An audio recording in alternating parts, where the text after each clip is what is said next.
Welcome to session number 59 of Tears of the Kingdom. Incidentally, with all of the bonus streams and double streams and other special sessions we've been doing on the side, this is, I think, our 50th day of play with this game. And given that our playtime so far has been in excess of 300 hours, you can kind of see what that averages out to. And you know, there's so much left to do. We're currently at 120 shrines, with a lot left to do, so it isn't just the initial 120 that was in Breath of the Wild, although we kind of surmised that, given the way that the hearts are arranged in rows of 20 rather than 15 in this game. And also that there are 120 light roots for 120 surface shrines, plus some unknown number in the sky, which I think is probably going to be, I don't know, 24 or so. That's just a guess. And we're at 370 Koroks. I should take some of those to the Korok Forest at some point to cash in our remaining available upgrades. And we left off in the last stream after having upgraded the horse ever so slightly, without having figured out any additional recipes to clean it up even further. Also because we're totally out of milk for it. Anyway, with all that said, we've got a lot to do. One of the things that we want to do relatively soon is go back to Rito Village, not only to continue where we left off with the Wind Temple, but also because we want to collect the last piece of the Froggy suit, and because we have one remaining light route over here, which we'll want to take care of soon enough. And so we'll be heading back west today, I think, unless we are distracted by even more activities high up in the sky. And we'll want to probably hit one of the great ferries along the way and get some upgrades. That said, there were a few shrines that remained a little bit unsolved, so who knows? Let's go on an adventure and let's see what we can discover. Anyway, first of all, let me check my food stash. We're doing okay. We had a couple of aborted meals that were basically failed attempts to create the correct foods for the horse. The horse god, rather. We're right by the stable, pretty close to it.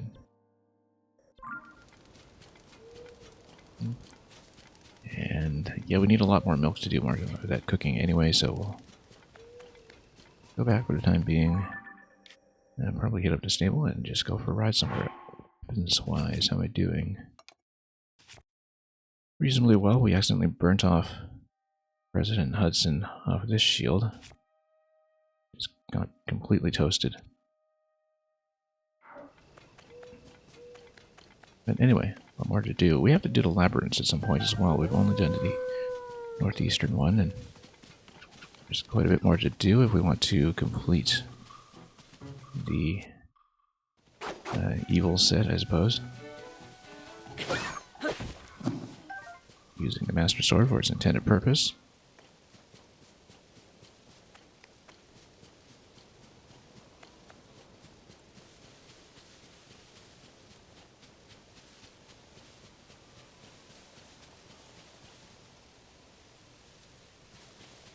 And yeah, let's just head back and figure out where we want to go.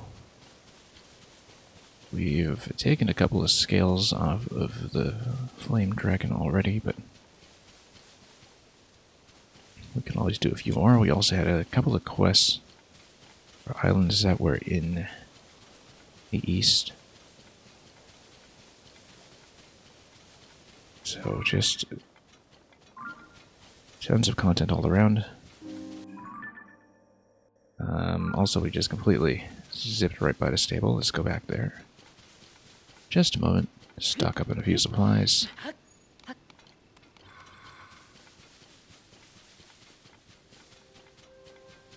Probably grab a horse. We've been flying around for the most part in the last stream or so, since we finally had a decent bank of zonite to work with. But yeah, let's see what Beetle's got. He's going to make me an offer for the Rhino Beetle again, but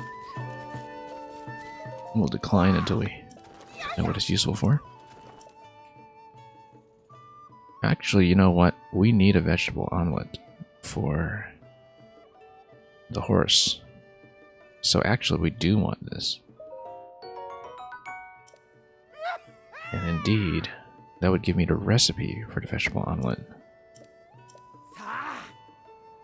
So we should have made that trade much earlier, in fact.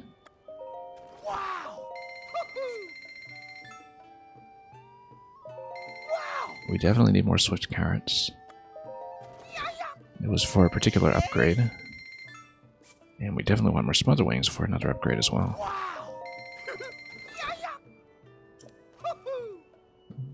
Need a lot more of those fireless alphos tails as well. So actually, let's check the recipe on the veggie omelet so we're not just guessing.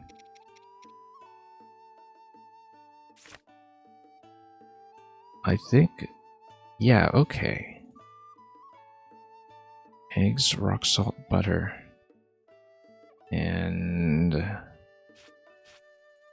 whatever that is. That's hang on, we can see.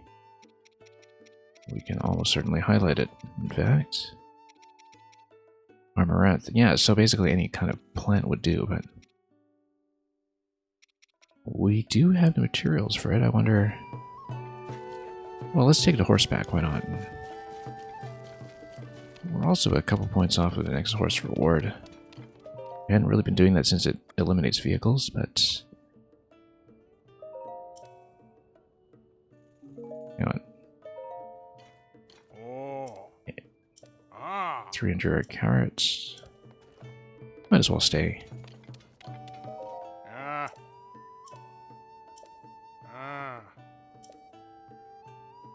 And just regular bed, we don't need Melania clues at this point, although we do need a skeletal horse elsewhere on the map at some point.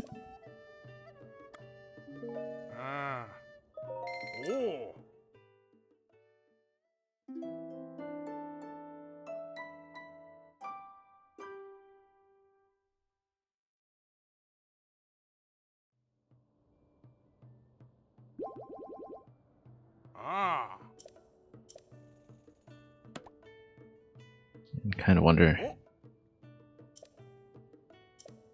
how the rewards will go, but yeah, we should in fact check more recipes from time to time. But horses like veggies, apparently. So the vegetable omelets, and then we needed some other things like needed to learn apple pies and all that. But we might go back for that just to see. Because we needed the veggie omelet recipe for something. I don't know if it was by itself sufficient.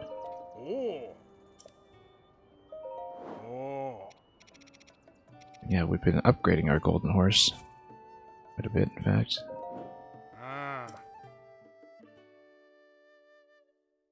Now let's get more ingredients off of Beetle if we're able to do so.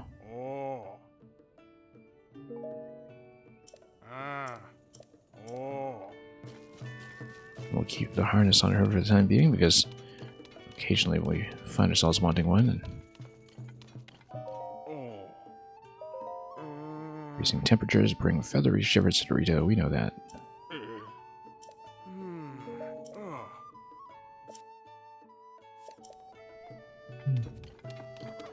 Nothing too new and insightful there. But we'll just talk to Beetle for a moment.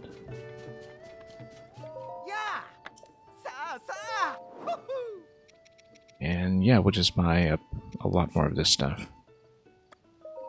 If we can.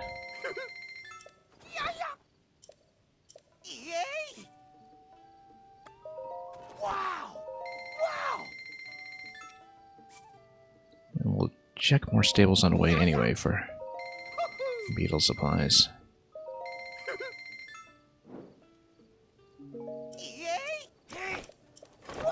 bugs, yeah.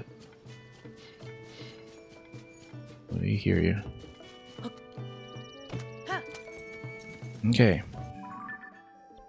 Yeah, let's just go back to the horse god for a moment. I just wanted to check some things with recipes. Also, we can probably hit some Koroks along the way. This is still going. I kind of wonder if it's going to be down a well, but like that's stalled, so no. It's spinning? Nope.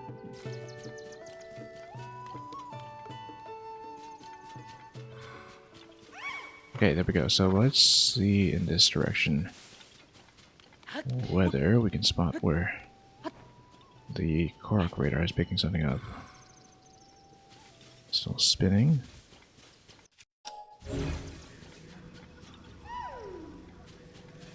Curiouser and curiouser. Might be one that's dashing around the trees. Or something to do with this rock. Nope. Not spinning, so it's gotta be somewhere around here. Probably. Nope.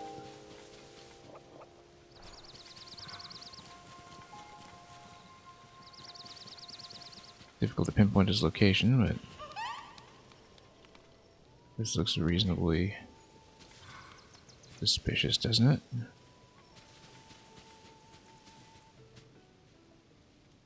Nope, we must have been right on the edge of its zone.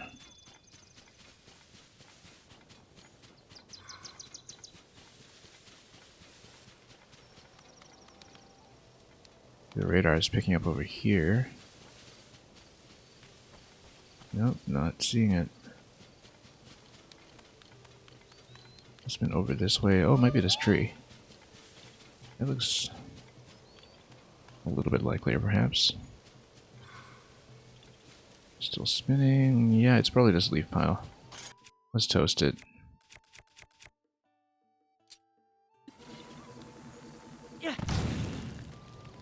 See if it reveals a stone. And it will.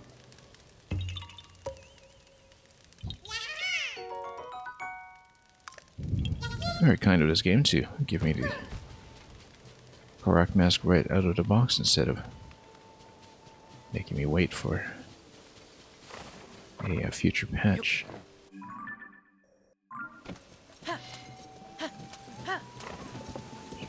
Anyway, let's head down.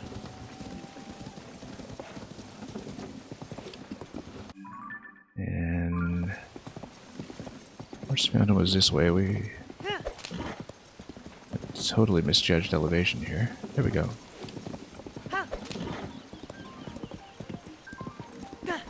And someone has decided to join us here today.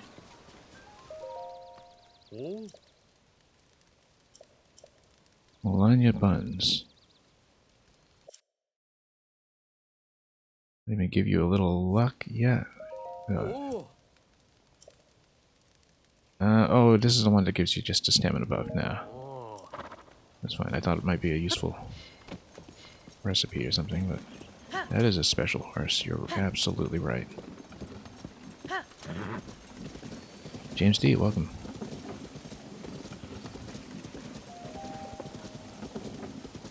Hope you've been doing alright. We've just gotten started for the day, so...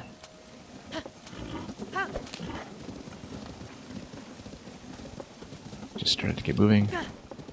Okay, let's check some recipes again, because I now have the materials to make the omelet. I am short on milk for some of the other recipes, but let me just double check what I needed here.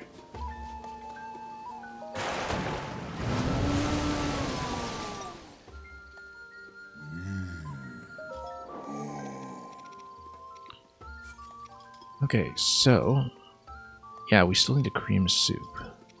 We can make the apple pie. So yeah, 2 more omelets, 2 more apple pies, we can do that. But the veggie cream soup is the thing blocking me right now, and I don't know that we can do that without milk.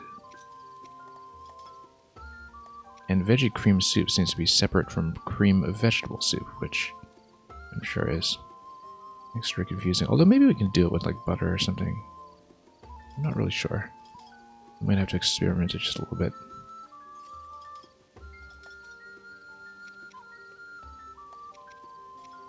Yeah, I would have to try a couple of different things.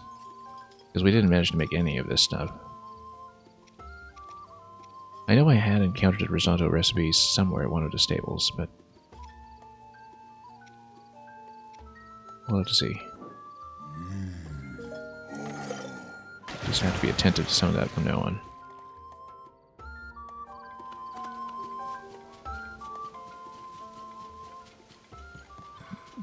Yeah, we're not really doing it either way without a resupply of milk, but at least we have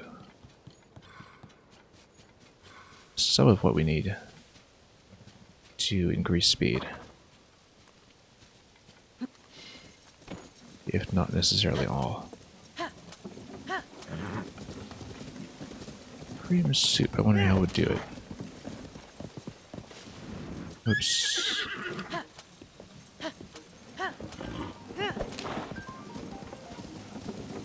Put it with buttered milk or something.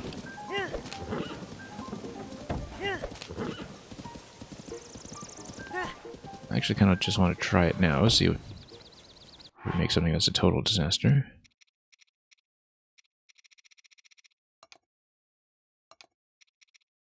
And yeah, any of the buff variants work for this as well, so... by type. So for example, because we'd previously been trying with the high roller herb and not getting results, basically if you try any particular food, let's say we put it with butter, put it with milk if I have any, which, yeah, we're going to be out completely, but let's just see what that does. Oops.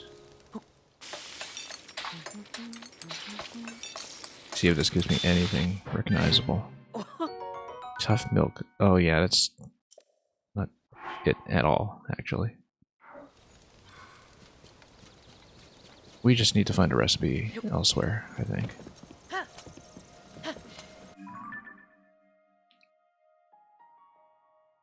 Or trade into it, like we did with the omelets just now. Anyway, let's go. We've done everything with the goddess statue, that's completed. Or had we?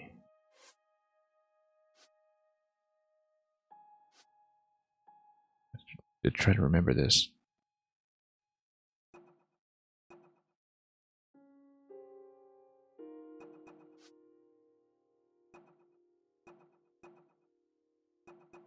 Yeah, I don't know if we're anywhere near objectives that we want.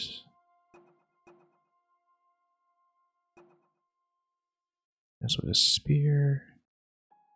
That's with the wife. Yeah, source domain is where it's tagged. Just taking a look to see what can be done, because of course I just haven't really been focusing on quests at all. I say we just stick to the original plan of going west to try to start clearing some of the northwestern content. If we can. We'll surely run into tons of incidents along the way. And that'll be just fine. So let's just follow the road out of here. Maybe go to Tarrytown to get another Hudson shield going or something, but... let's ride.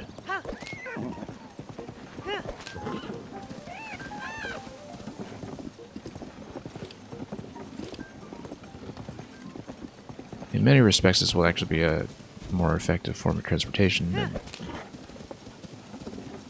attempting to just fly everywhere, so... when we know we just want to cross from point A to point B, the horses will remain quite relevant.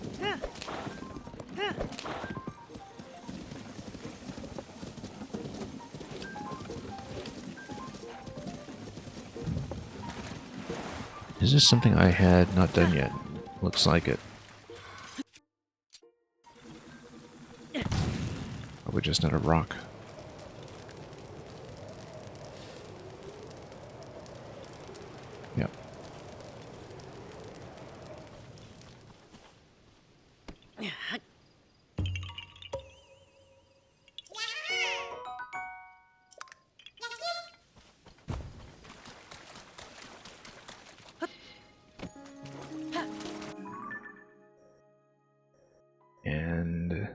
Yeah, at some point we'll want to get back into Korok Forest as well, so we might also try the drop down below that we know need to do at some point.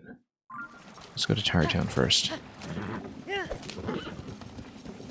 See what awaits us there.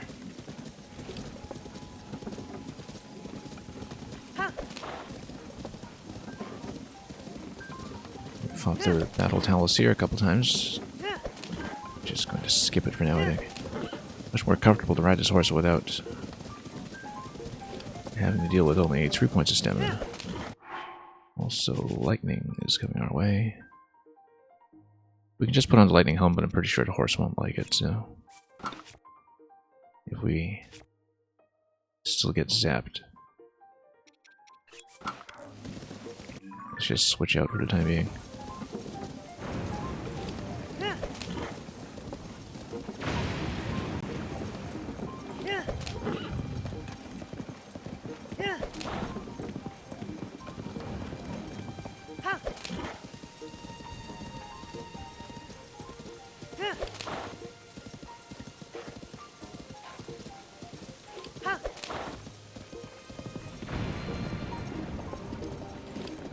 And we should be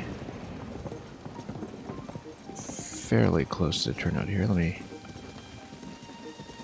see. Yeah, we need to go up.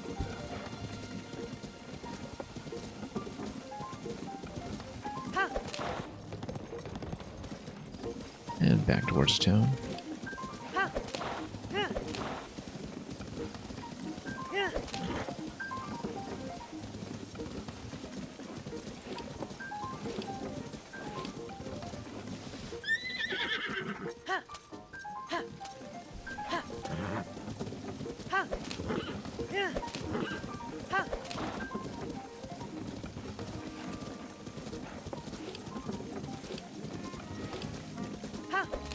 I actually don't remember if you could really buy more ingredients around here. So we found very few places to actually get things like milk. And yeah, we'll buy more arrows along the way, obviously, whatever we can. I feel like I've got a little bit of control drift again, which is unfortunate.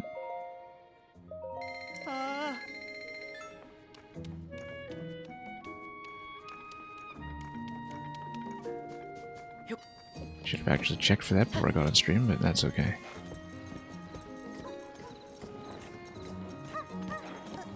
Now, there was something I think I intended to do here.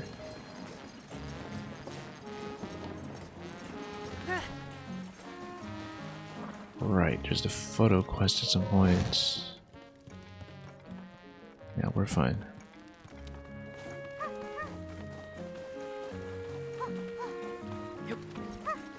If we're feeling really cheap, we could always go down below and scrape some parts and put them in a harness.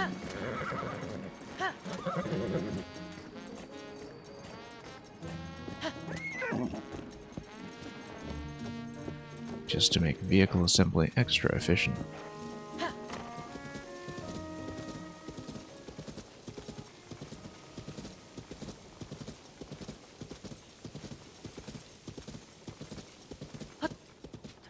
What's this down here that looked like... No, it's just a ledge, not a cave or anything.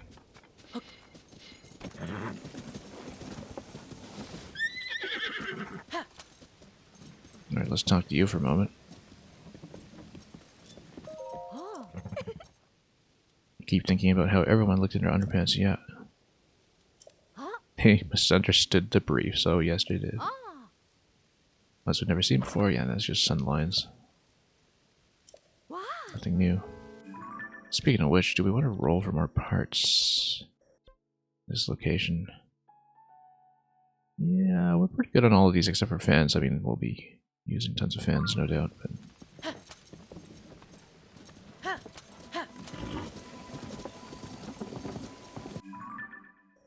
Yeah, it looks like the thing to do at this point is probably just cross over.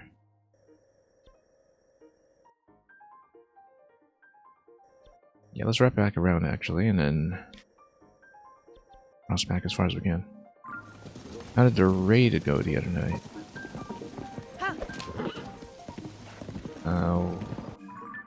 Are you talking about like an outbound one from our channel or an inbound one from another channel? Or something else completely? Or something in-game? There's always a pretty good back and forth between those of us. Yeah, all was dropped by with a pretty big party yesterday, and that was quite a bit of fun. I mean, past a certain hour, it's a lot of lurker traffic or AFK traffic that comes along with bigger raids, and that's, you know, just something that people expect as streamers. So, it was still kind of a quiet audience, but it's perfectly fine.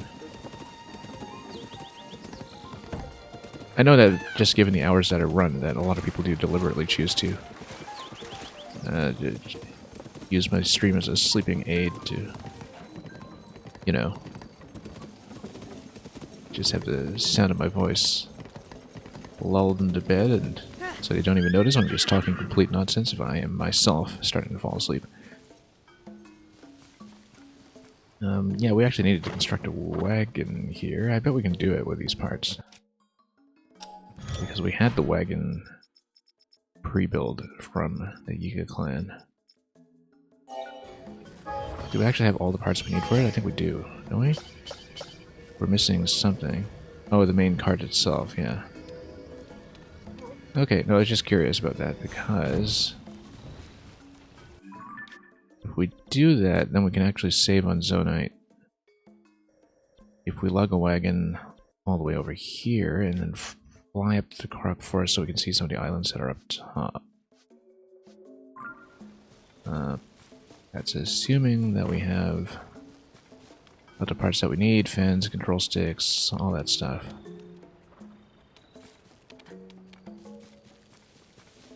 I mean, it would still cost me a little bit of Zonite.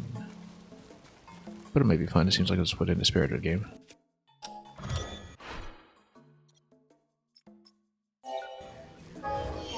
Yeah, because the whole idea behind this is that you can do the instant build.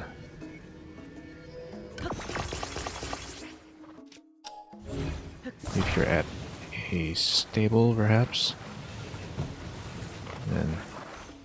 See, I'm sure a lot of people will go through the trouble of doing this, but I feel like you're getting the most out of the mechanics if you learn how to use horse and wagon, and we just take the various parts that we want to keep. Just tag them on. We do have to attach them because otherwise the weight calculation will be completely off, which means we don't want to accidentally tap this thing either, but, you know, we'll basically pile up a whole bunch of gear and then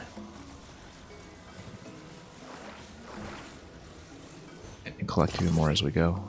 If I had a balloon basket, that would be excellent, but basically if we keep riding and then we pick up more gear along the way, we can just stack up a whole bunch of stuff. You know, can even take a couple of rockets with you as long as we don't accidentally activate.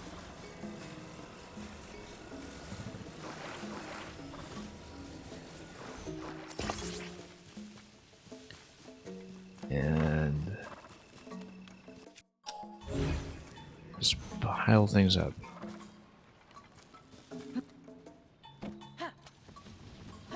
Feels like the kind of thing that the developers actually kind of want you to do, but which most players would skip. Especially now that we've gotten the stats in this horse a little buffed up. Because the idea now is that we can just kind of go stable to stable and have some fun. Oh.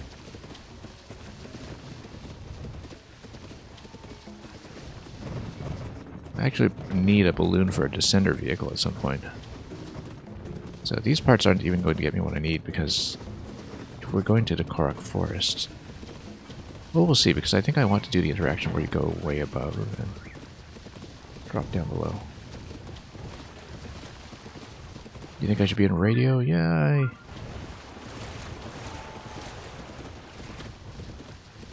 I should actually look into that at some point. People tell me that. But Whoops. Oh.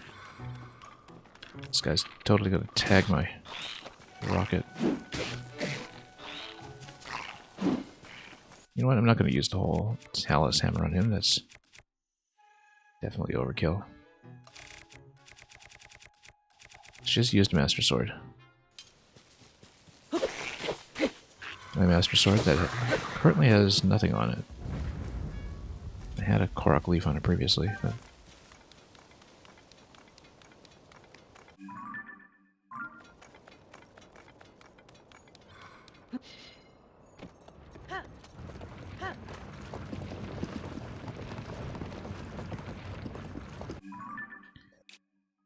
yeah.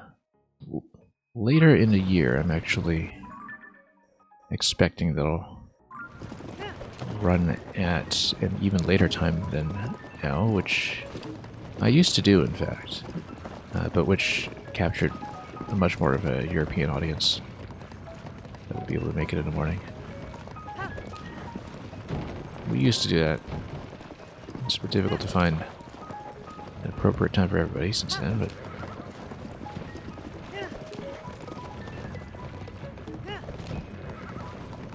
not going to bother. So anyway, here we are at the bottom of the Kala Citadel. We're going to just continue taking the vehicle and eventually just riding away out to each of the stables along the way, probably. Just want to buy a whole bunch of materials off of Beetle if I can. Gotta make sure I'm actually on a correct route. Yeah, we'll go down here. Might be able to hit Foothill. We'll see.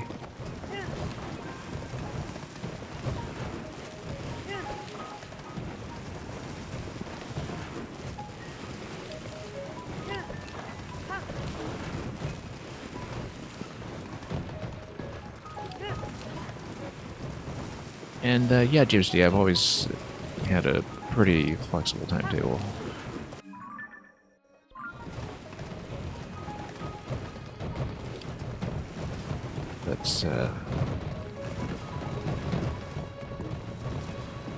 Let's take a look here.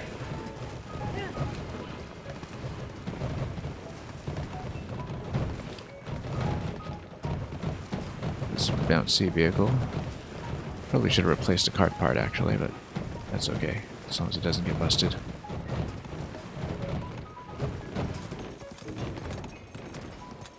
But I generally like this idea of... look at that, the cart just decided to topple over. I was about to say, I generally like this idea of just lugging the cart everywhere and, you know, basically packing a whole bunch of spare parts. But that's dependent on terrain, as you can see. We shouldn't get too complacent here. Whoops.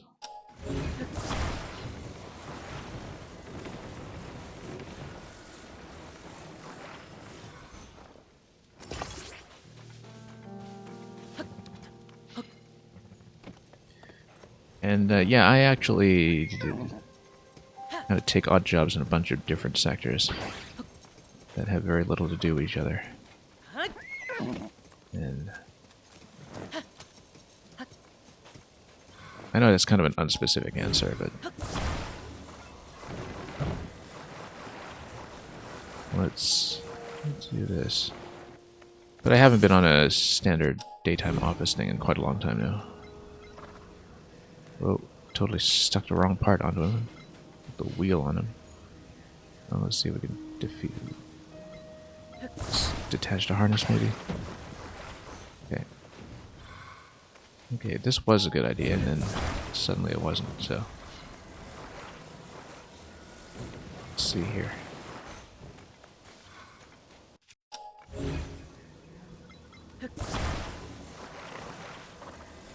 Move the force forward slightly, maybe. The vehicle follow it down. Okay, come on. This is more trouble than it's worth. Just to save a few pieces of zonite in the end. Whoa. But it's, you know, kind of a thematic thing to do for this game. Well, it's gonna run off. Alright, hang on.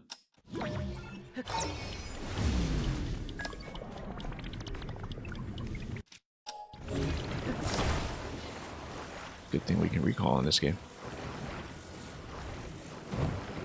Yeah, the more I play this, the more I appreciate that recall was such a fundamental part of the design. Seems like it's actually necessary to make a lot of things work. Just given the stuff that can go wrong in creating your own builds.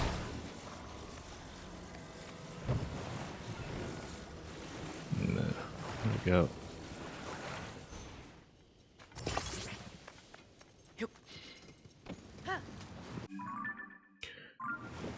Okay, let's see here.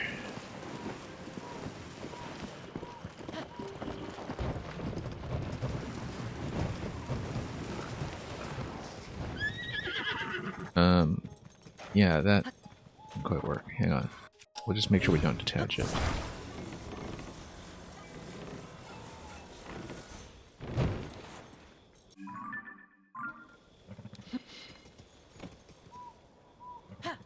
This is probably not even the way I want to go. Because it just takes you up to the caves above Sora's domain. Yeah, this is actually the wrong way. Also, you know what? We need a lot more fireflies. One particular gear set. Let me see if I can grab some right now. Before we do anything else.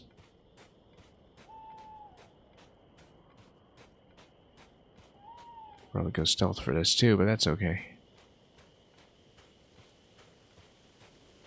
Yeah, because fireflies are actually one part that we're short on for one of the stealth sets. So, need a couple more of them. Except, of course, they've just all chosen to disappear on me. Right at this moment. Well, probably because of the rain coming out or something, I don't know. Okay, never mind.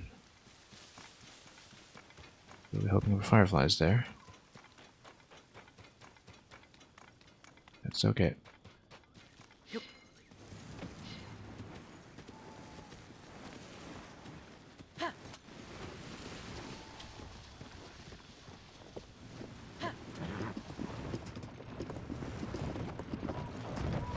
Okay, now let's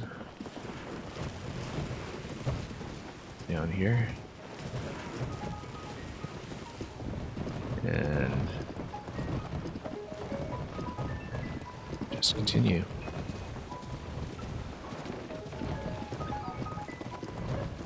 Not the most stable cart. Oh,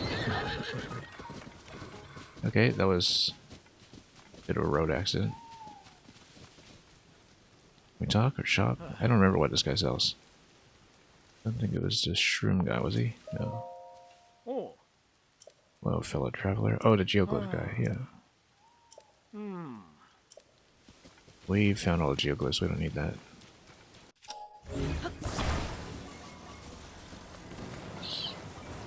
Yeah, probably more trouble than it's worth to play like this, but we'll do it. Try to make it work. At least it picks up the harness pretty well.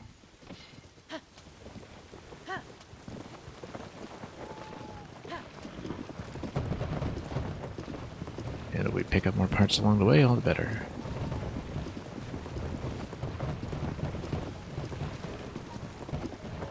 Oh, see a life bar over there. Oh, jumping on the back of my own cart. That's maybe not great. In real life, that guy would be mad at me. His horse is okay. He's doing just fine. I remember you. Way to go. Why, thank you. 3 types. Well, we're just gonna pretend we don't know any better.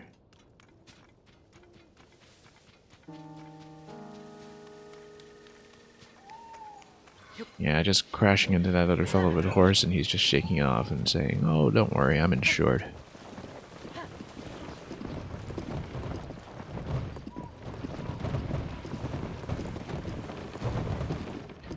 We get away with a lot of stuff around here in Hyrule.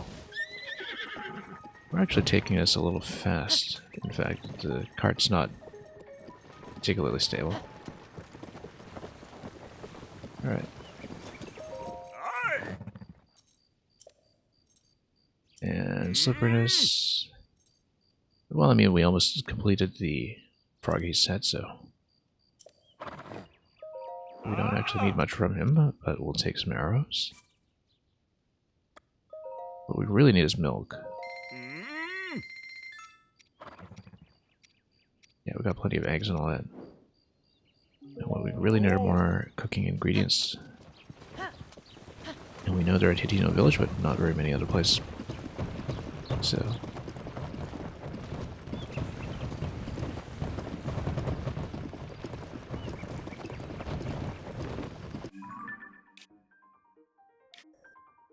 I totally didn't intend to come down here to Zora's Domain, but, you know, that's what happens when I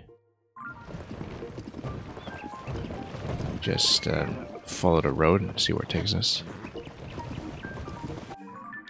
So I never did figure out how to get into this shrine that was in the snow.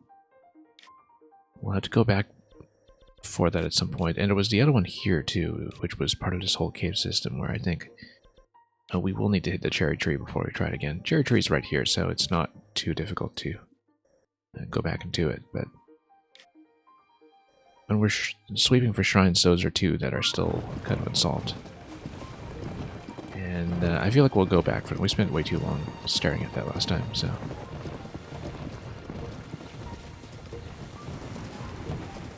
for the time being, we'll just go along here. And now we can afford to go a little faster. And there's Goron. Just hitting every merchant along the way today.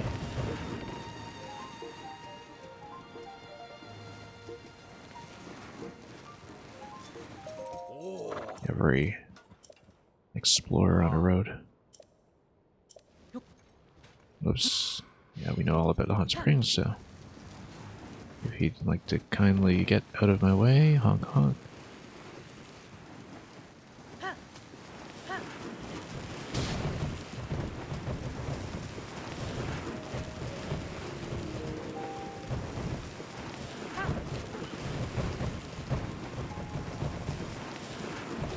So yeah, we'll go as far as the vicinity of the Korok Forest, and we're going to go way up to the flight point up above. Do have a very specific intent for what we'll do there. Because we have that shrine to deal with as well. This one where you apparently need to drop in from the sky.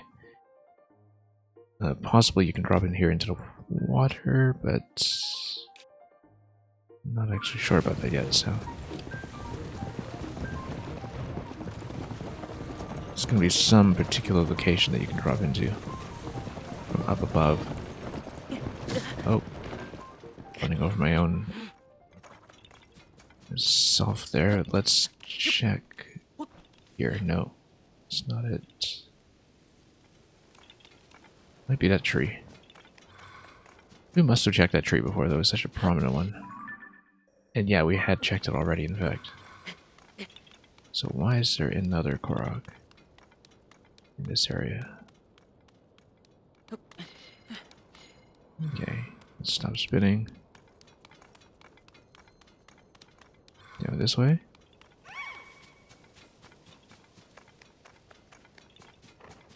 Well, let's just check.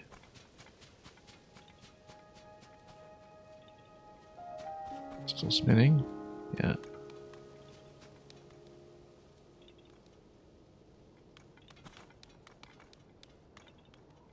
Might be a diving point or something.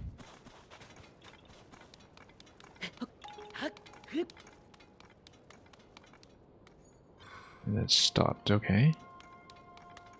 So gotta be somewhere here.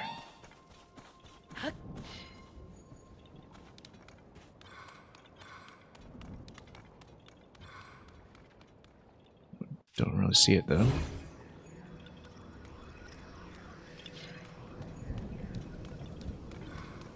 Oh, it's a nut. Yeah. What bow am I even on? Dragon bow? Yeah, whatever.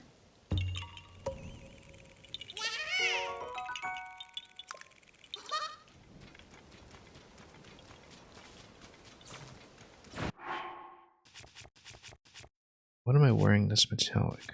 All of a sudden. Oh, I switched back to the Master Sword, no wonder. Okay. Switch off to something else.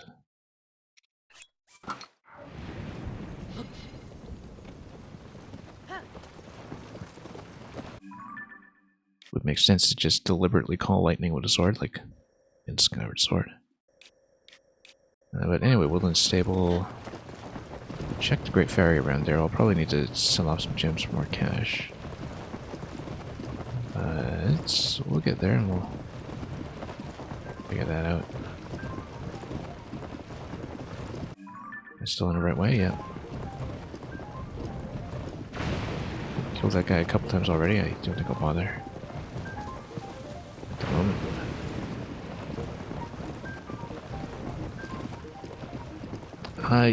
Yeah, I really don't think I'll be doing an absolute 100% on stream because that's going to be a much bigger undertaking for later in the year.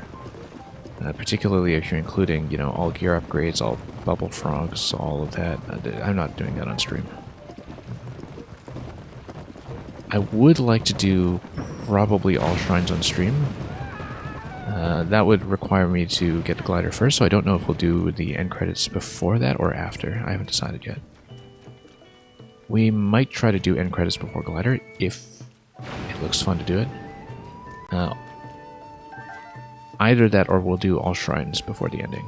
Yeah, one of those two. It'll depend because, you know, I would want to finish this relatively soon. And yeah, if we do hit end credits, I'll probably be slowing down the pace of this game, especially because, you know, later in July I'll want to play Pikmin. And we want to do Mario Maker again for sure, so we might still do a few semi-regular stops in Tears of the Kingdom, but I won't be streaming them absolutely all the time I spend here. That would not really be reasonable. I actually never got the total 100% in Breath of the Wild either. Like, I never got 900 Koroks or all mini-bosses or anything like that. I did get all gear upgrades other than the Star Fragment Amiibo gear, though, in the first game. Lord Pingu, you listen to Sonic CD's music way too much. Sonic CD specifically, not even the other Sonics.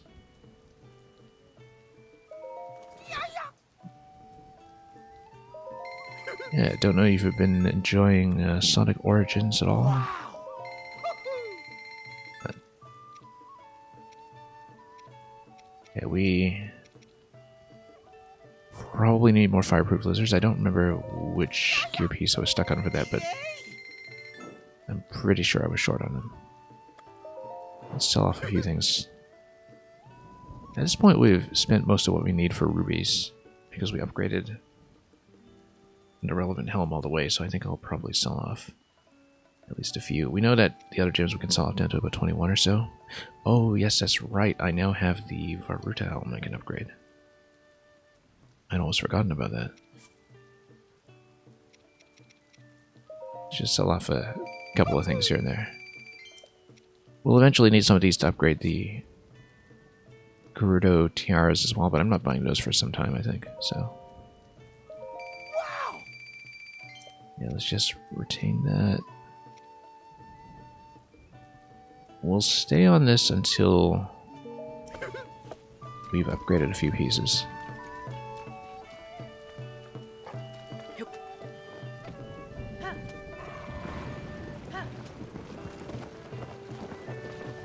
Yeah, I mean, if I get 100% of the map and 100% shrines, I'm pretty happy with that. I'd like to get all gear pieces, but again, I don't know if I'll do that on stream, and I definitely won't be doing full upgrades on stream because it's just too much. And specifically too much, you know, grinding materials and such, which would be fun to do in my own time if I just want to fly up to the dragons and poke them over and over again, for instance, for scales. But it's not really particularly stream-friendly content. Unless I just wanted to hang out in this game from time to time, but... Because it's the kind of thing where I would want to do it, you know, just dropping into this game for half an hour at a time sometimes, when I could just fit it in. And so having it obey a streaming schedule is probably not a good fit. The record for 100% speedrun is like 4 hours. Yeah, I'm sure that's gone down dramatically in the past few weeks. And that's what a lot of planning and exchanging information ahead of time. And it'll go down further too as people discover new tricks, but...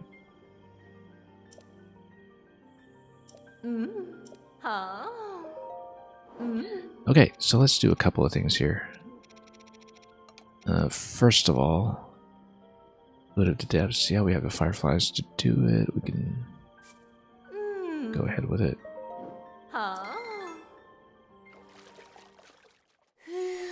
Because now that we have the full gloom set, if we can take that whole set up to tier 2, that would be ideal. I know I need the Frox parts for it though, so...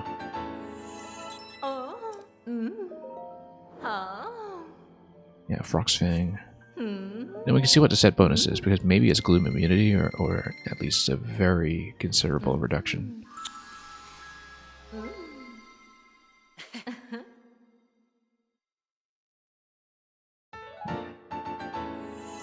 We need to fight more Obsidian for tier 3 though, and we know that.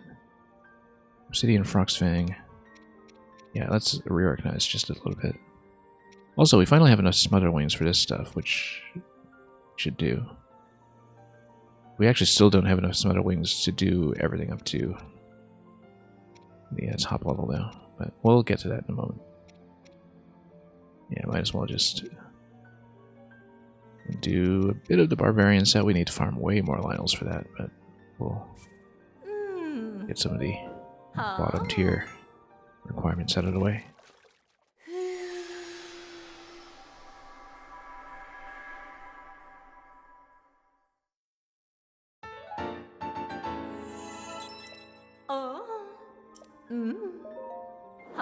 And the climbing set we're still missing a piece for, but we'll do what we can.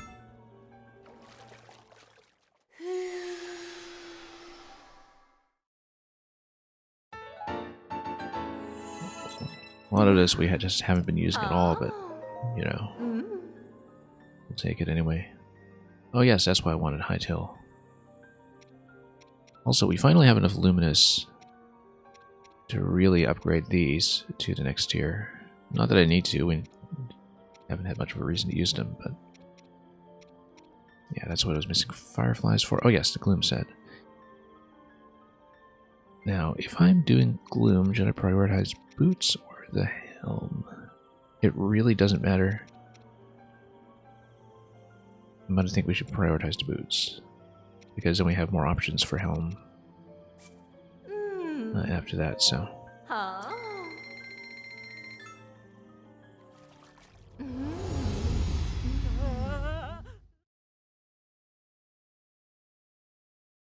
As if the Korok mask weren't already covering my eyes.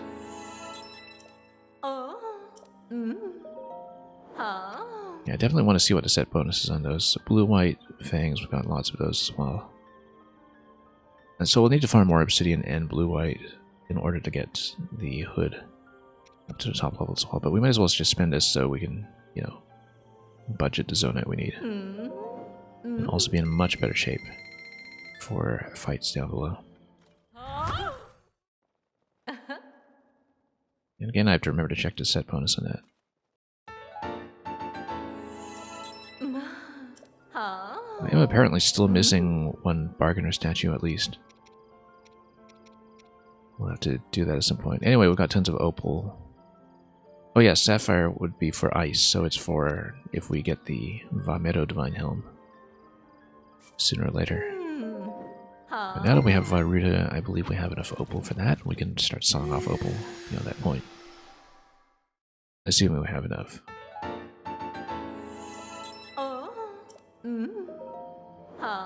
Not that we're using swim speed very much. We may actually be short in opal, given that as a more common material, the upgrade requirement is also somewhat higher. It's almost too beautiful. Yeah, so I'll only be able to go tier 3 with this, just because the requirement's going way up. So we'll hold off on selling off too much opal.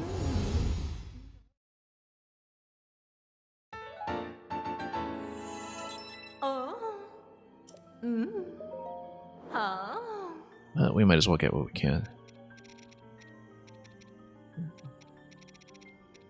And yeah, not much of a point to upgrading some of these cheaper sets, but Amber, you got 20, 30, 20, yeah.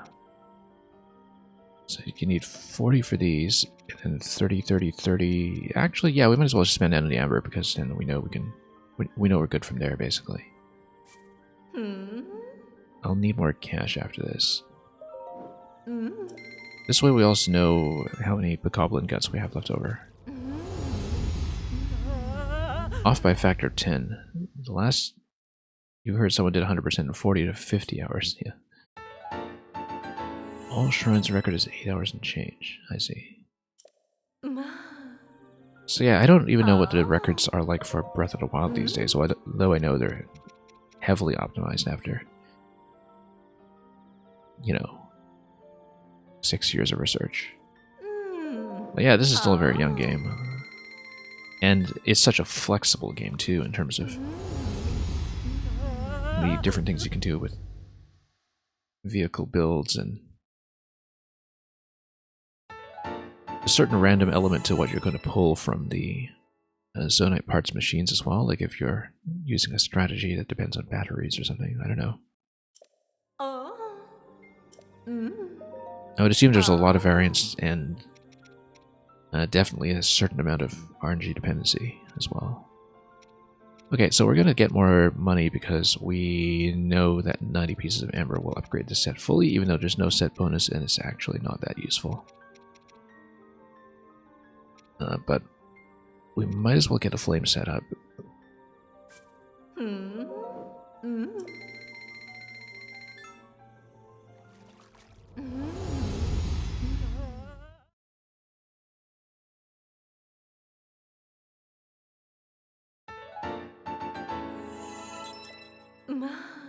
And yeah, I know that just plugging in upgrades probably isn't the most interesting content to watch either, but we'll do it. I actually don't remember. You know what, we will upgrade this one because I don't know what the next requirement is after this. For the final part. And usually trousers will be the last thing that's relevant there because we usually prefer things like sand boots. Yeah, we're playing in the desert. I just want to check the material cost again for tier 4. Yeah, we'll sell off a lot more stuff after that. Oh, you need a lot more tails, actually. That's why we've been so short. And you do need more gems. So we can't just spin, spin, and spin. But... okay, then we'll have a bit more Smotherwing Butterfly. We go to that. DJ Carmichael has record for all shrines. Interesting. Yeah, I don't really know who the runners are for either Breath of the Wild or this game. It's not a scene that I've really followed.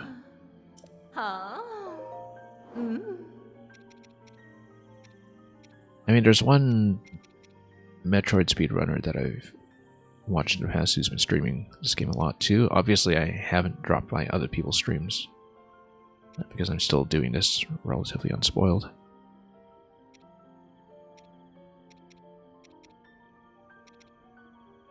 Yeah, with runs that long, you would think that the updates aren't going to be that frequent. But...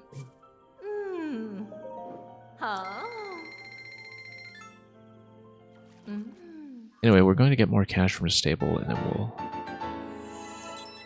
do another round of this stuff. We probably need about another 2,000 in cash. I don't want to oversell certain materials that we need. Okay, so let me check the Gloom set first of all, because I want to see what the bonus is, whether it's full immunity or something less. Gloom attack resist. Okay. Yeah, I doubted it would be full immunity because that would just be way too cheesy. But that's what it looks like, though.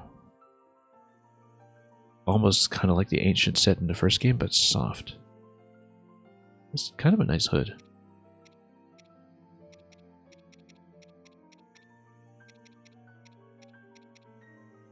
Anyway, yeah, we need a lot more firetails to get the snow quill set up and running, because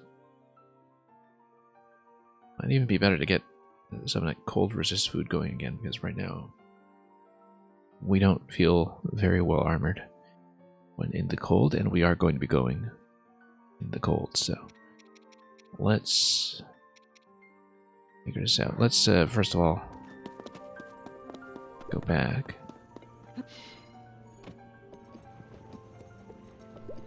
And yeah, look at that. You've got the you got 4 points of gloom resist now. 3 points from the gear, and then 1 additional one beyond that. So it's kind of a nice buffer.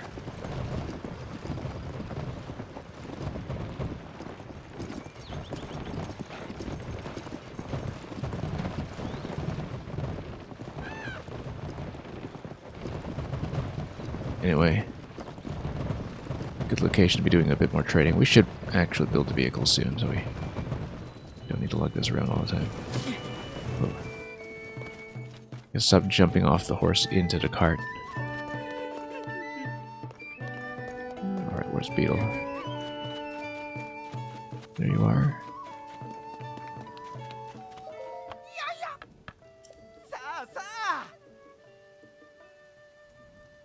Yeah, with 100% runs at around 40 hours, you're only going to do so many runs a week, right?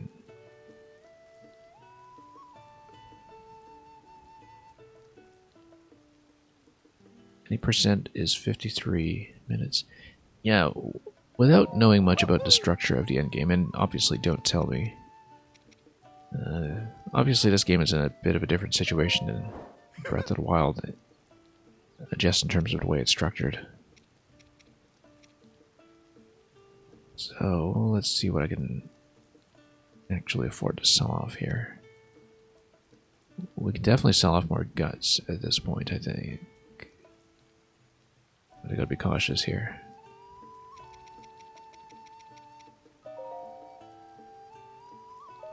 Wow. And then gems, we can sell off like 18 of them. Amber will be comparatively easy to come by, so... Yeah, we need 90 for the upgrades. Luminous. We need a plug-in for those upgrades. We don't want to sell that yet. Yeah, it'll be a while before we actually use the sapphire, so we could probably have pawned those off as well, but let's be cautious here with whatever we're selling. Some hearts are still going to be pretty valuable. Lost Boko Fang, yeah. Sure, why not? Sell it down to 100 or so. Same with these.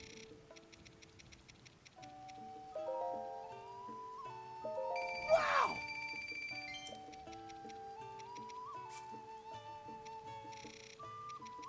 Yeah, just sell them off to 100 just to have a bit of a buffer. Bright Bloom, we don't need that much.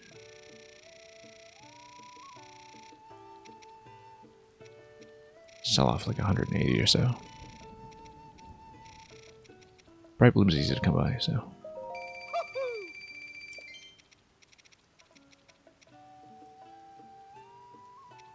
We just see what else we can pawn off. We're pretty good on a lot of ingredients. As you said, sometimes, you know, as you upgrade gear to higher tiers, things can catch you by surprise. I think we were doing pretty well for the Bokoblin horns at this stage, but... Oh yeah, they're easy to come by though. Say we sell off like a bunch of these.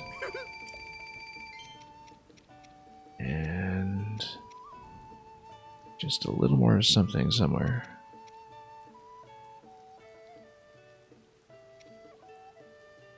Let me check my gear here. I'm not selling off my gear, obviously. I'm just checking what I have.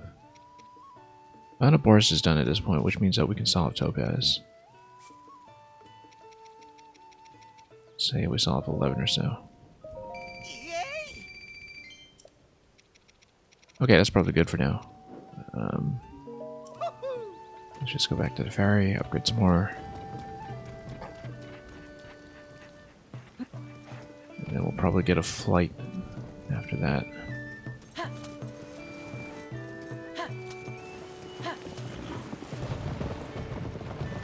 This horse has actually started to pull a little too well for the cart to keep up. Given that we've upgraded both the speed and the pull on it.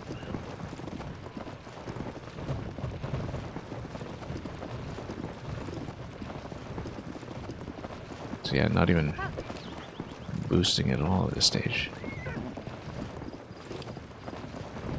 Whoop.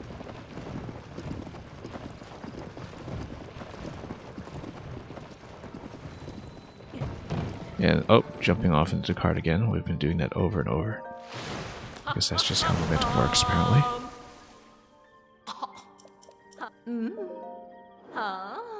Yeah, so just for the sake of making sure what we have to budget for, we know that we can do one of these pieces, probably chest. Helm will be last because we already have the Vanaboris parts. No, the what's it called? Varudania, that's right.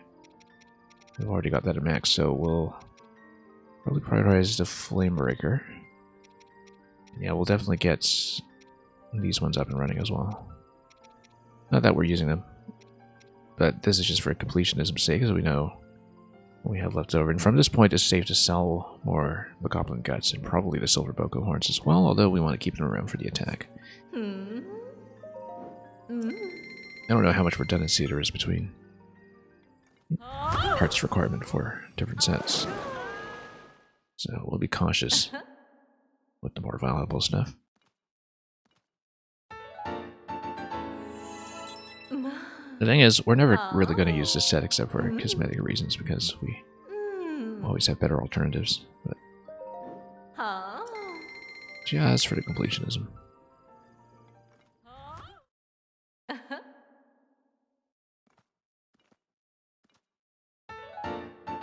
Yeah, so from here, hopefully I can just sell off tons of guts without worrying too much about hoarding them.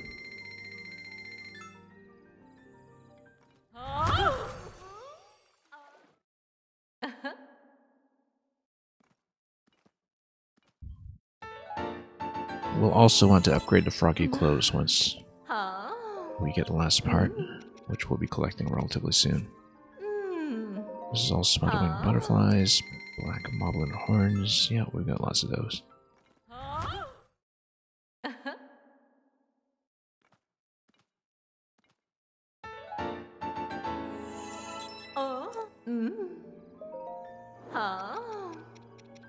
We got the night disguise in those. We'll be holding off on a lot of these until much later, of course, just because of the star fragment requirement. Look at how much the wind costs. Yeah, because Opal, you pretty much need 5 times what you need the other gems, simply because it is more common to mine.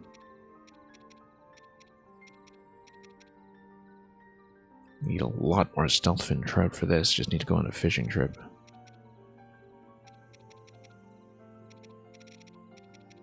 Yeah, we'll upgrade these ones. See what the next tier is.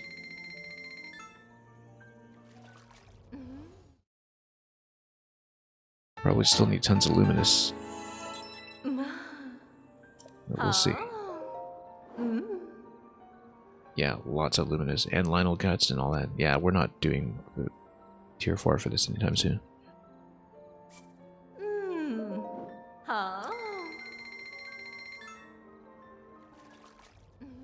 This does count for the Horriblin Guts, though.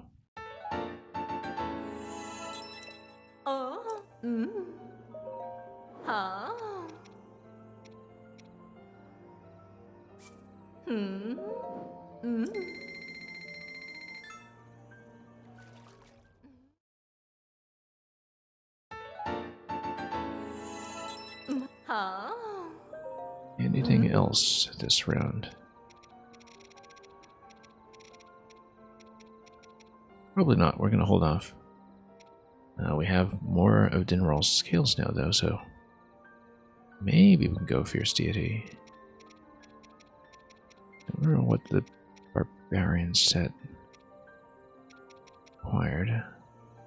A lot of the Lionel parts, actually the standard Lionel parts, which are difficult to come by given that we generally spawn the tough versions. So actually maybe we'll do something with Fierce Deity here.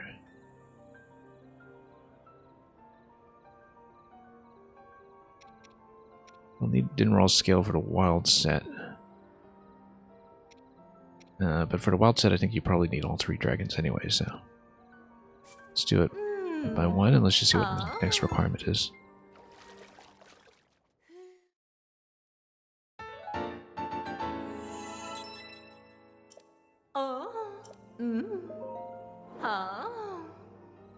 And you need a claw after that, yeah, so now we know. And yeah, fireflies for this. So we'll leave it for now.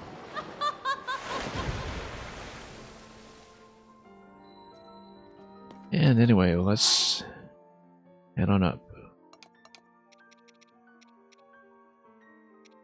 Back to the Korok mask. And yeah, I actually had the gloom resistance on Midna set as well. Not that it would complete the set bonus the way that this would.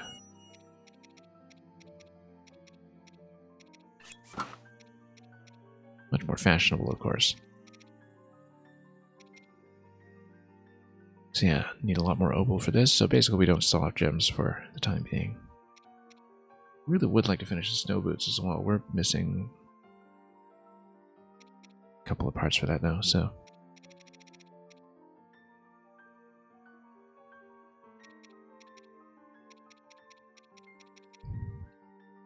Anyway, let's go back to, what was it? Froggy. And let's see about heading up above the Korok Forest, which is going to be pretty much not quite here, but close. Right, because there's the platform over there. So I think we need to get to a closer vantage point. Or we can just start flying here. I think we should start here.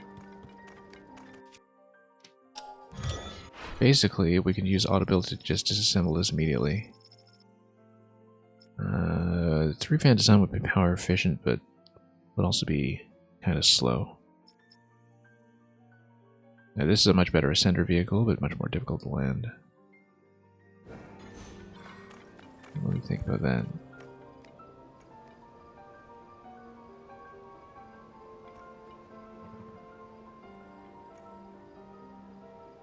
Well, given that we're going to be going all the way up, I hope we want to maintain level.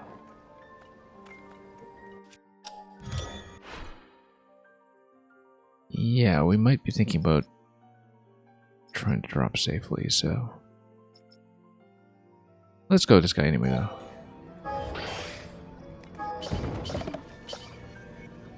If we're wrong, we're wrong.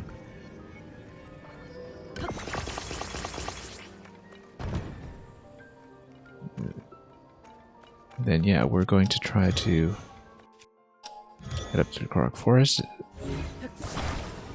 back up to Bravery Island, and once there we can try to go all the way back up again, as we have the battery bank to do so. Speaking of the battery bank to do so, I think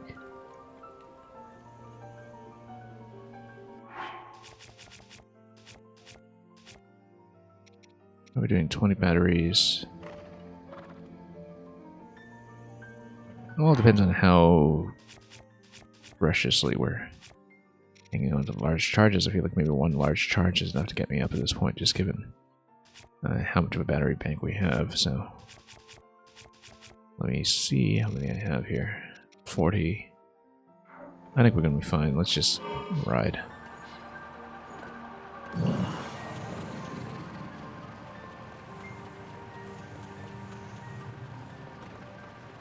We'll make a partial landing along the way just to recharge power, but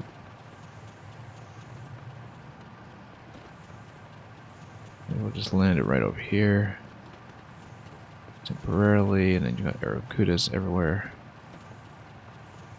being a potential nuisance.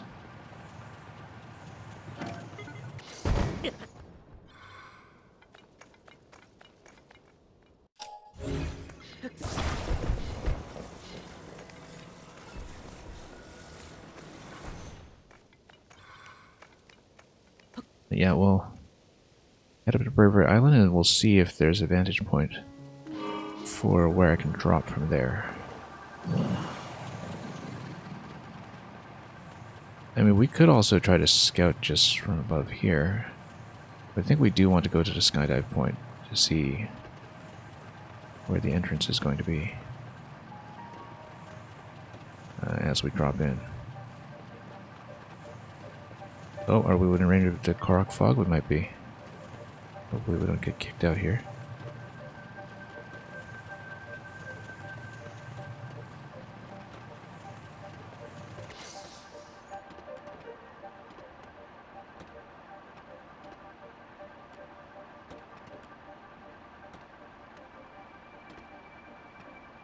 I should have thought about stacking a few ferries beforehand.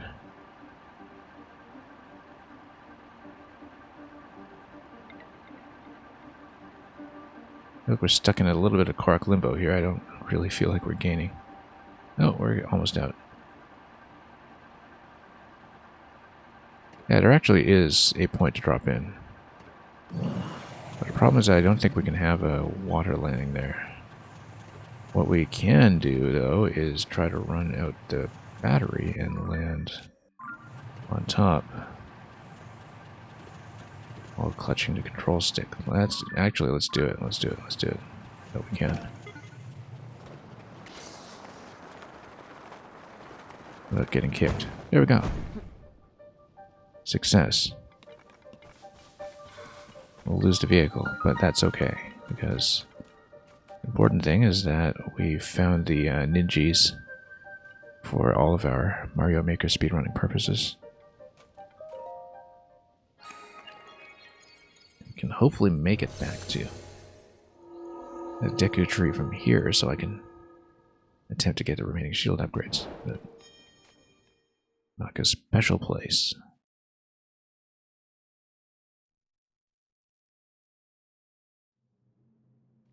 And of course, completing this shrine might also reveal a bit of the forest for me, for all I know, so hopefully that's the case, and we'll just kick me out.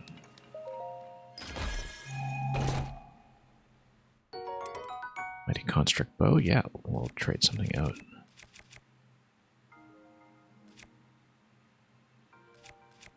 Yeah, we'll just drop the Boko, I think. Loaded with bows at this stage.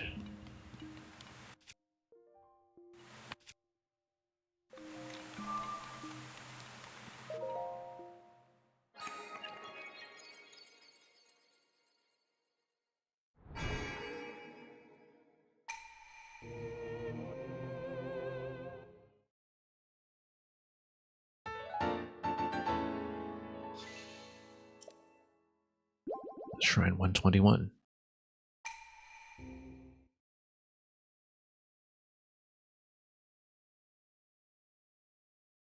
Now we can still go up to the sky from here, but I'm going to see if I can explore the Korok Forest a bit more. We haven't seen the bottom left yet. Southwest corner. Anyway, is he going to talk to me now? I found his place, yeah. But then am I allowed to go back? Because I'm surrounded by fog on all sides, so I don't actually know. And if I do get kicked out, where do I get kicked out?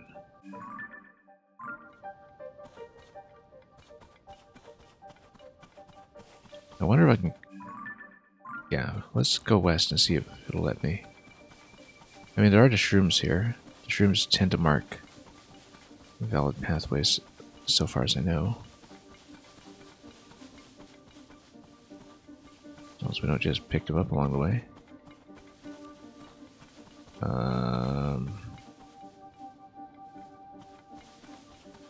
Gonna lead me anywhere here?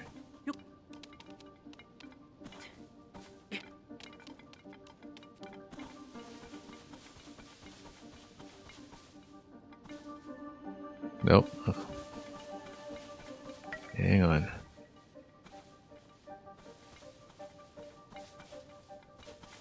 Well, we've got more shrooms.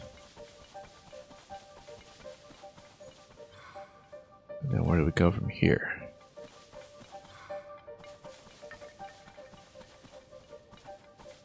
It just goes back to the shrine.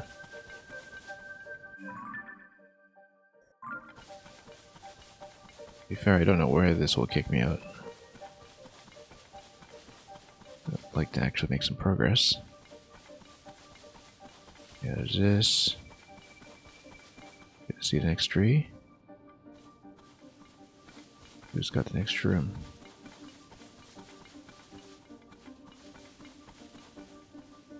Not any of you. Oh, here's one.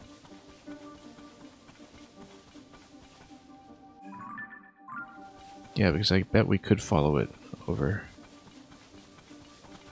to a destination we see, and, you know, who knows, maybe there's something interesting there.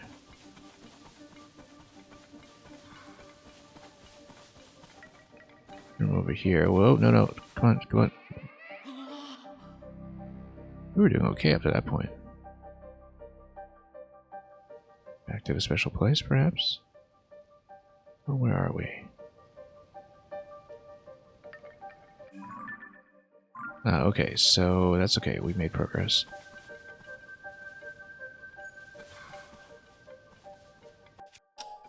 Should actually use this to scan a bit. This just goes back, though. Surely there's gotta be... No, no, no.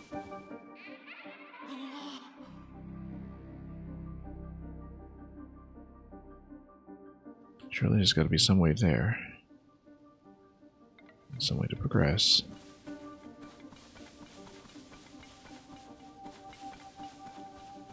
Okay, I see one.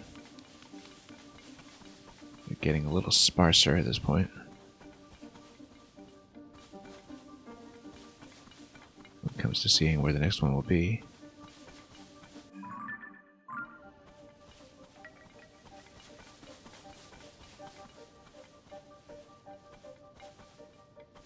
But the idea should be to make it over to water.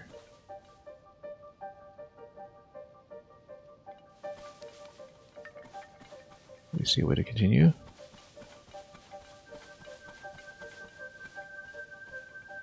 Stimula shroom.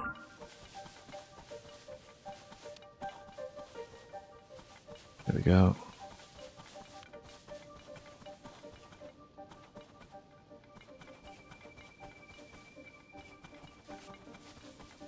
Okay, so we have a bit of a dock here.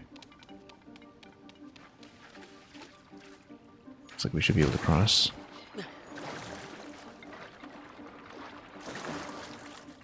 There should be some kind of interesting treasure here, I would hope.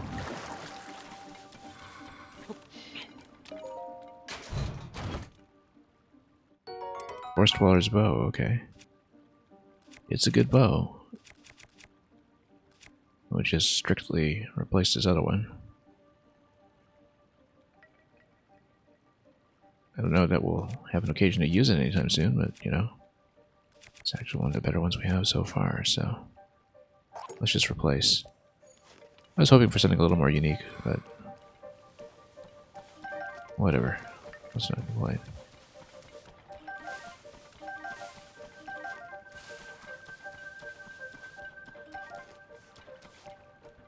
Also, I'm a little wary of attempting to fly out of here because We'll just hit the boundary.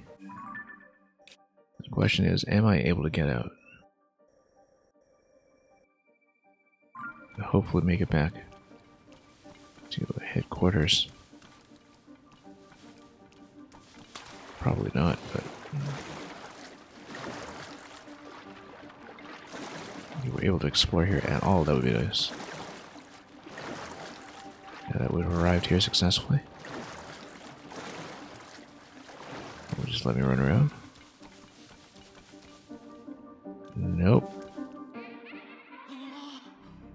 I guess we'll make it back to the shrine. We know that if we're at the shrine, we can fly out, though, because that will be a valid location. In fact, we've been kicked back here. Alright, let's try to follow some lights out of here, then. Dock is over there. Nope, oh. Can't even walk a few steps.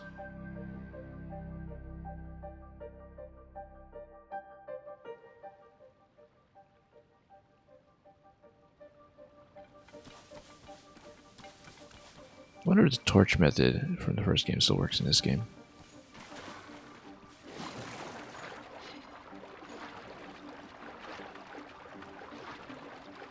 Yeah, I think we need to get back to the shrine and see if we can find a path from there, because also we do want some fish here, though, because that's been a roadblock for one of my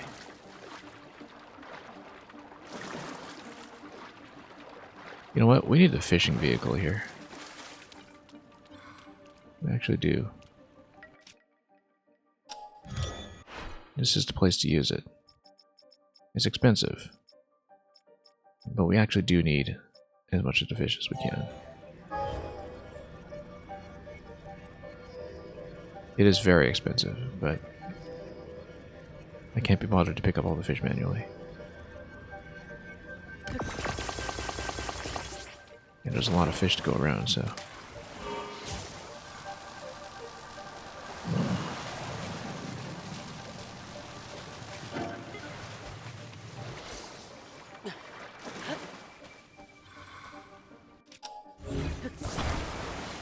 Drive this around and... Oh, look at that, we actually did manage to zap some fish. I think.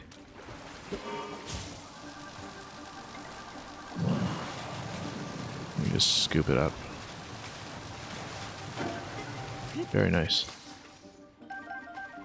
See, now we're talking. I mean, I didn't need to build this whole thing. We could have just, you know, used a shock weapon or something, but...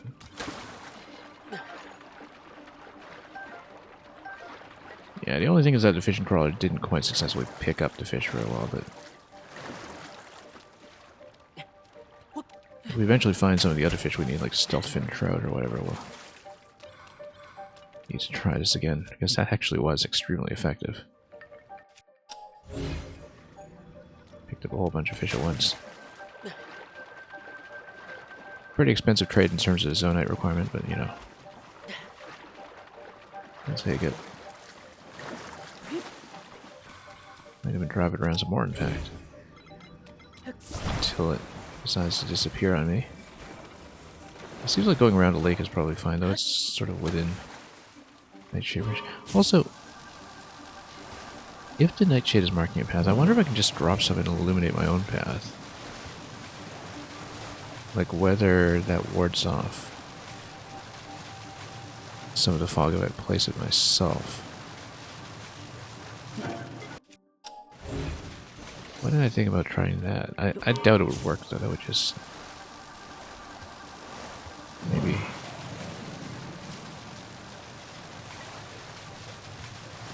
eliminate a rather important part of the mechanic here, but... you never know. Okay, how many fish did we kill? Nothing. That's okay, we got what we wanted.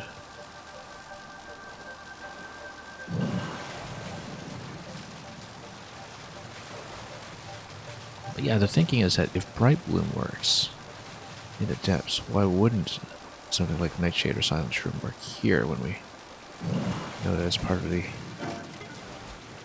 warding system that is used in the quest. So, for example... Oh, we've been involved. Okay. And we'll lose the vehicle, no doubt. That's okay, we got so many fish. That was worth it.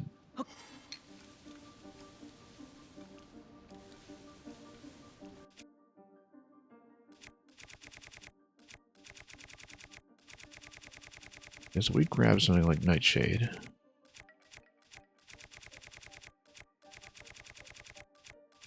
And scroll all the way down for this. All the items that count as 0 usage or something. Hang on. My type. It's fruit, dazzle fruits. Right caps, we've got tons of those. Silent shrooms do work, right? Like, we just chuck this. No, doesn't work. Okay, we actually do need to follow the path then.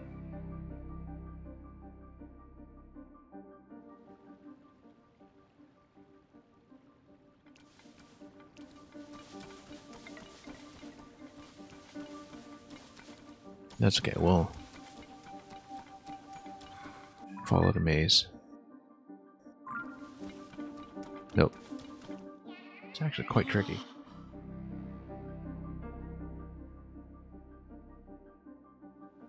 Well, but we made it here, surely we can make it out.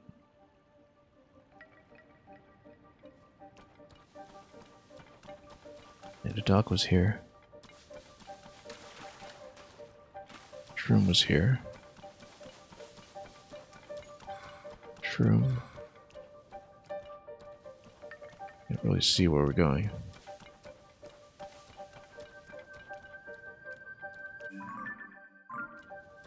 I just need to mark. I should have marked my path over actually using map pins or something.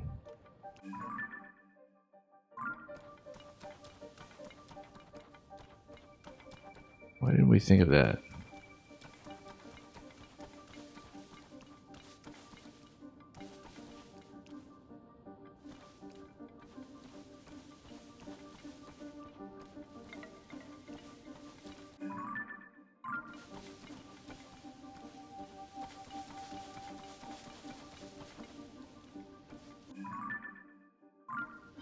Okay. They do get really sparse.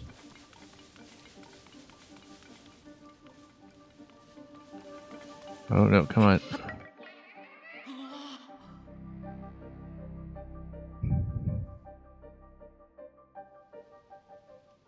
Maybe I should just try flying out of here.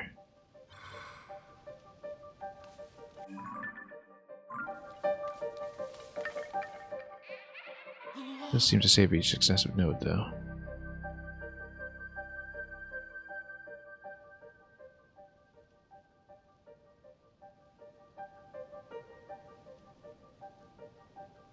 Which would be helpful if we were not totally disoriented.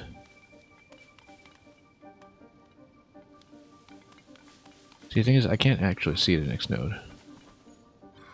Okay, here's some shrooms. That's fine.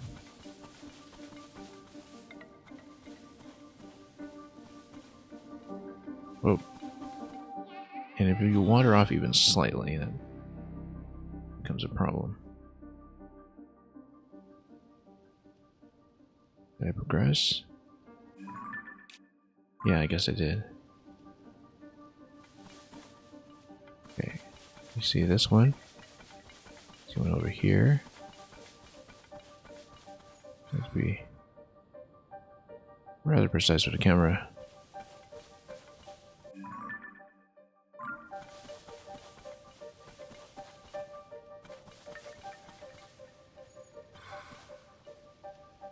Let's see where to go.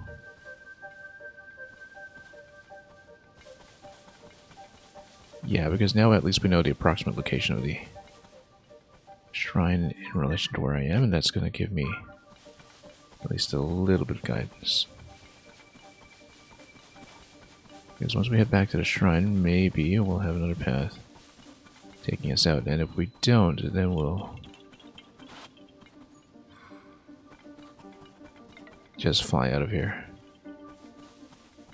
Since it is, after all, like a special place and seemingly isolated from everything else, though. Maybe we're allowed to run out of here, judging by I'm doing all of a sudden. Oh no.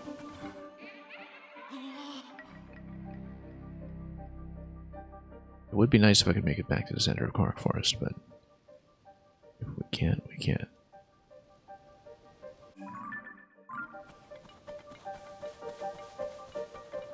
Yeah, let's just fly out. It would be very unfortunate to be stuck here without the opportunity to fly out if we were down in Zone 8 or something, but luckily we are not. I mean, I guess if this place is specifically isolated from the center of Korok Forest, there's no way back, since there was no way in to begin with. So, let's build. I'm sure he's no help either. Secret from the Art of Koroks. Yeah, exactly. Alright, in that case, let's get out of here. Probably build the Ascender vehicle again. To go up to Bravery Island. We're going up anyway. It's right there. It's easy to get to, actually.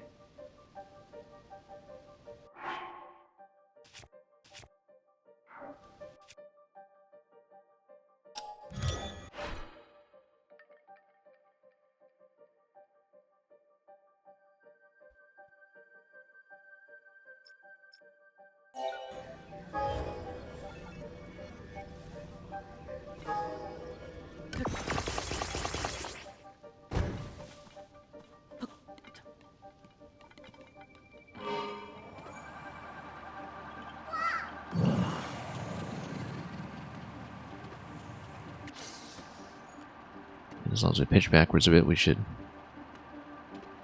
basically be able to use this the way we usually use the quad rotor.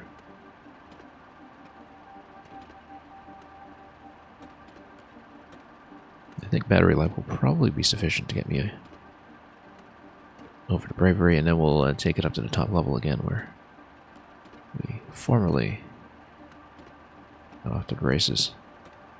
Well, got off to the dive. Given that there are multiple dive points through rings that are scattered throughout the sky world, I assume that the skydive pants that we got were just part of a skydive set, which we'll hopefully be able to obtain. Yeah, we're going to be just a little bit short on battery, I think. But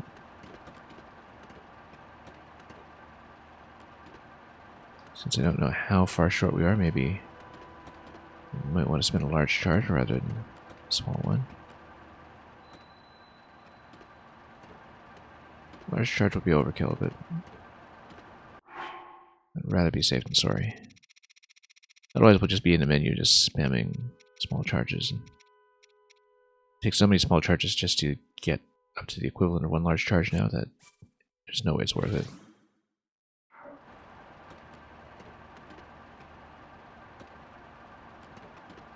Yeah, it definitely feels like overkill, but we'll get it. It will give me a bit of an error margin as well if we're approaching this side first. Oh, there's a Korok point here. Let's see if we can... Actually, no, let's skip it for a moment. I can mark it, but... And once we eventually map this, we can do this a bit more accurately. I say we crash this here first.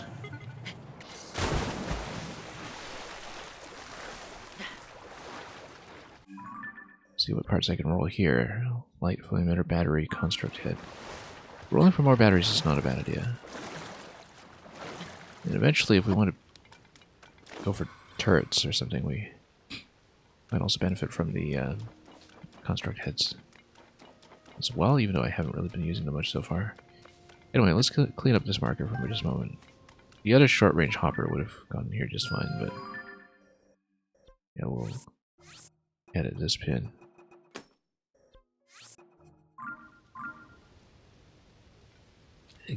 Given that that's a get into the yellow ring style of parag, I feel like without the glider, we're not likely to get it anyway, so...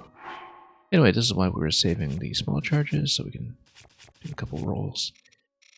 And just stock up on batteries if we can.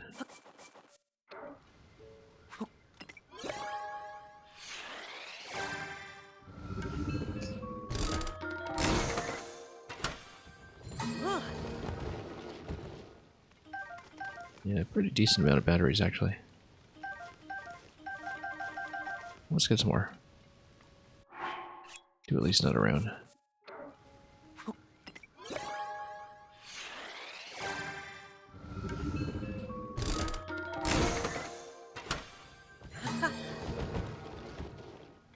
Okay, much more heavy on the other equipment this time, but suddenly find ourselves with 7 more batteries than we had before, and that's going to be alright. So we do want to take the vehicle up. Let's get some ferries too, since we're finally able to. We'll scare them all away. Oh, come on, ferry. Get over here. Get over here. Without accidentally tripping on something and scaring it away.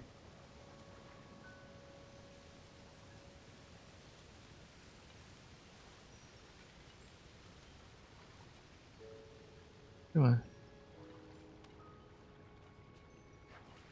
It's way up high. Nice for it to come down a bit. There we go.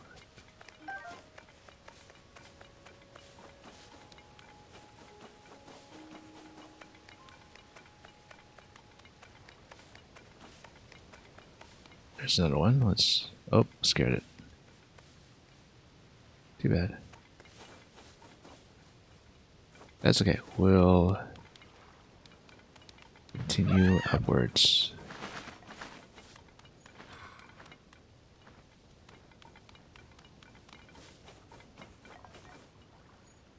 Yeah, we'll just go up. Like plug in some of those new batteries, to be honest. That'll... although a large charge will also be fine. Like, I really don't mind spending a large charge. We've got it in much better shape when it comes to considerations like that, so...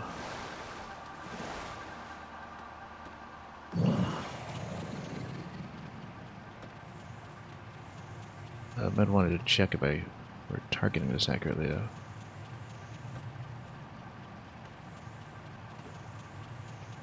Can't actually see where I'm going.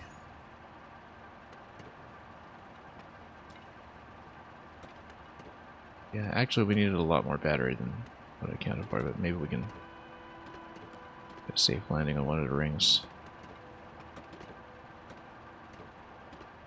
Be a little bit risky. Recharge may be worth it. So,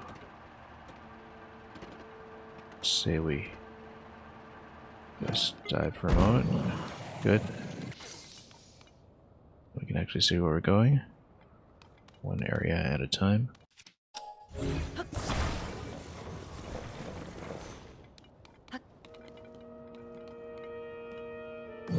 And yeah, we should be able to just right away up.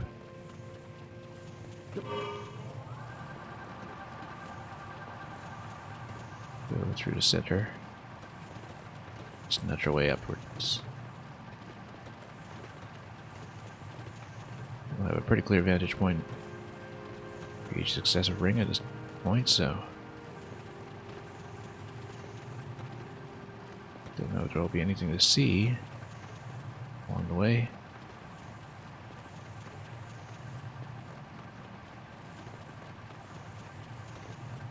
you know, hidden treasures that are tucked away. Anything like that, but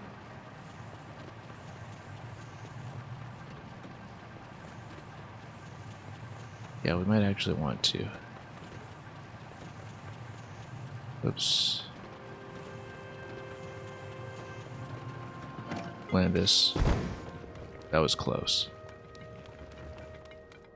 Way too close.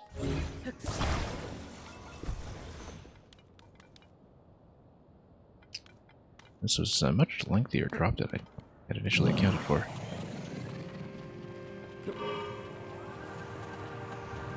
That's okay because, you know, at least the rings, being as they are, battery life shouldn't be an issue. Although they're getting a little bit crowded at this stage. That's okay, it just means they're easier to see.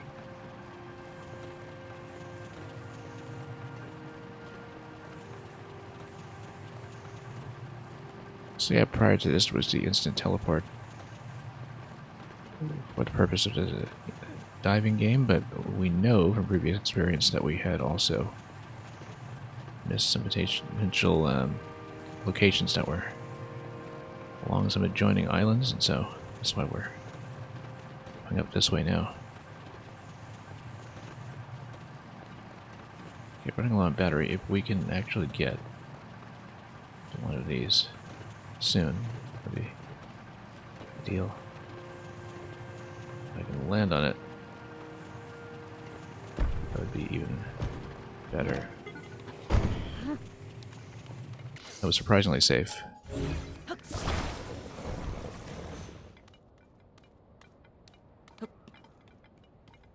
Yeah, we'll just let things recharge for a moment.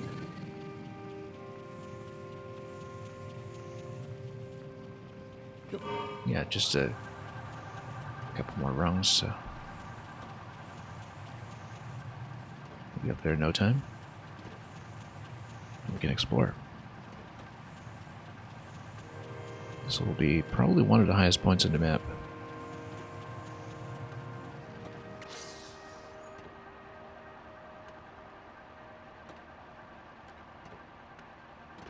We're able to get up here without too much trouble, so yeah, we'll definitely want to make a landing here for battery purposes.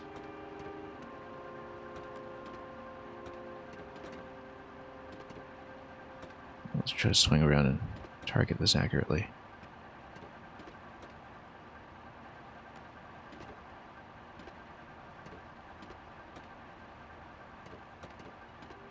Let's give ourselves a nice safe landing. Good. Look at that, we're pretty much right there, so might as well point inwards with this thing and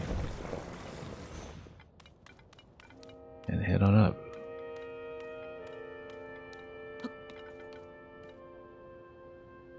Directly below at this point. We might even want to rotate out a little bit just so we are comfortable with our positioning.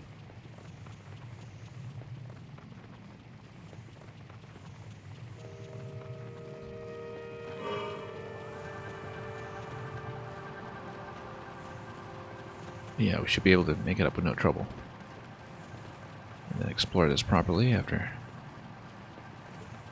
not having been here since we made the dive some time ago. Oh, let's turn though. Let's make sure we're not too far off target here, because that would be a shame if we just massively overshoot. Luckily, short enough fall that we're not outpaced by the vehicle. Alright, let's look around and loot things for a bit. At this point, we can also see where other potential destinations will be at this height.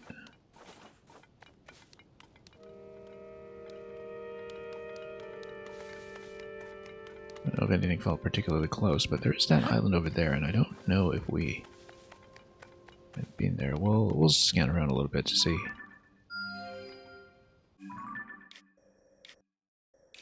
Looks like we definitely haven't been there, so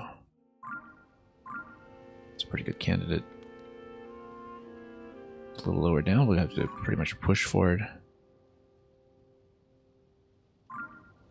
It's okay, I think we will go there.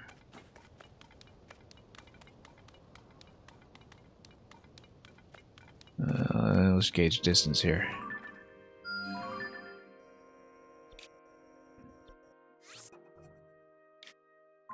Yeah, that one might need a battery or two. But we've rolled a few, so...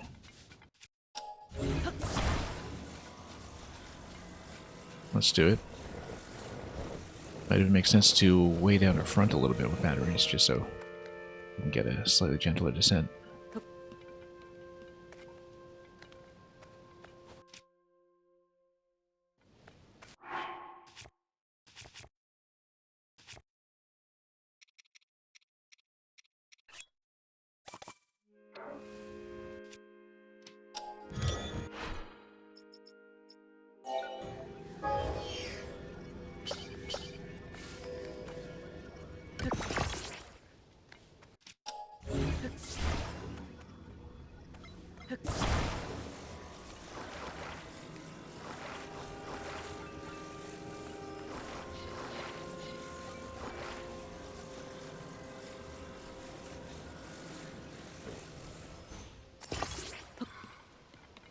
It's a little off, but on a zonate construction, I don't want to be detaching and reattaching too much, so let's just go. Yeah, the pitch for it is going to be fine.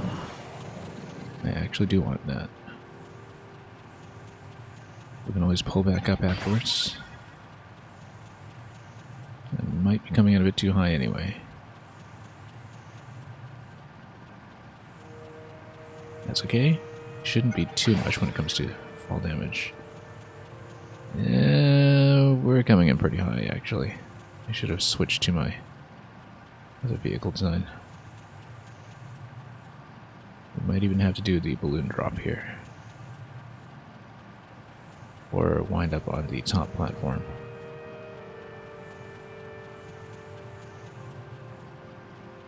Yeah, we're gonna wind up really, really high.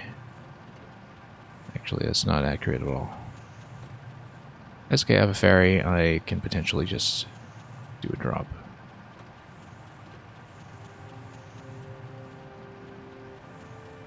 Alright. Whoa. Okay, survival. Just barely.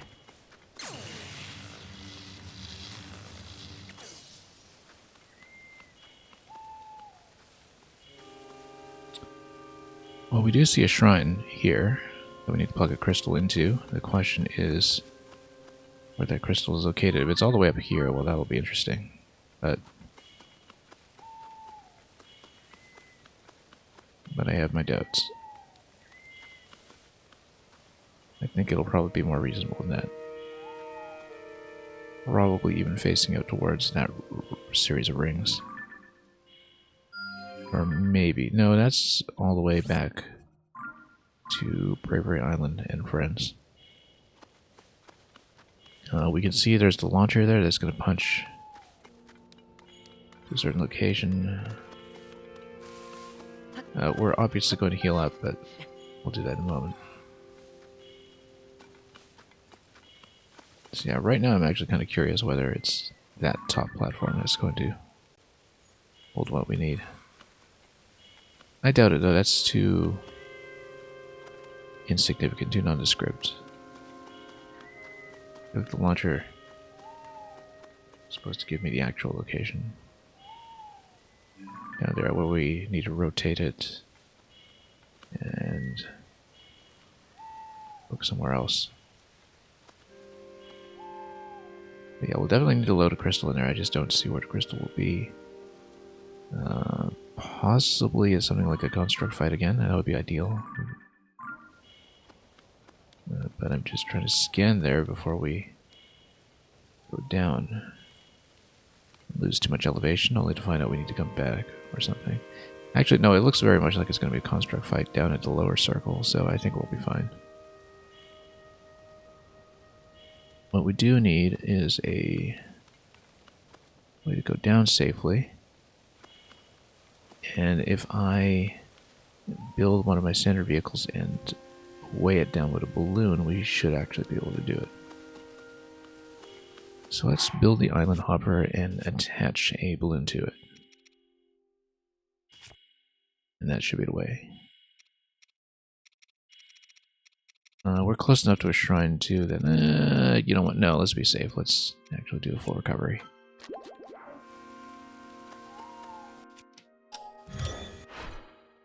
Then at this point, we build my short-range vehicle, my depths hopper,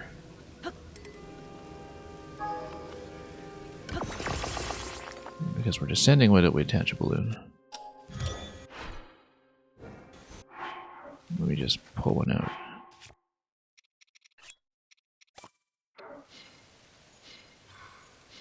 I just take that out. There we go.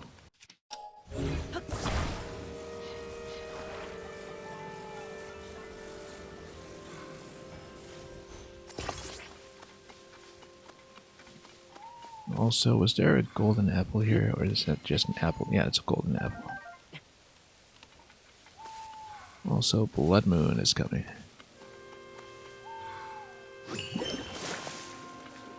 Because that's what the Blood Moon does. I even let it do its thing first, so we're not interrupted mid-flight.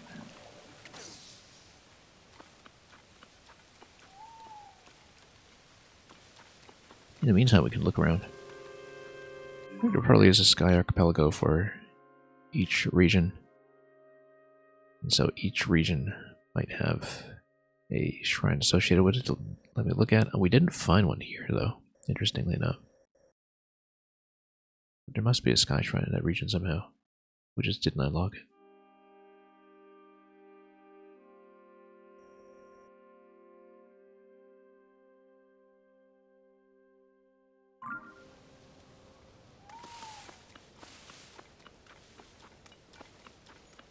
Yeah, anyway, we'll go down for this archipelago, and we'll probably continue hopping elsewhere.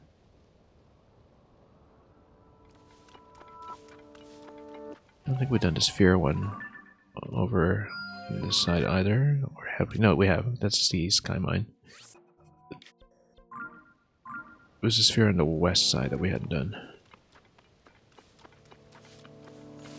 Anyway, let's let the Blood Moon go. And we'll take this vehicle down and drop it.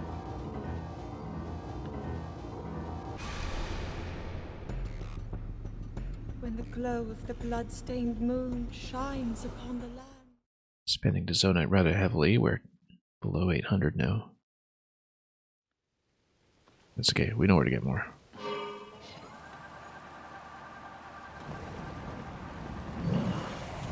Yeah, so it's going to drag slightly, and that's ideal because we do, in fact, want to go down. And then drop. Yeah, there's a flux construct down there.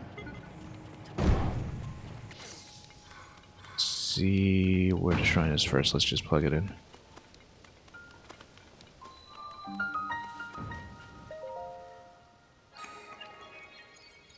Because once we locate the crystal, we'll have some flexibility to load it on my vehicle and fly it back.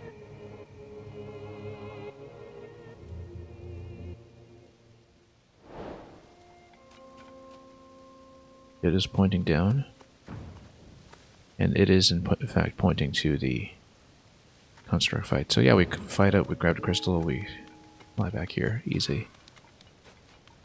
We just need to not let it smash my construction.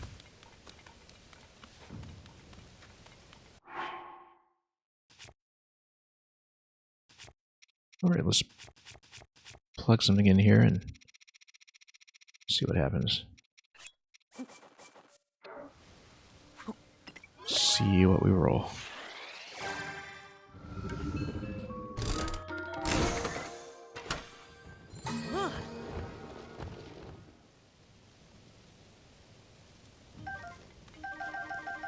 A lot of shock emitters, that's actually kind of nice. Have we revealed everything? Yes. We're pretty low in shock emitters, and they're clearly very good for fishing and such purposes, so... I'm gonna do another round here. Actually, what else did we get? It was light steering stick, homing cart. Yeah, everything here is great. Even though we've hardly used homing carts.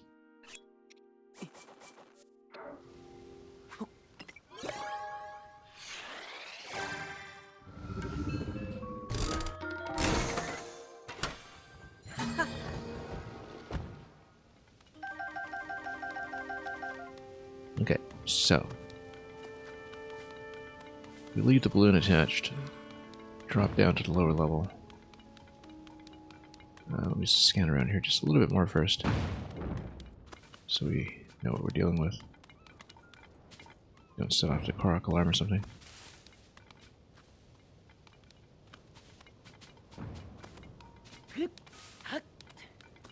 Yeah, pretty standard layout in a lot of these. We're not gonna bother turning this thing, we don't need it. What we will do is turn this guy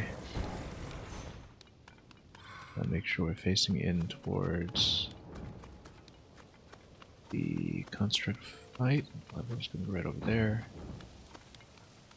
Fly down towards it.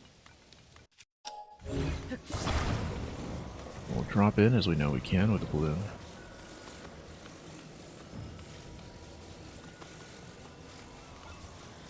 And we'll detach the balloon for the ride back up.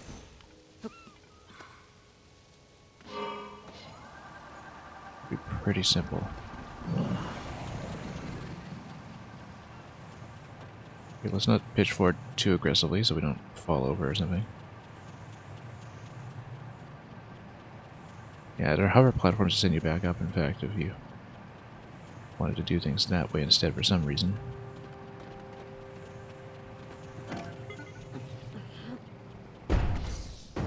Oh, might need to recall. Hey, come on. No. Hang on, can we see it? This thing accidentally pushed a stick and then...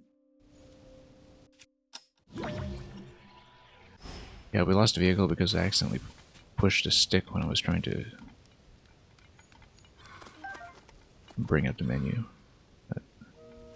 So I can't stand stick click inputs in any game. Never got used to stick clicking. I actually never even encountered it until the Wii U era because I never used PlayStation or Xbox controllers.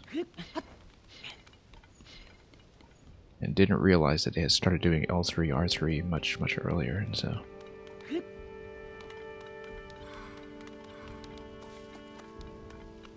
Anyway, that's fine. We know how to build another one. It's just too bad because we could have just detached the balloon and gone straight back up. Without having to deal with hover platforms, rockets, etc. I think the idea very much is that you launch a hover platform or a rocket and then send things over. And perhaps with a wing or some other implement. But anyway, let's just fight. You know, take a whole bunch of hover platforms, build a staircase, take it up that way. Not doing it that way. We're going to just fight them. Speaking of which, let's get weapons in order.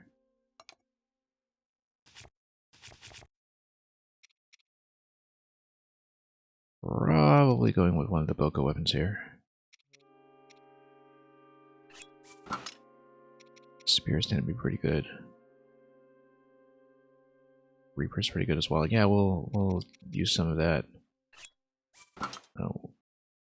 We should also think about, after I defeat this enemy, what we will attach the loot to.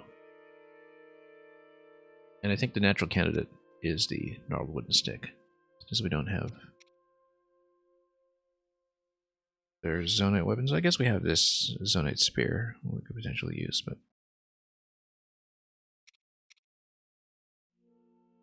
we'll probably put it on a wooden stick and have something mid-range. besides something else that would be useful here. But yeah, we don't have too many zonite weapon bases, so it would either be on this or swapping it onto this, and I think we'll be fine. Let's just go. Yeah, it would just be a plus 10 or something on it anyway. That's fine. We'll go with this. Oh, this is a flux construct for 1. He's barely worth anything.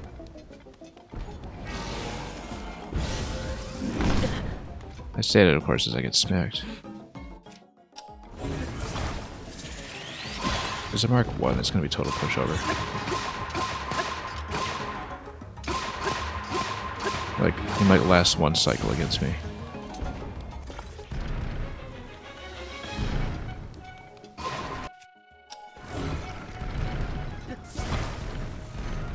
Whoops. That's why I keep misclicking.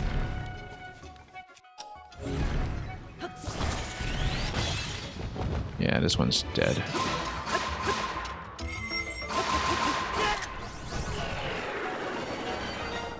Easy. The part that actually matters will just be the escort. So yeah, that's fine. We'll attach this. I might even just put it on the Master Sword. That matter. That's okay. We'll do this. It's only plus 10. Anyway, let's grab the crystal. Oh, where's the crystal? There it is.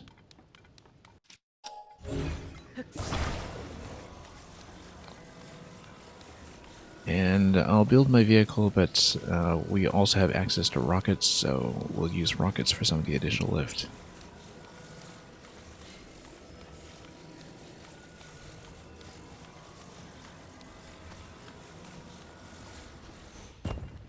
I mean, we can also just use rockets to propel this platform diagonally and then fly it down or something. That would be cheaper from a zonite perspective, but at the same time we'll want to have... Look at this, there's so many rockets actually.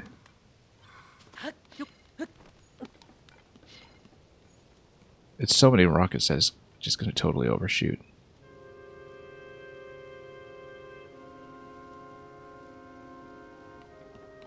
Like if we...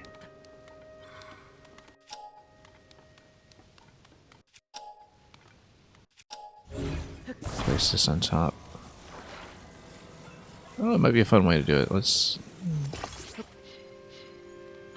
attach tons of rockets to this thing along a diagonal.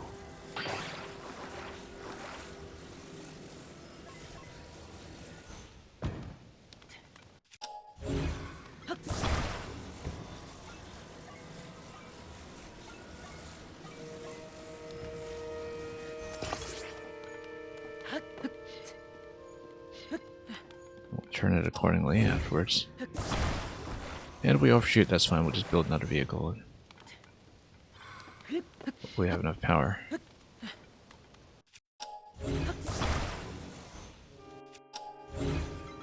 Yeah, we'll rebalance the crystal as we go.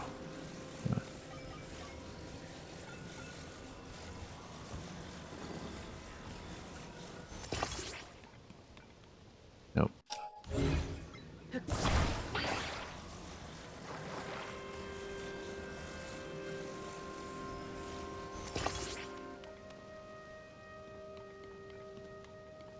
A 45-degree angle on both of these. This will be a fun way to do it, I'm sure.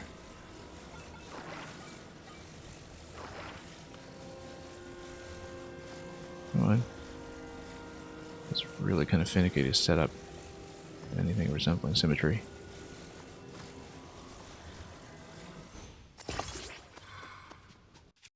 I just completely topple over. Yeah, have a good night, James D. That looks so ugly. Totally out of alignment. Everything's out of alignment, actually. Like, nothing's angled correctly.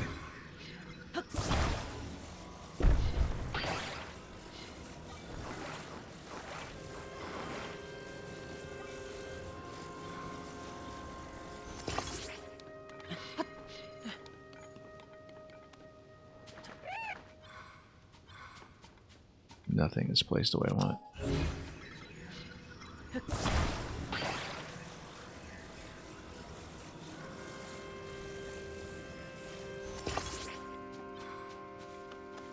Probably would have been faster too. Not do it this way, but you know. We'll have a couple of diagonals. We'll have a couple back here.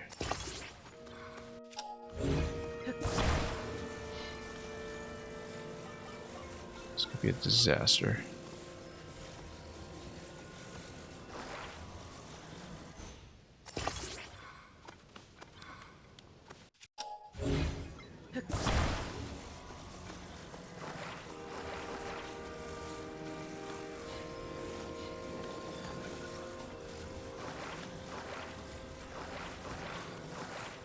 Yeah, we'll want some of these in front just for balance.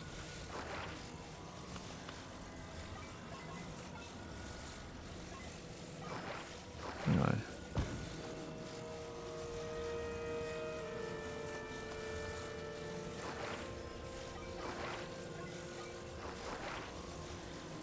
Well, we'll see if this works.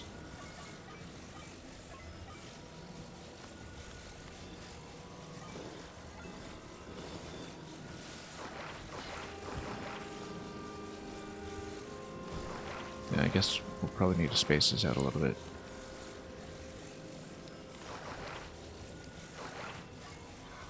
Maybe have them just go vertical. But we'll do it in the back order. This is going to be a massive overkill, I think, but we went up way too high. I have to drop this afterwards. Anyway, we'll place it this.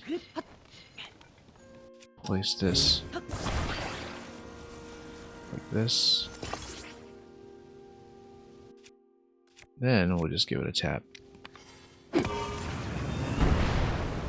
at that. It actually does work.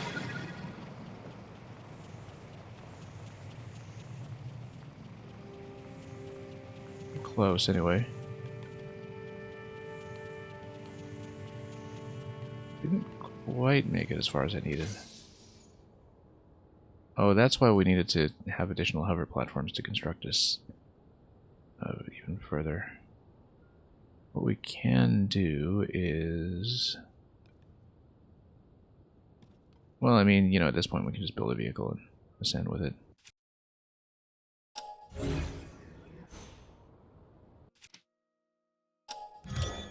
Okay, at this point we'll build something.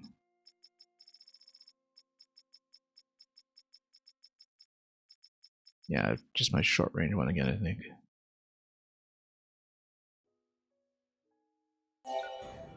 It's a good design, extremely reliable, that's why we keep using it. The issue, of course, is that once we get into the shrine, we'll lose any vehicle we build, so we might not want to overspend. What would an ascension range not?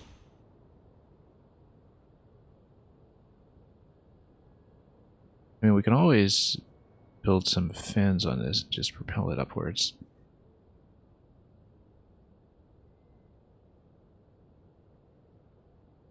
That might be interesting.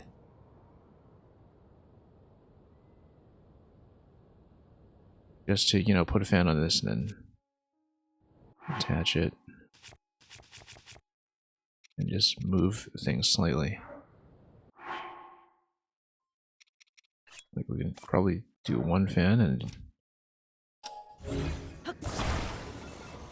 just full platform a bit.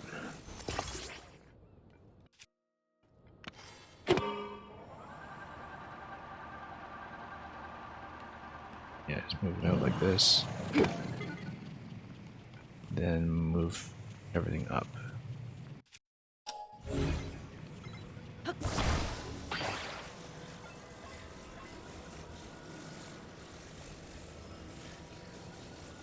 I wonder if we just place it like this, whether the fan will propel through.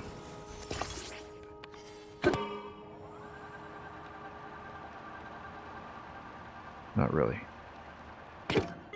Didn't think so.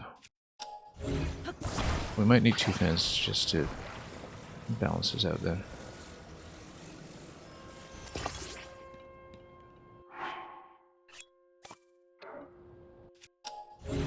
Stabilizer would have worked too, but I want to flip this thing around.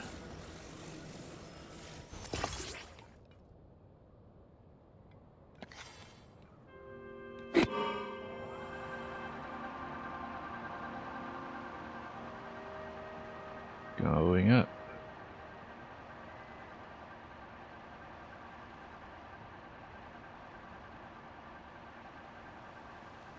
Okay, this actually turned out to be a nice and cheap way of doing it. Just spent 2 fans and right there.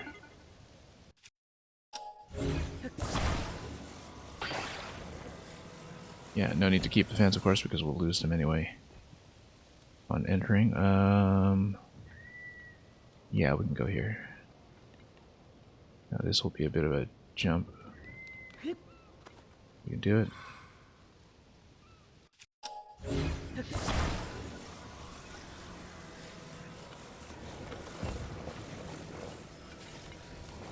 Just be extra careful with the escort. There we go. Not too costly after all.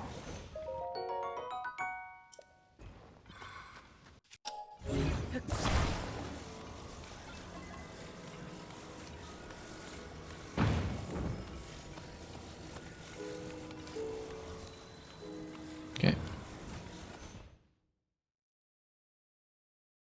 Yeah, surprising accuracy on the rockets. Even if we fell a little bit short.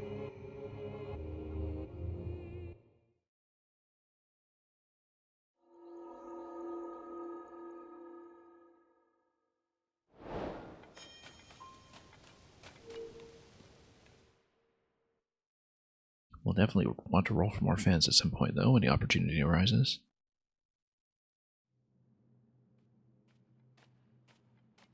Anyway, that's another one.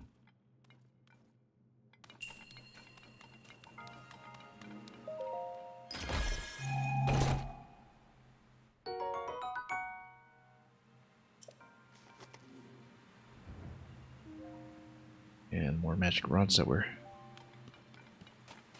just going to use to tap things.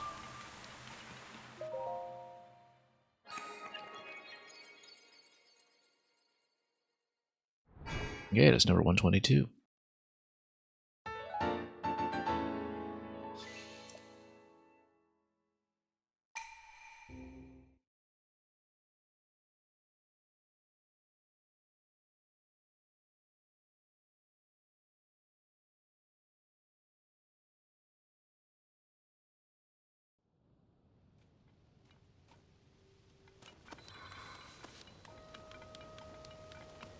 Alright, so that's done. We'll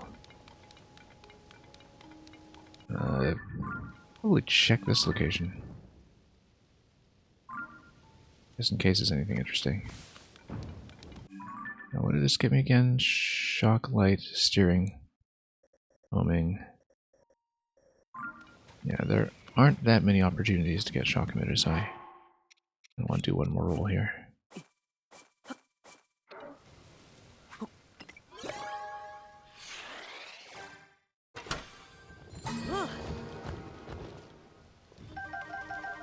Absolutely loaded on steering sticks, though. Yeah, shock emitter is pretty rare even here, so let's.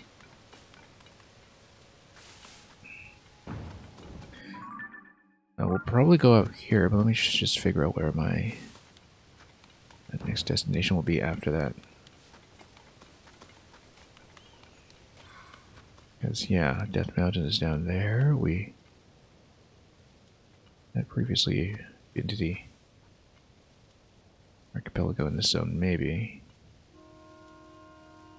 River Island. It's up on the top of here. What is this? That is just a Great Sky Island. It's just rather large. Let's just look around a bit first. Oh, have we checked that upper location? Yeah, that's where I came in the first place when I came in a bit too high, so no need to check that. The cyclone over there is the whole Wind Temple quest. This little flower bud over there, that's something. Oh, I guess the labyrinth would be one potential destination because it is directly on our way. Yeah, we could definitely trend downwards towards that with vehicle plus balloon to weigh things down and give me a drop. So yeah, that's something that has some potential. We go down there and do the labyrinth now.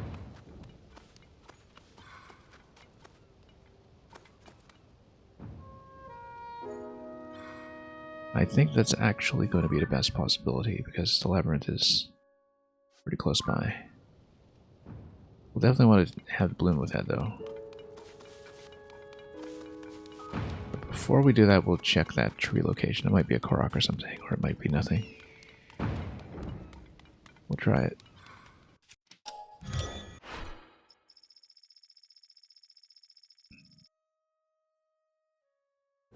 However, it would grab the vehicle. Yeah, hopefully we'll have enough room to actually construct a balloon at that stage.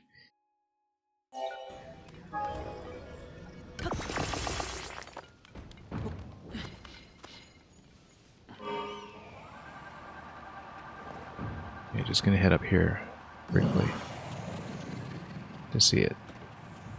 Might be nothing. Might be something. But we'll check. Yeah, Korok alarm's going off. Let's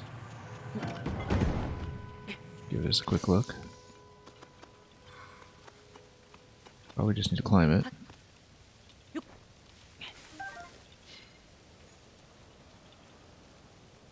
Maybe. It's the Korok point, I just don't see what kind. Maybe one of the ones I just need to collect all the apples for or something.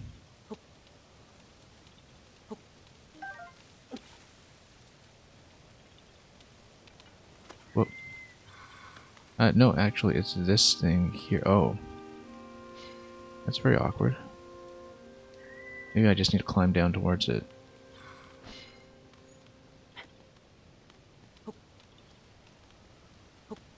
Careful here. Okay, yeah. It's actually the first time I've seen one of these. There might be some of these all over the Sky Islands, but it's the first time I've seen a Korok point that's kind of on its side. As a climbing location like that. Okay, we found it then. That totally works. In that case... Yeah, I was kind of surprised there was nothing up there at that top location either. You were scanning the islands yesterday and found this one or one like it. Yeah, it's my first time seeing one. Welcome again, Dog Addict. Now, at this point, I'm going to go for the labyrinth, but to do that, we're going to turn this into a descent vehicle. That means attaching a balloon. This method has worked pretty well for me so far. Oh boy. Hang on. Let me just grab this guy before he falls over completely. There's nearly a wasted part there. Having to spawn right off the edge. Okay. So the idea is that the balloon adds some weight and also allows me to drop. And since we're above the labyrinth location, we do in fact want to go down like this.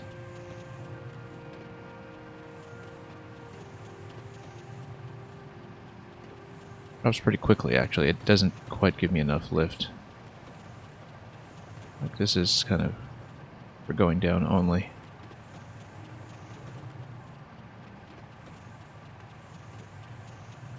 That's okay, we should be able to get to the labyrinth without too many problems and just drop on top of it. Trying to maintain elevation after a certain point so we don't undershoot it.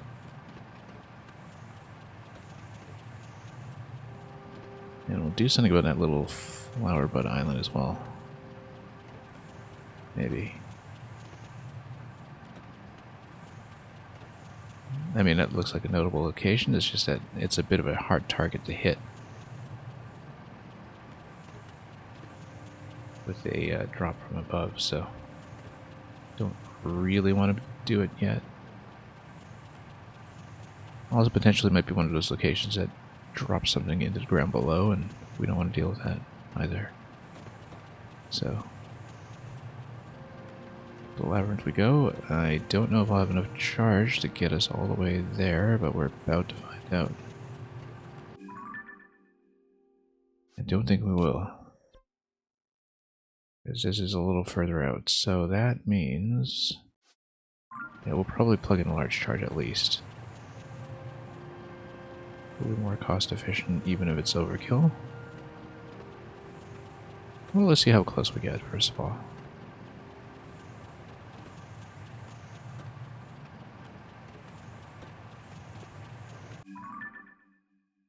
Yeah, no, we're actually pretty far. We need the large charge for sure.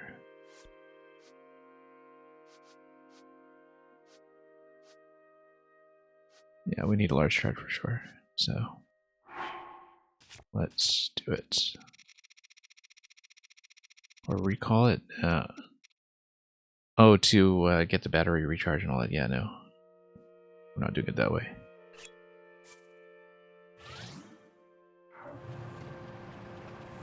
I have enough charges at this point that I'd rather have this feel at least a little convenient.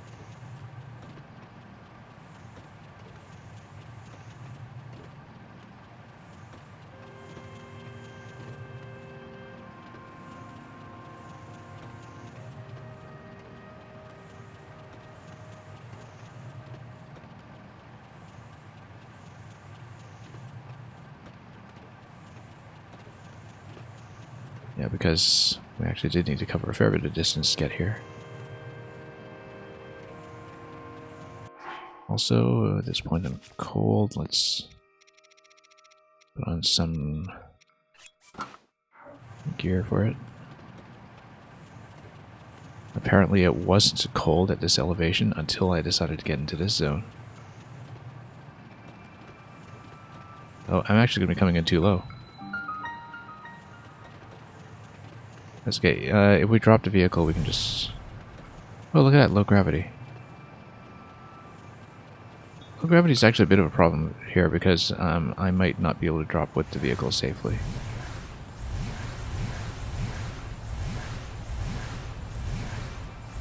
I'm a little bit stuck on top of it, actually. Well, that's an interesting effect for sure. Actually, if we just maintain position here until we run out of charge, then we should be able to drop safely, because it's actually not letting me let go of the device right now, is it? Oh, it does. Okay. Drop. Oh, and of course we're going to be interrupted because we're within range. Love how this fellow here came all the way up to the Sky Labyrinth to greet us, because we were within the horizontal boundaries, or rather the sort of XY boundaries of the zone down below.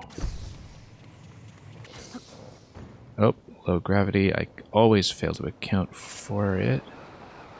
Will we get the burst here? We will not get a burst here.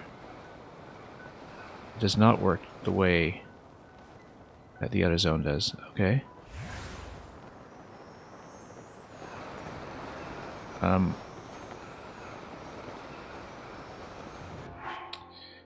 Well, this was unfortunate. We do have a ferry. We can survive the fall, but unfortunately that is not what I thought would happen, just because of the way that the other labyrinth would kick me up.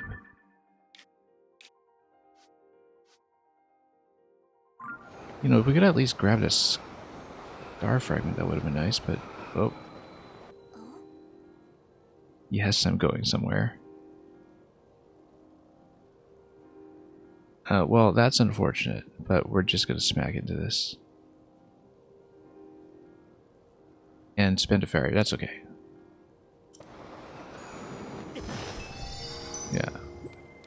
water landing was not going to happen here, so...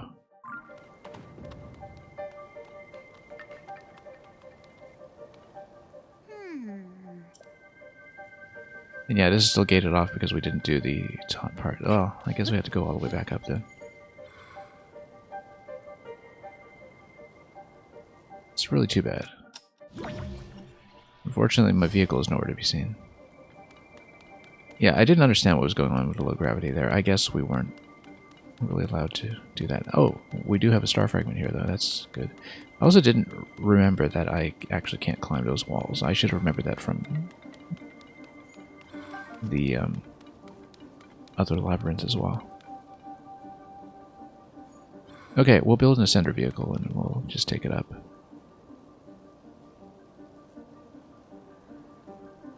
Yeah, we'll build an ascent vehicle. And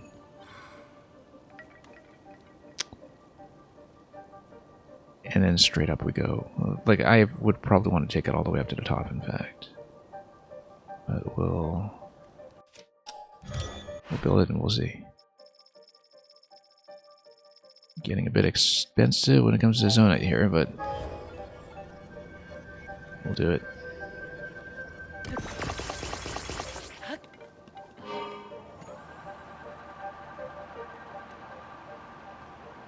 When we do it with a quad rotor design, we should be able to reposition safely.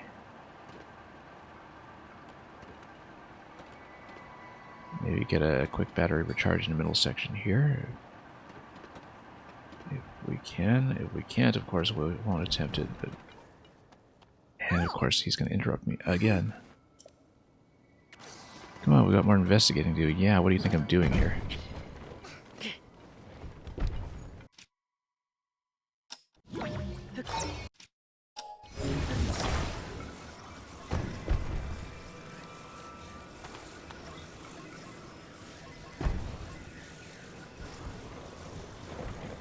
Now let's see if we can place it somewhere safe. Right here. I think it's an incentive to clear the wind temple just to get this guy off my back every time I get in and out of the zone. Anyway. Let's head on up. I'll probably need to use a charge at some point. Also, yeah, the low gravity thing is totally throwing me off.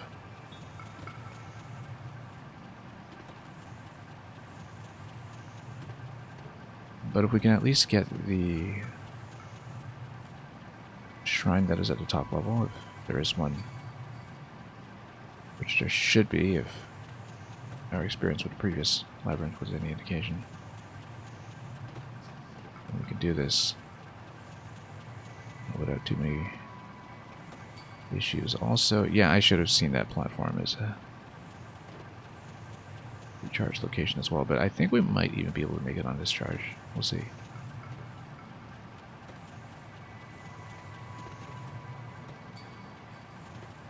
Let's turn around a bit.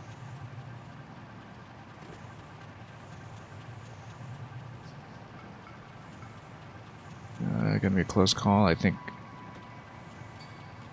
in the interest of making it up safely, we're going to spend it on a large charge. Oh, I see the shrine location though. That's a good thing. We can at least head towards it.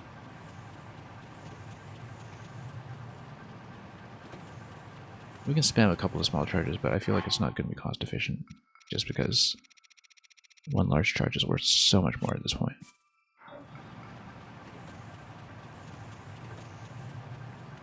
We'll definitely land at a shrine though, so we can see what the proper entry point is for everything that we're supposed to do here in low grav.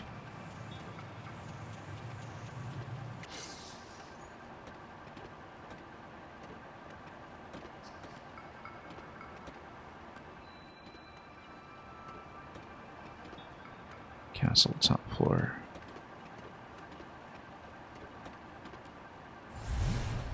And then, oh yeah, of course that's going to kick me up. Just crash it and slide down. Yeah, because you can climb top here. Just have to compensate for low gravity as much as possible.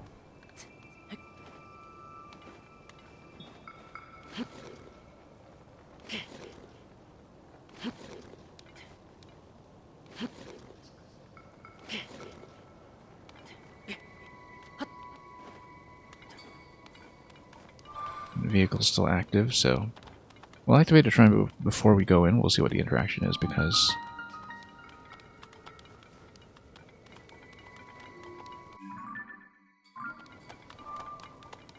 then I'll see if I want to keep the vehicle now or if I just want to ditch it. A test of wisdom.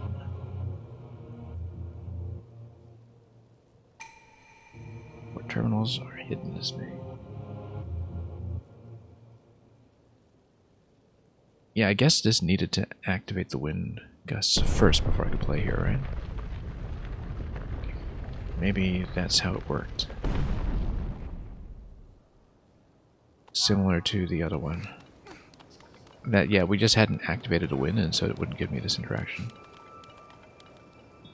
There will probably be a treasure chest that's tucked slightly out of the way, as we'd seen before. So maybe I want to scout this quickly before I ditch the vehicle before the shrine, but then...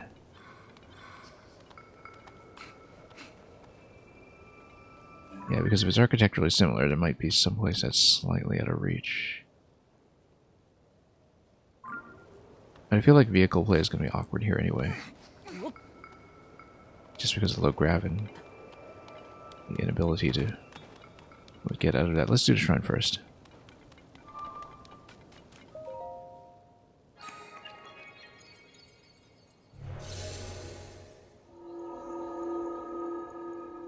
And then we'll do the big drop down below.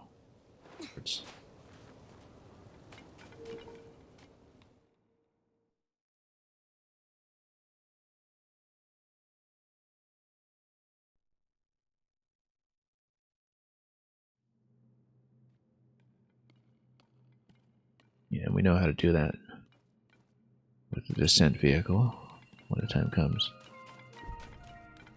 Gravity and velocity. Okay, so I guess we'll figure out what this is.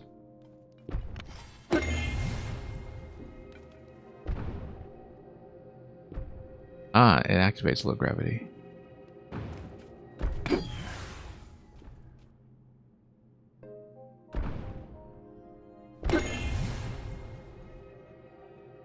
So once the low gravity goes, there we go.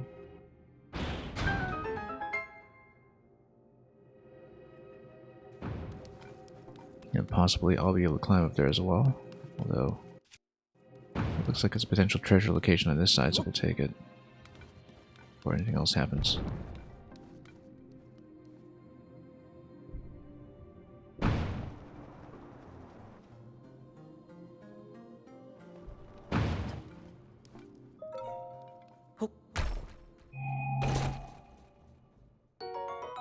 Large charge, exactly what is best.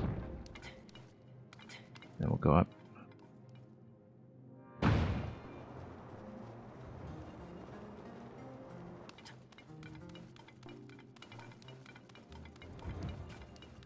Then we'll see what this is all about.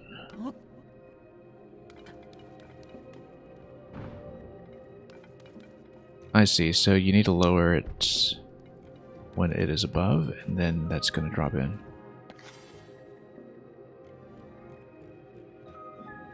But first it has to load another ball in that position first, right? We could even freeze it with a recall or something to get it to behave, but... Oh, there it is.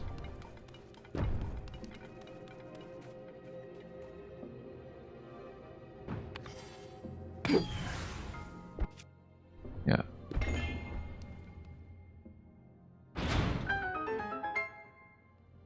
Okay, pretty simple.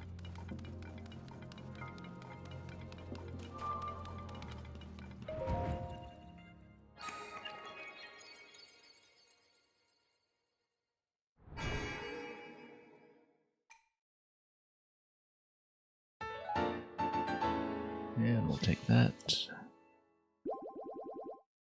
It's number 123.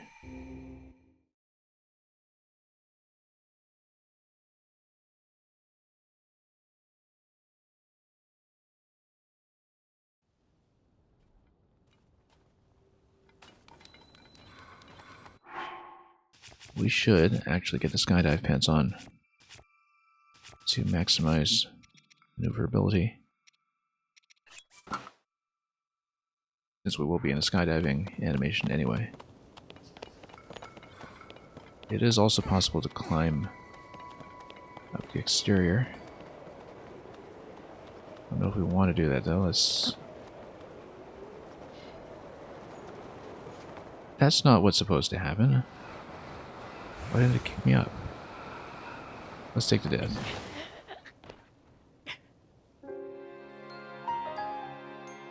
No, you can definitely do this without the glider. We did it with the other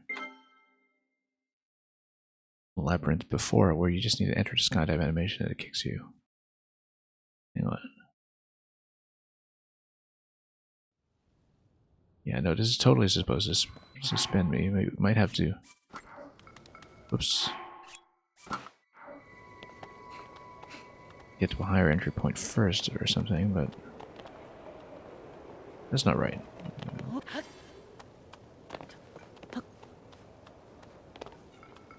Should be able to do it. Let's climb the exterior first, and then we'll start up top and see. I was absolutely able to just bounce around in a skydive animation when we did it previously, so when we did the other one anyway.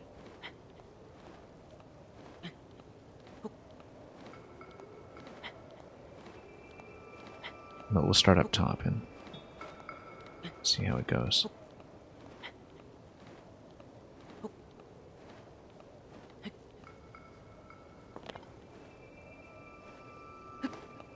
Also, because it's low gravity, we probably could just jump and climb.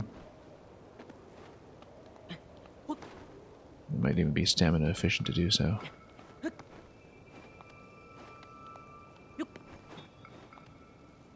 As long as we have a rest stop from time to time.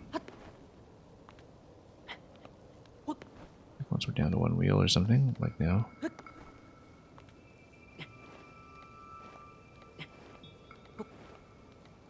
Stop for a moment. And we'll keep going.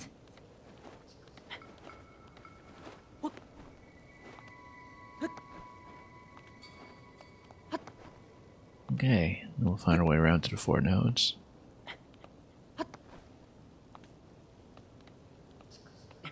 In just a moment.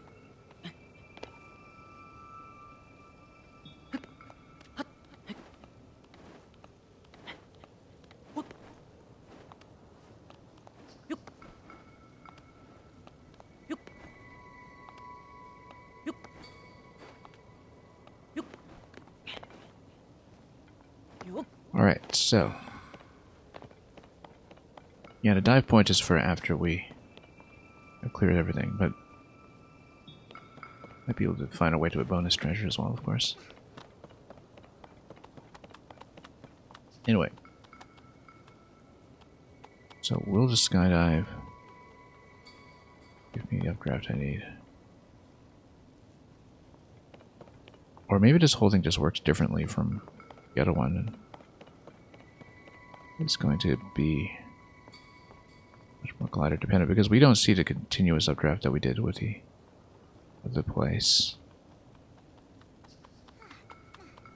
But it would need to be a bit inventive about, you know, building balloons or something. We can do that. Yeah, down below, that's the drop point that goes all the way to the bottom.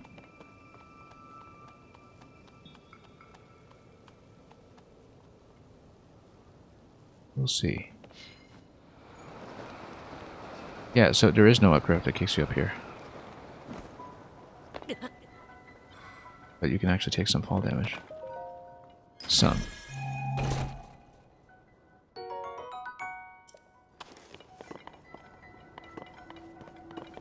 Interestingly enough, then, with the ability to take fall damage, I may actually be able to make a bit of headway.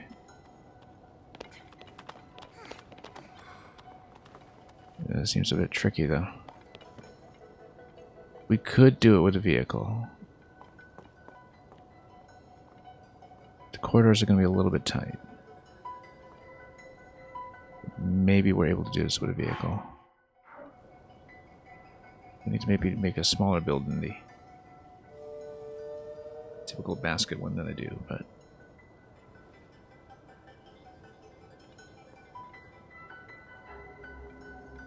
if it's low gravity, it might be possible to do like the minimal hoverbike thing and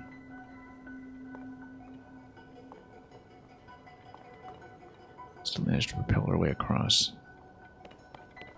Oh.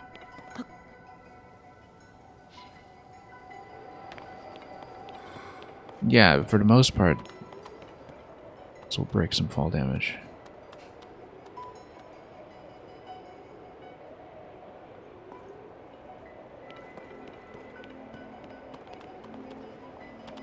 And look at that, there's a bit of an updraft here.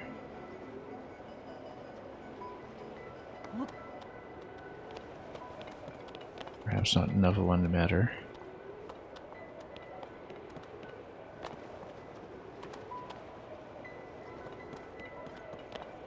I think we should maybe try some kind of build.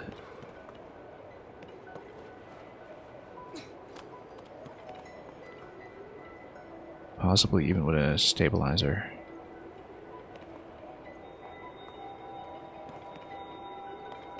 It had to be a bit crafty. Solve this one. It is not the same kind of puzzle as the previous one, and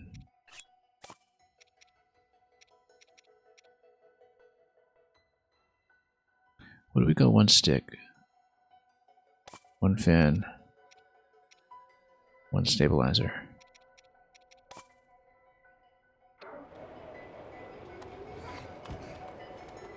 The idea is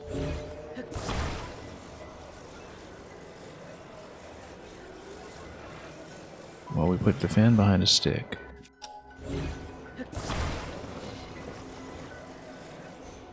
Just like that. We just pilot this around and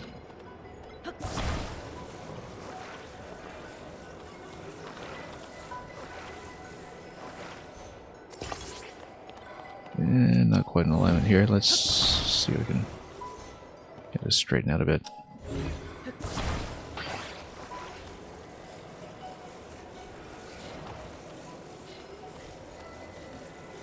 Or even just go stabilizer first. Let's see, I'm trying to get this to attach properly. So we can get on comfortably. I mean, we can also just put a stabilizer on top, but I think the mass would be maybe a little bit weird here. Look at this dreadful thing. I like it in front. But can I? Attachment points are not going to be too generous here.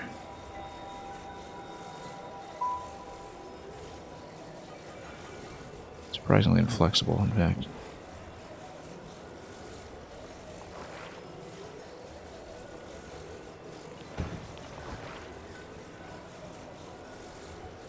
Actually, let's put stabilizer behind the fan. Let's try this. I just want to make this not too awkward. Stabilizer will solve many things, but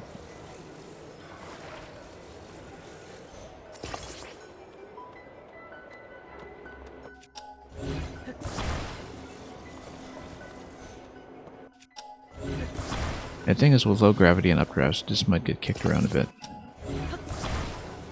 Come on. I would really like it, it would just let me center things from time to time.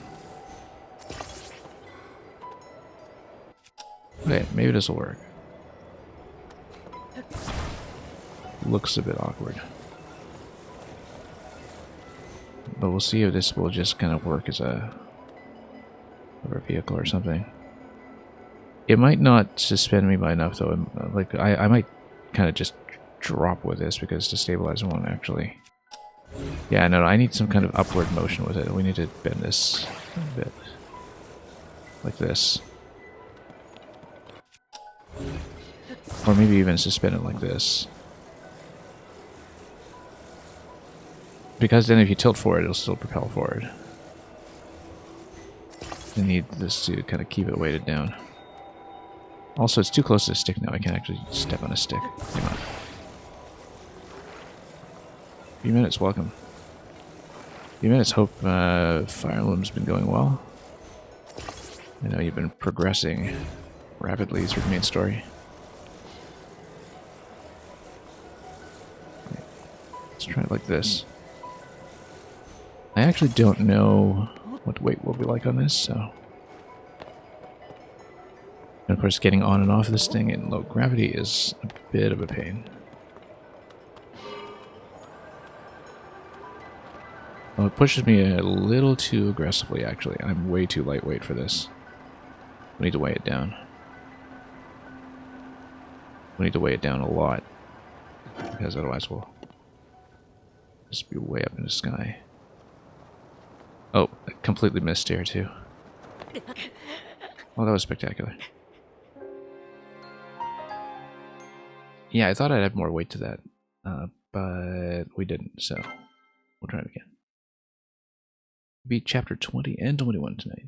Excellent.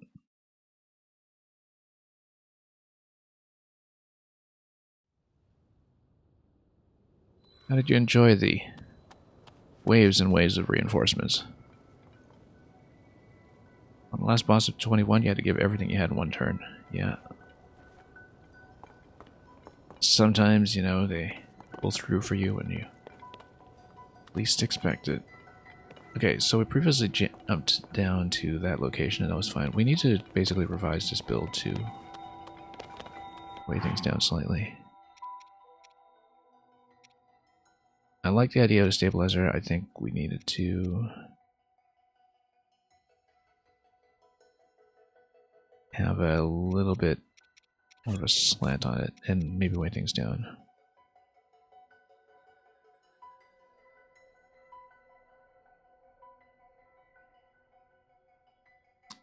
Yeah, let me think about this. Maybe even something like a hover stone. But if you're unpowering the hover stone, then that's not going to work. But I basically need to add some kind of dead weight to this. If I can. Maybe even a wing or something.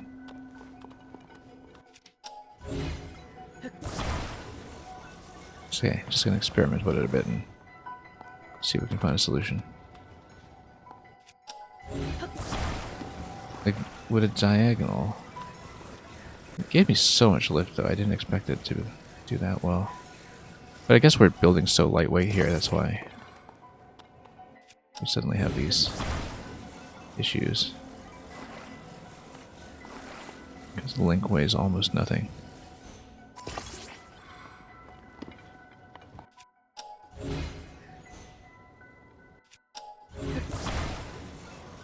Yeah, because, well, now I have the problem of, you know, what we should do is slant this.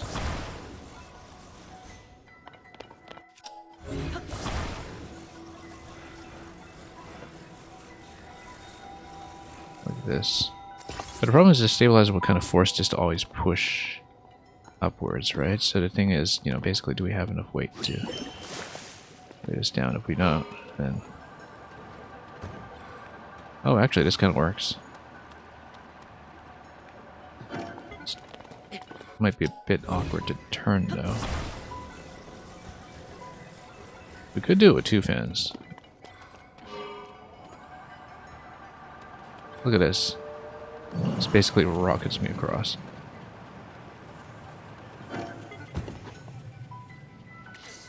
And then we fall very awkwardly, and then we recall it.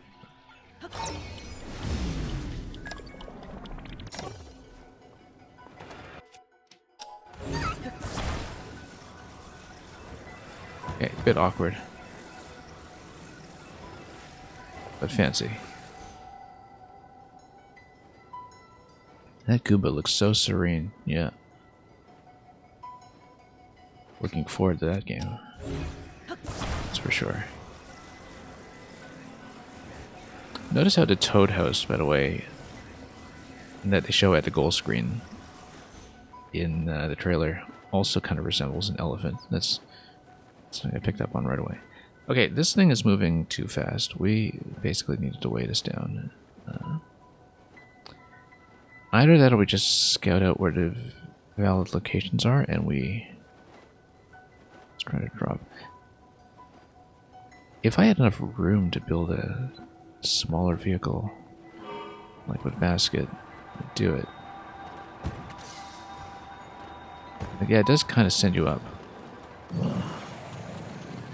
You tilt forward, you can go really fast with this. I mean, this might be a fun design for the overworld, but maybe not in low gravity like this, where also we're totally stuck. Come on. It's punching me against a wall like that.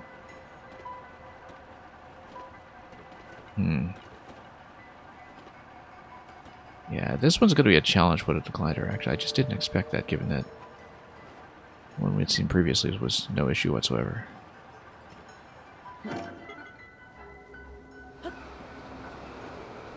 Smack. Okay, let's try with my standard vehicle, because we can actually pitch it. And in low gravity, though, we might have issues with elevation gain.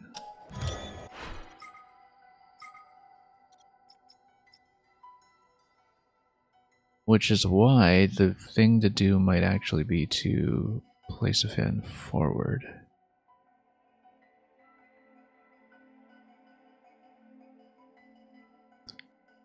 Let's try it as is. If it doesn't quite work, we'll rebuild it with my own fans from my inventory. I think it's going to be too big to fit in a lot of places. Well, because then we can take the back fan and just tilt it forward to see how it interacts with low gravity effect. I don't quite understand vehicles in low gravity to begin with. And yeah, it's descending way too quickly. With low grav is just causing problems. And of course, as soon as you run into something, then you've got problems. Yet again, so we might wind up dying quite a lot while experimenting in this section.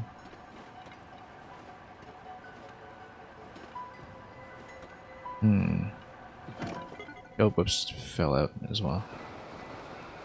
Well, we can grab it again? Nope.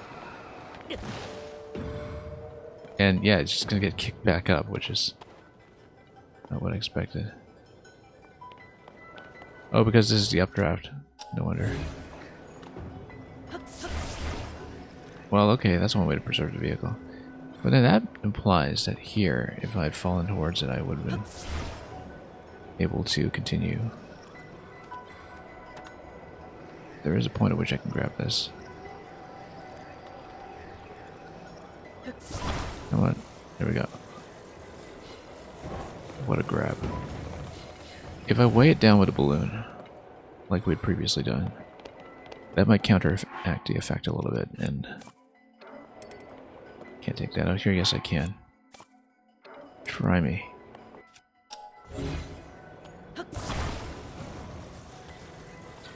They showed some new screenshots of the Mario RPG remake, including the Big Yoshi. Yeah, I didn't. Boshi. I realize that. Looking forward to how Kulex is going to look, actually.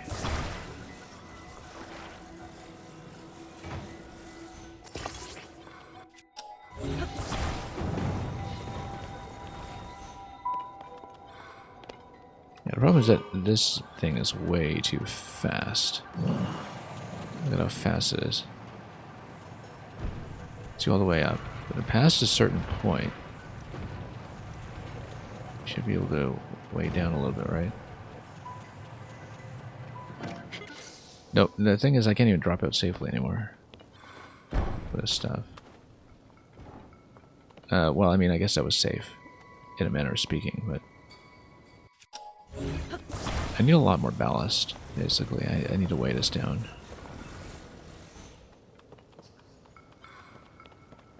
Or just build the descender vehicle.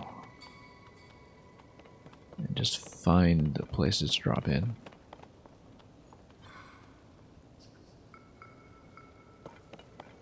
Because if things get kicked up anyway, maybe with the descender vehicle I can figure out where to go. Because currently we haven't found a single one of the 4 points we need. Maybe the torches down there. Obviously we can check this chest as well. We should check that. Or too long. We'll grab this for the time being. That cat came in for the air show, yeah. Well, it's definitely a show.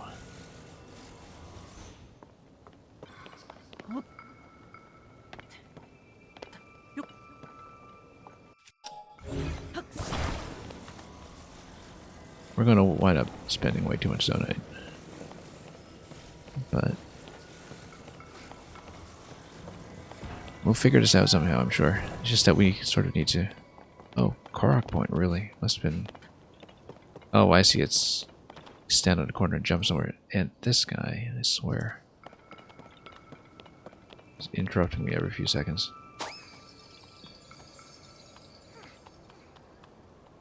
Yeah, that's going to be a jump. I don't think we're doing that. We're going to mark this location.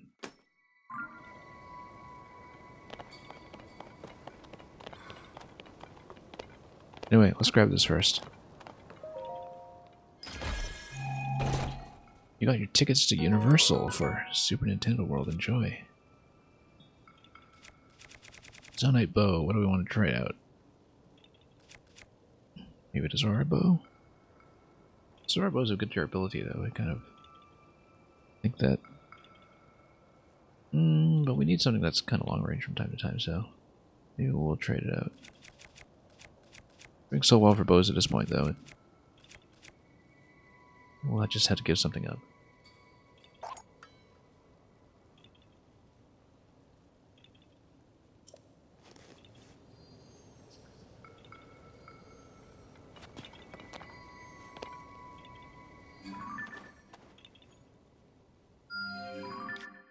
As far as that, that's far. That's way off in the horizon, actually. Might even be the Wind Temple itself.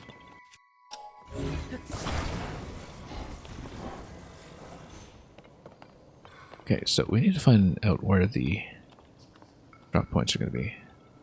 These torches down there are promising. What I need is just an unpowered drop vehicle to fall. Now the problem is that with low gravity, my usual assumptions about how objects fall don't quite apply. And so the vehicles I built for safe drops elsewhere in the game might not work at all.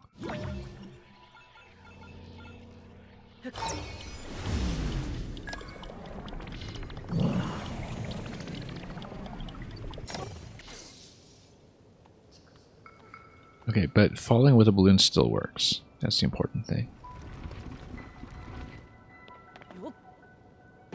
We're jumping too high. Way too high. Not that bad, actually. Okay, so this is one point. And the vehicle remains in suspension, which is great, because it means we can get it back.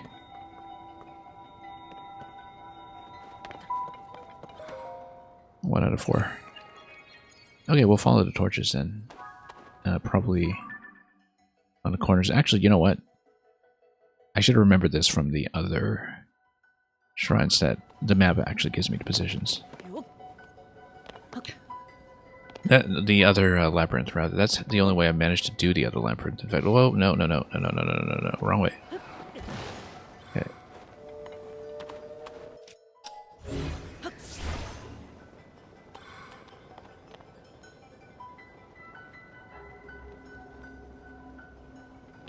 Yeah, as you can see, you're, technically supposed to ride a glider here, but we're totally not doing that, and so...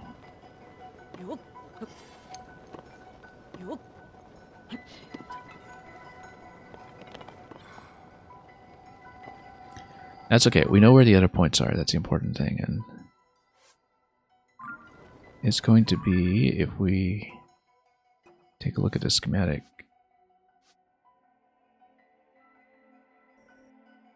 It'll kind of be the equivalent of 3 points across the center.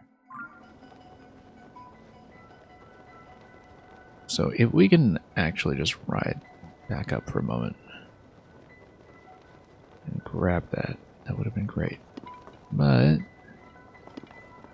since we can't, let me figure out some new positioning that's actually going to work. Yeah, we might need to ride back upstairs. Let's... Okay, here's what we're going to do. We're going to build that rapid ascent vehicle again. If we can.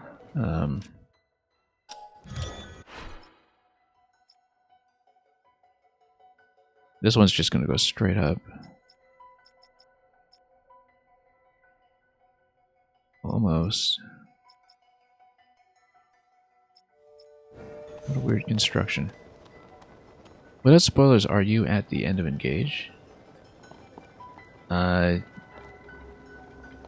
You are not at the absolute end yet. You do have a few chapters ahead of you. Let's just say. The ending will be obvious. Like, the game will tell you pretty specifically when you are at the point of no return for the final chapter. So it will not be ambiguous. And you will know. Okay, let me think about what we're doing here. We want to... Thing is, I'm so lightweight here, there's no easy way to just create a gentle ascent vehicle, perhaps. We can go... I can try to make my usual drop platform and maybe attach one fan to it to send it up. Yeah, because this is my usual stabilizer basket that is just meant for dropping. We're going to end up massively overspending around here. So this is what I tend to use to go down into chasms. If we put one fan on it, then we just take it upstairs and we scan around for torches. And then we just drop. Like we did here. And look at that, it goes way up. Let's recall it.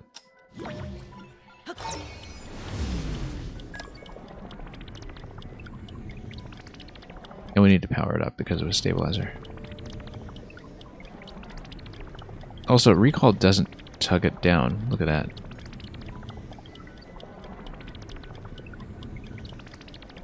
Oh, because we recalled the wrong object, no wonder. We needed this one. And now it's been floating around too long for me to recall it. Okay, so now we just have a bunch of floating balloons. Because balloons are lightweight and that's what they do. This one's going to descend gently though, right? It's going to go down a little bit at a time. So maybe we can catch it. Or it'll just stay in equilibrium. This is such a strange place. You've got to deal with updraft and you've got to deal with all this stuff. I mean, I guess it didn't help that we built it with a balloon.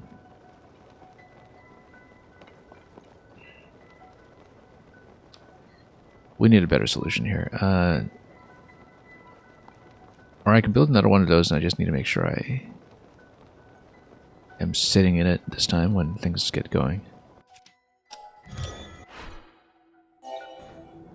And we'll make sure we recall the correct object before it goes up. Let's...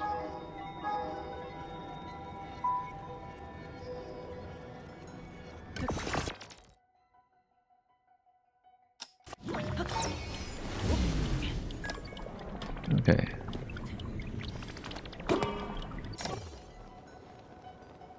Alright, good, good, good.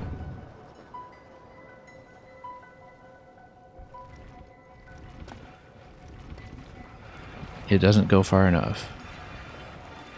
Which I expected because we wanted to build a fan up here in the first place, right?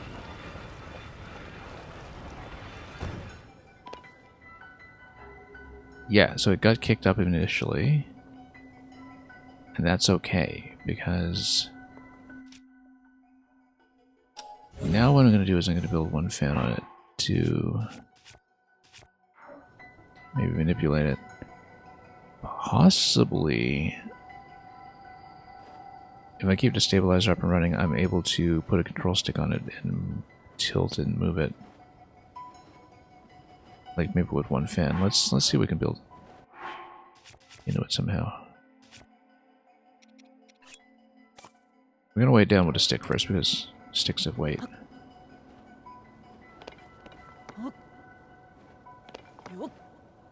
And yeah, we'll just leave the stabilizer on for the time being until we have a reason not to have it. Where did the stick go? Did I just lose that? It just got kicked up. It got kicked up, didn't it? Or just got dropped off?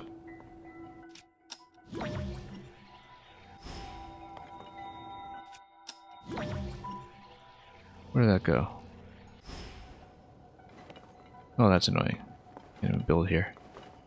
Or, oh no, here's a stick. Okay, I see it. I see it.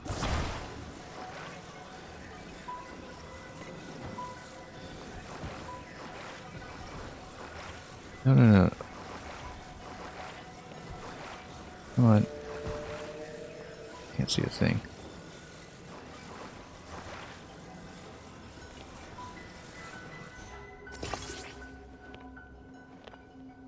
Okay, it's a little off.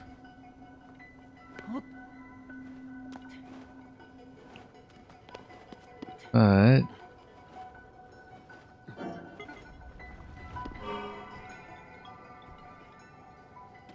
yeah, basically I can just take this up and then possibly at this stage I'm able to attach a fan to it or something. Add a diagonal like a single fan.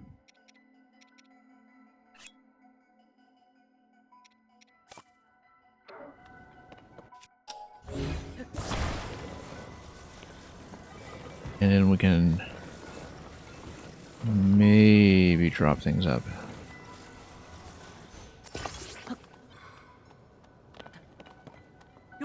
Like, if this gives me a slow ascent rather than a super quick one. Okay, that's a lot better. You can reposition slightly.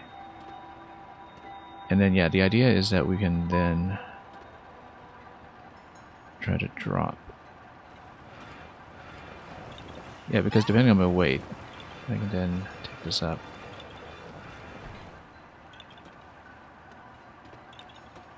Oh, except I'm trapped on a ceiling. Okay. No, no, no, no, no, no, no, no, no. Don't do that.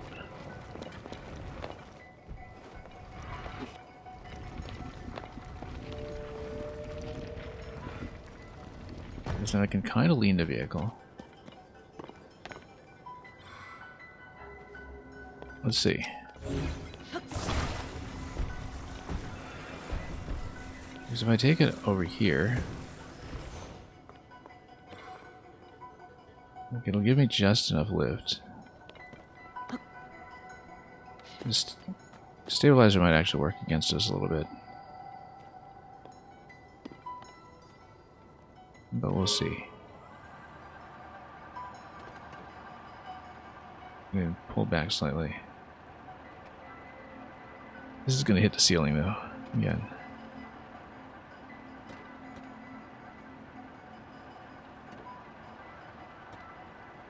Where is it? No, it's fine. We're fine. And then we're going to go way too far. We're going to recall this. And then we're going to grab it. Good. Then at any given point we can just remove the fan. And maybe even place the fan in a basket to weigh things down. Okay, so we know where the other 3 points are at this stage. We'll walk over to them with this device. And we're just going to drop in to each of them.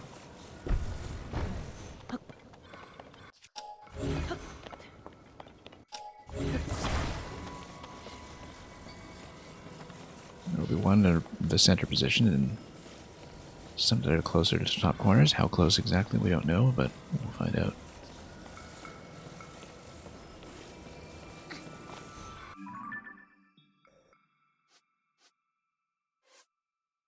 Pretty close. Let's just check down there to see if we can see the torches. There's a platform to fall into over there, I think. That's reasonably close. That might be it, and if it's not, then it's not. Yeah, basically we'll detach the fan and try to drop in. Also, I should probably heal up just in case fall damage is an issue. I'm not going to do it to an absolute full heal yet, but we need a little bit of protection.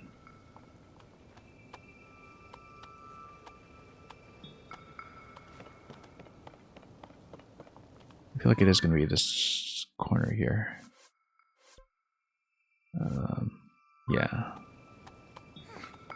So what we'll do is we'll now take this and we're going to do the drop thing that we very often do. We might even want to drop the fan in advance, because that way we'll have access to it and it'll be cheap. We'll actually drop it right here. See if it lands the platform. Good. That's what we want. Then we're going to do the recall thing we usually do. We don't really need a steering stick for this, but it saves me a tap, and it also adds weight, which I think is going to be important here.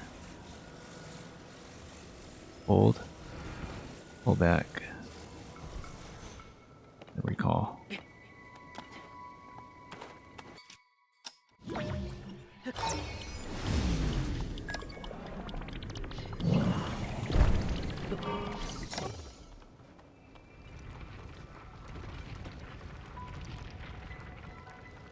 And look at that. We'll get the treasure chest at the very least.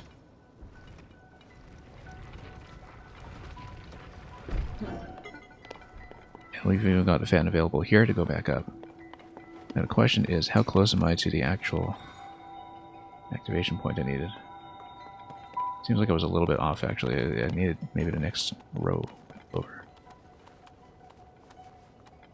That is okay, because with the fan I might actually be able to make it. How far off am I? I'm off by the next platform. But I think a recall could actually transport me over just fine, so. We'll take this because we'll be fighting the flux construct down below once all this stuff is finished.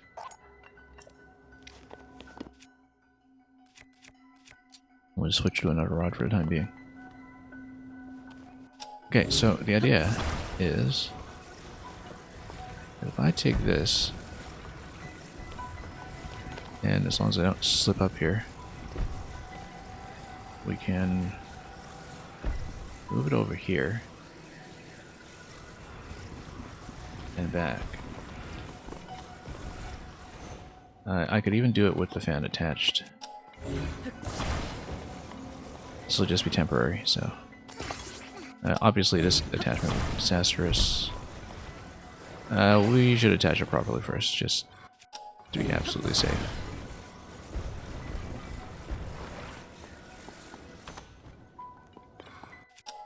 Even if it does make things a bit awkward. So we're just going to rebuild the ascender vehicle like this. Everything will be nice and modular. What we'll do is I'm just going to weave this around. Move this. Whoops.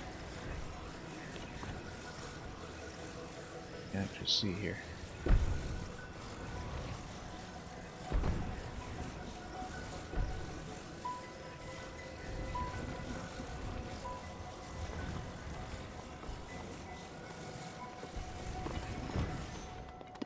I'm gonna recall it over.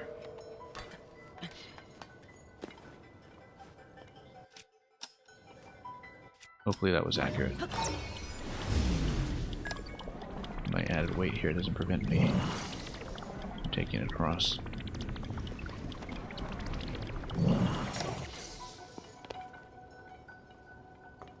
Okay, that gave me a middle position. Oh, I see. It's gonna be down below. That's not great. So I think I'm directly above the position I need then. It was in a lower platform. I might have a problem.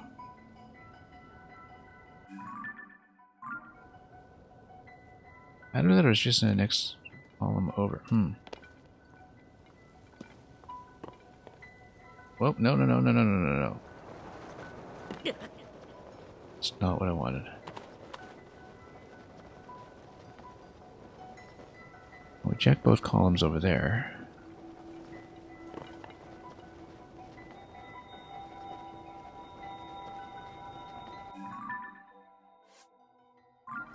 Yeah, it's actually in the next column over here.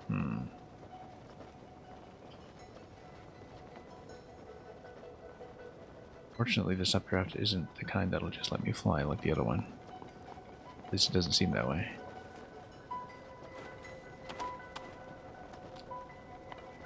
Well, that's unfortunate.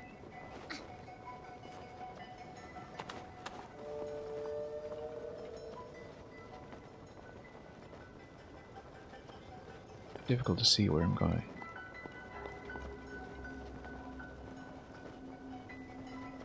I wonder if I was just maybe even too low, but no, it should be in the next column, and so the question is, how high do I need to go? Very, very awkward. What we should do is, again, just try to do some kind of cheap build too. And back up so I can grab the vehicle. Maybe.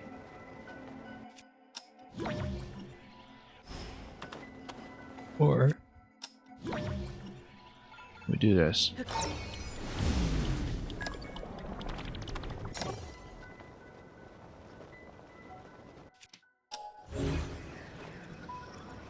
Oh, no, and it's out of range. Come on, fall down here. So I'm going to just drop it in here and retrieve it. And of course it's just going to stay in suspension.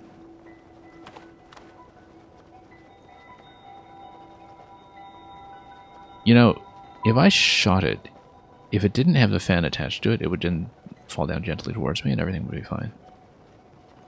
Unfortunately, I attached a fan to it, so I can't do that. Maybe it'll just come down steadily or something.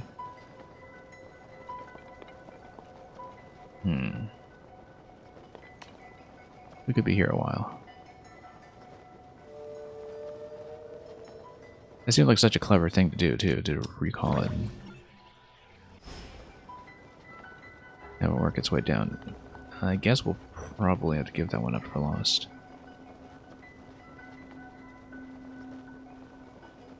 At some point, we could maybe shoot it and then send it up. And, like, flip it.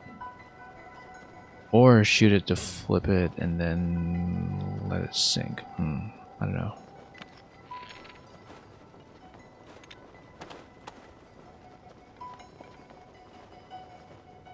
I really don't like it either way. Let's, I think I should actually try this with a wing.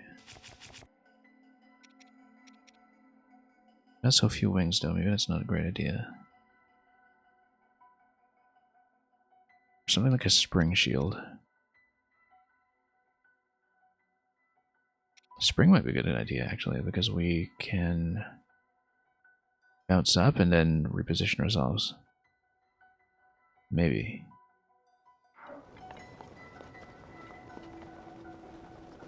Then, like, this whole area is just going to kick things up. And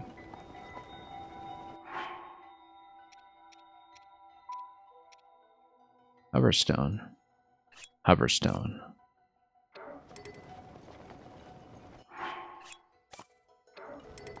Come on. Yes, I can. Yes, I can.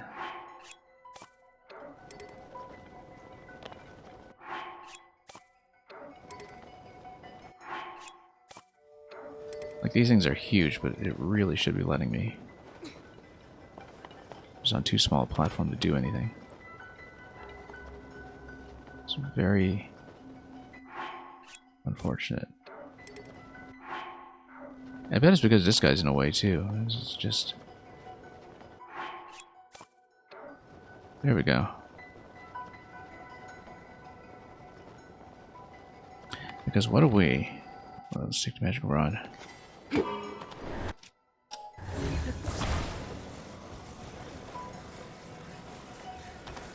Use this as a scout.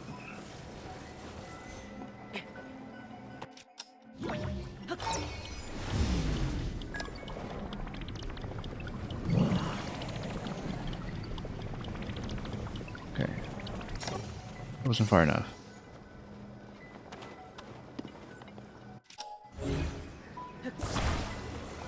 Actually, if we send this way over, then we stop the recall.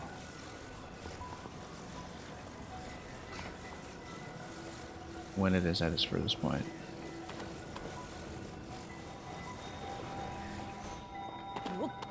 No, no, no. Low gravity. Stop doing this to me. We're gonna take the death. Low gravity. Just have no intuition for the jump physics in this. Okay, let's see where we respawn. Probably at the previous treasure chest, which is fine.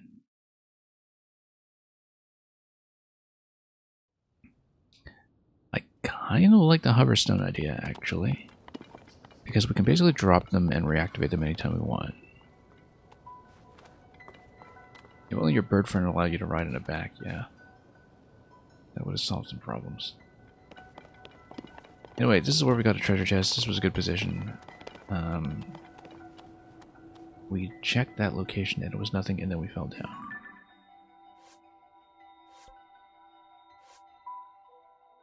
And we do in fact want to see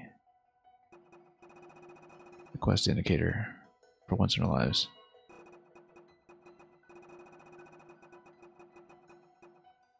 Because it'll tell me how far off I am. But hoverstone is an idea. And perhaps if we get to the center there, we can scan an additional column and see if that reveals anything. Let's check my health quickly. Let's see another platform to land on. It that way.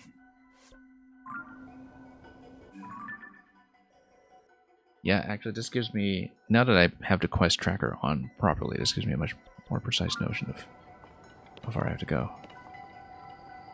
I feel like if we do 2 hoverstones and we just kind of send them back and forth and leapfrog, then we might be onto something. As long as I don't just overshoot them when I jump all the time just from being in low gravity.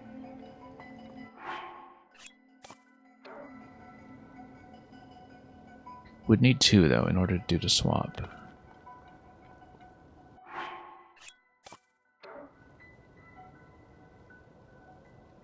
And so we would take this.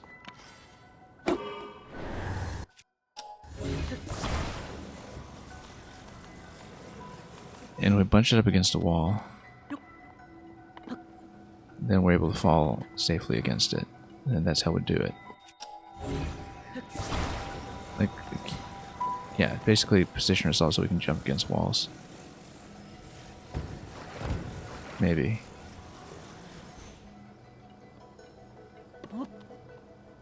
Nope, and low gravity is causing pain.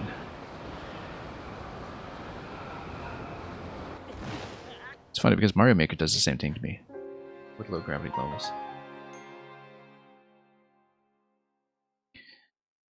I think what we actually need to do is just put some kind of much larger platform on top of the low gravity ones, and on top of the hover stones rather.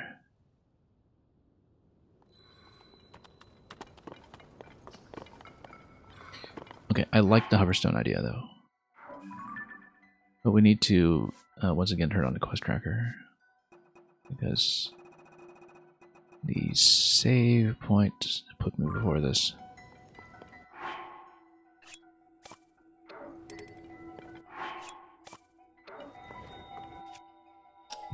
Nope.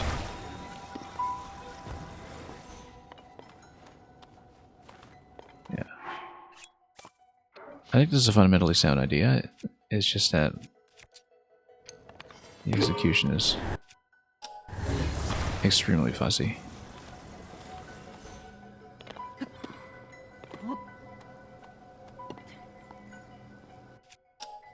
What we should actually do is place this guy a little down low here. Jump towards that. That was surprisingly accurate. The range on these is pretty decent. Okay, and then now we jump here. No, no, no. Okay, okay, so the updraft does kick you, which is good. That's what we were going for all along. The problem is I don't know where to go. It's should be forward. So why didn't we get this previously? See, now it's working like it did in the previous shrine. I guess we just need to hit the updraft location first before we have to do this. Because now it is working the same way. So we did all that stuff because it felt like I couldn't activate this interaction the way I had previously done. Now we can do it.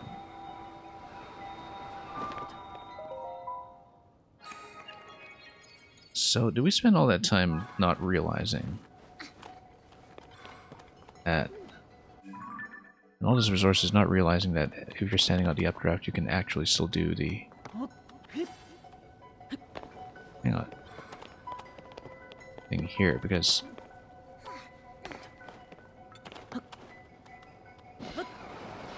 There we go. We just need to get the dive, then. Well, look at that now. That's much easier. Whoa.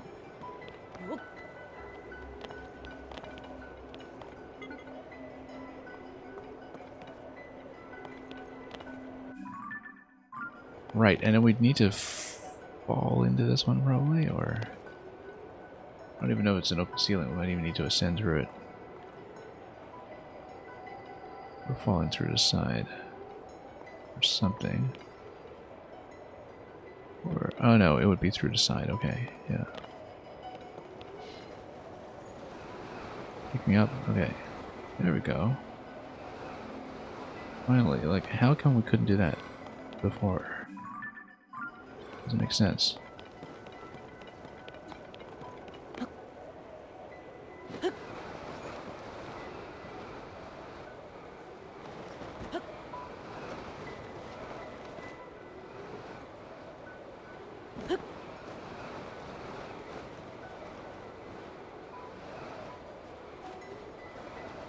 I have to traverse the maze.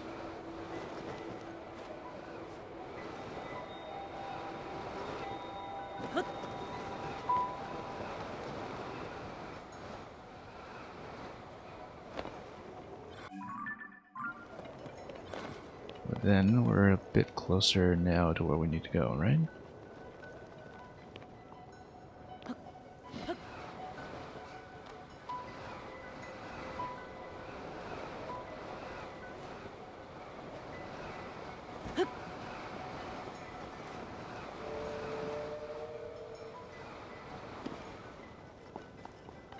Okay.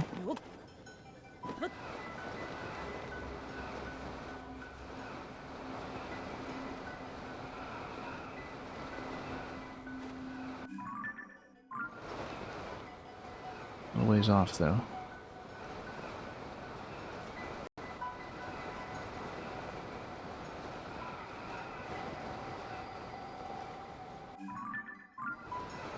Let's try to do the bottom side first if we can find it. That might be a little more advantageous here.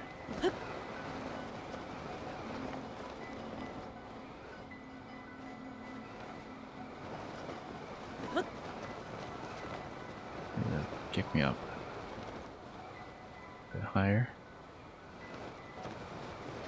Don't exactly know what the momentum rules are for this, so.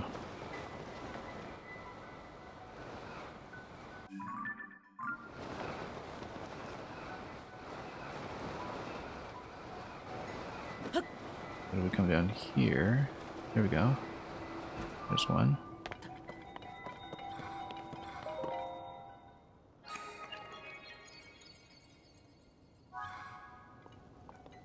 Yeah, we spent so many resources on this whole section here. Like, we spent about 100 zonite, plus the hover stones and everything.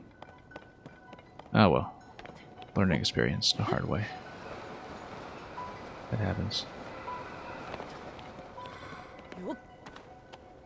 We know once again that we need to get in on either side.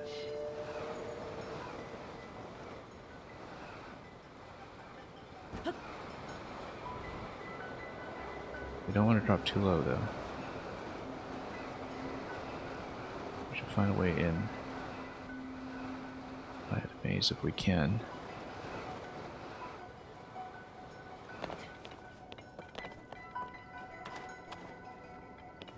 I think we might need to go up and back down, though.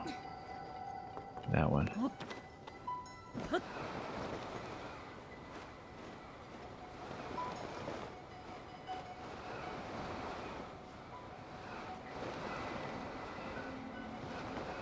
For that, we might actually want to do everything with the hover stones that we'd considered previously. We might want to go lower anyway.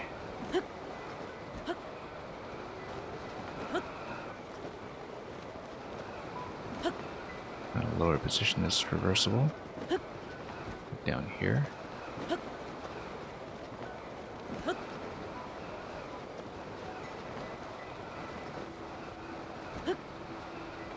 That might get you through.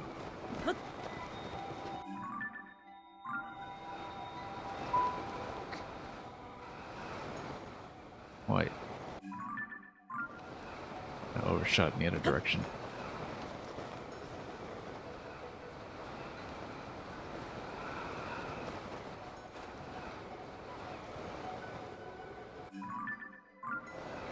Yeah. Pretty far off. Dive. No, we're still off. Central piece here. I think we really do need to go up and back down. Because while this is reachable, seems a little tricky from that side. We're on the other side of this gate, at least. Maybe it's doable. Just don't see it yet. Maybe there's a platform we land on and we send through it.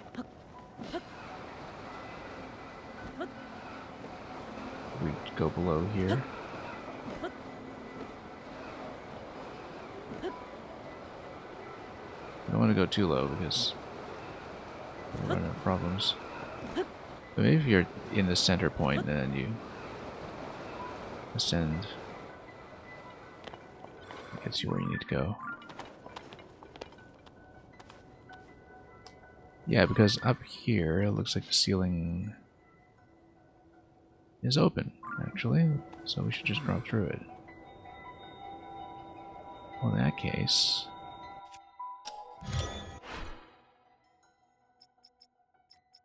we should in fact build.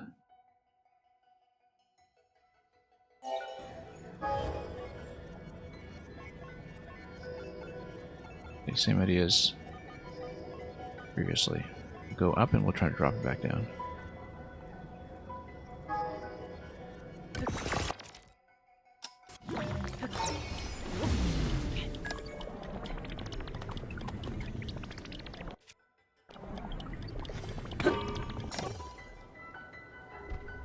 Okay, good.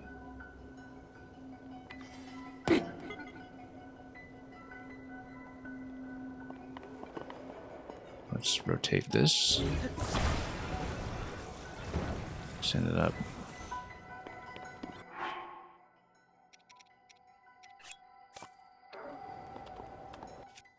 We could do it with hot air as well, of course. Maybe that would have been wiser. Because we have much more generous budget of flame emitters, but do it this way.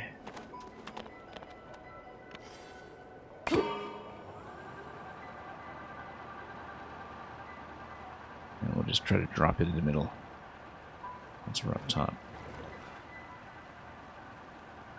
Hopefully we don't hit that ledge.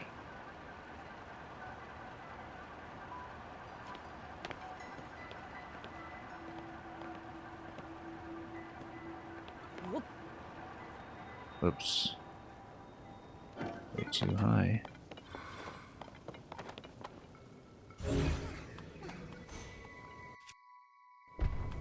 Oh.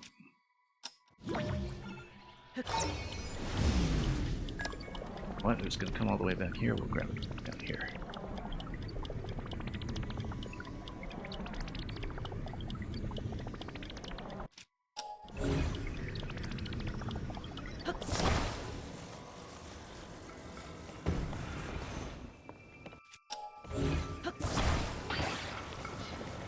Move this.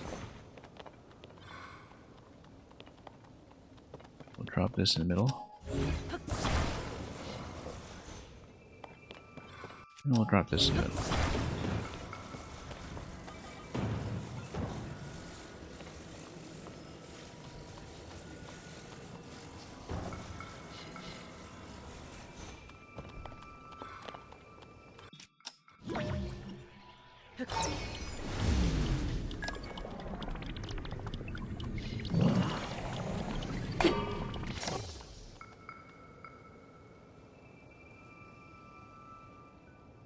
Okay, that'll do it. Can't believe how long this took me. But we had so many complications. Mostly from dying to low gravity and overshooting my jumps.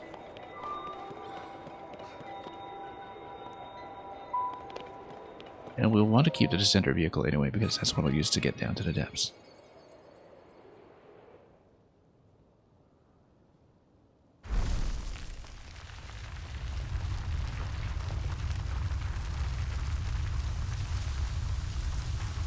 So we'll head back up.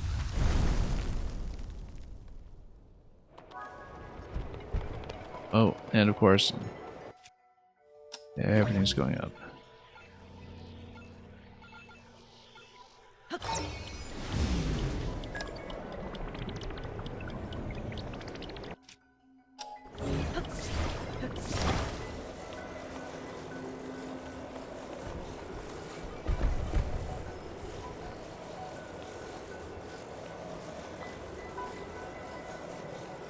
Actually, first of all, let's see.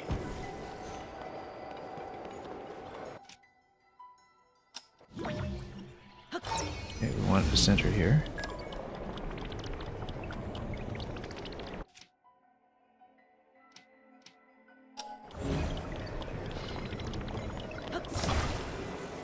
We'll hold it. We'll recall it to this position in just a moment.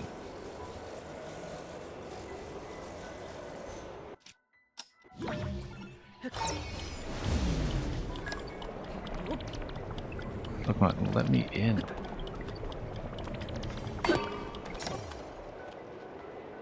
Okay, stabilizer's gonna send it up. And we're gonna get bumped.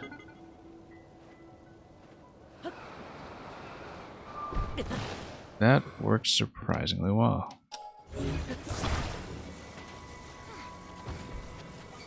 Like, actually remarkably well. Of course, this thing's gonna be here. We're not likely to use it on the way down, but we'll grab it anyway.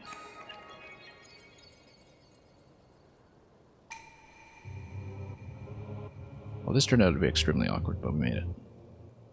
Now, down to the depths we go.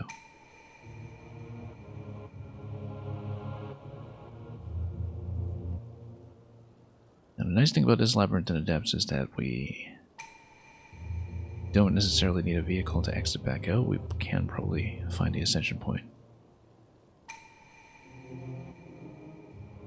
We have no more ferries, so we do need to ride the vehicle down.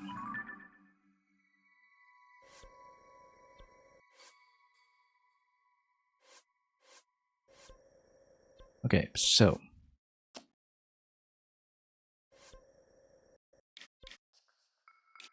yeah, because let's take a look at the depths here. We'd be able to exit out the labyrinth once the gate's open, and then we're able to go back up here. Where is that? That takes you back up to the snowfield. Pretty close to the fairy fountain. Into ruins there. Okay, so that'll be the idea, is that we can descend through here afterwards.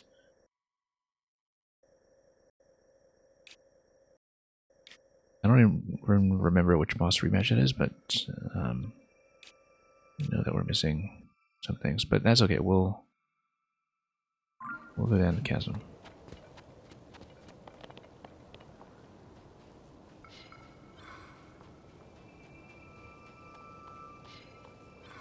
We're obviously not just going to make the jump.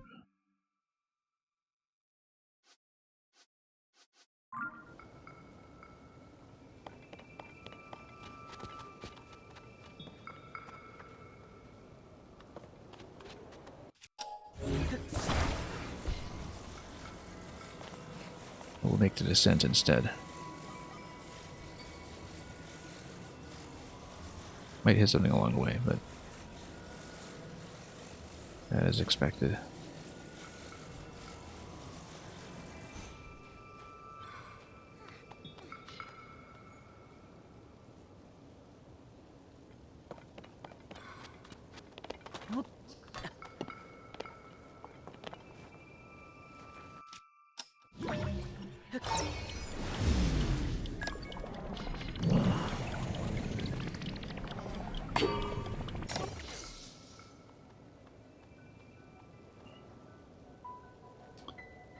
This is a slight problem.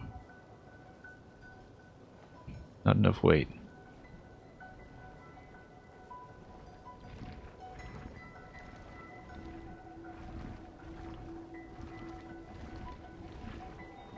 Well, I mean, we can always just take something out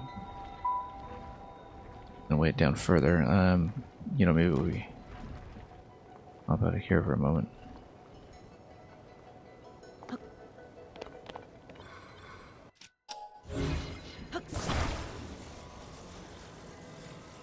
Maybe even get a downward propeller.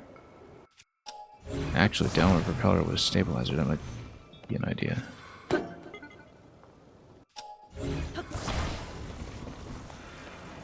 Assuming that it doesn't just outpace everything and go too fast, but I think I just need to add more weight. Just put the propeller inside the basket maybe and do it that way.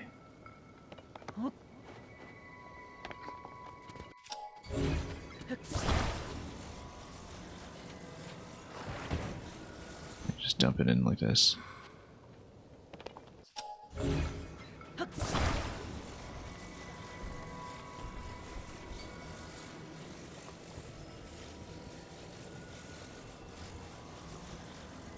Yeah, okay, the problem with this is you start getting into these collision issues.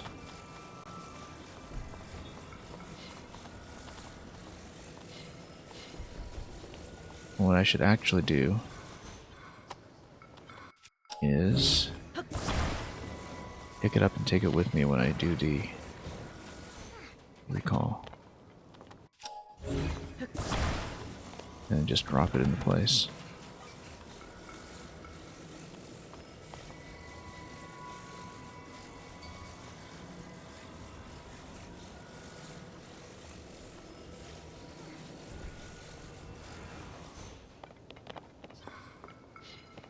We'll do this first. We'll do recall. Then we will grab this.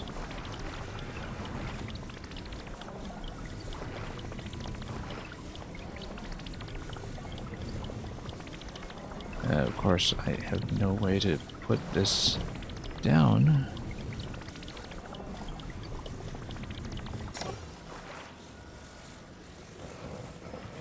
You have no way to actually put it down.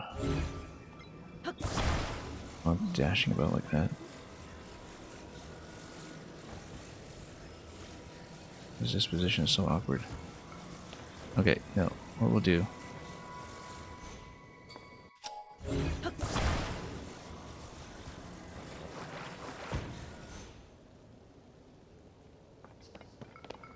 I might have just considered using a control stick, to be honest. But let's suspend this.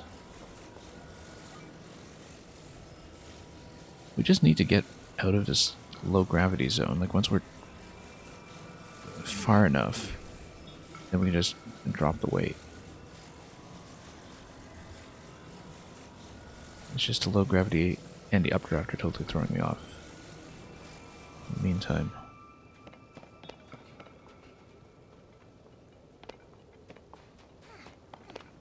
yeah, this is still active right now.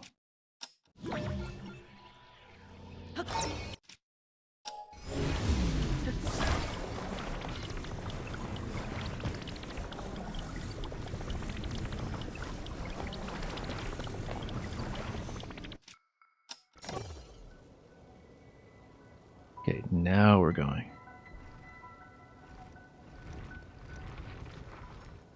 So convoluted to do this. And it's going to drop too quickly at some point once we're out of low gravity, unless I drop the ballast. In fact, we're so far off center we might even just miss at this point. We need low gravity to stop. We're out of the updraft though. Which means maybe at this point I can dump the object. It'd be fine. Yeah. The issue is if we just miss the labyrinth. Which we will. That's okay. It doesn't matter because we can just take it with us into the main body of the labyrinth and do the same drop in the central position. Or just rebuild this for 9 zone, it's not a big deal. Truly not a big deal.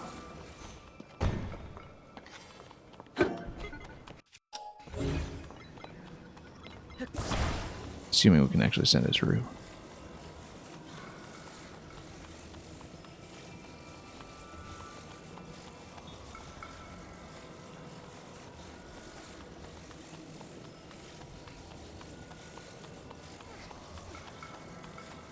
Problems we get ourselves into.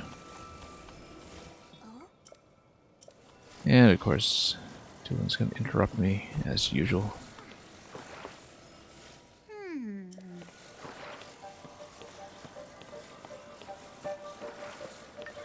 Okay, so we'll try to get to the central area by the shrine, which is open. And we can drop in from there. That'll be simple. We just need to send this across. And back. You can even just put on the gloom clothes, to be honest, but...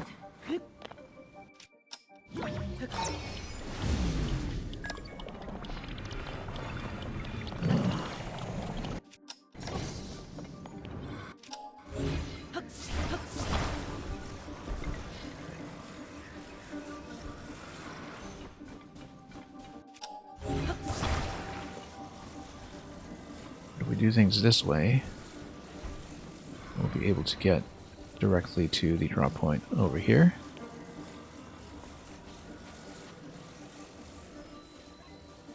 Oops. And we'll be just fine. We do the same kind of shrine drop we usually do.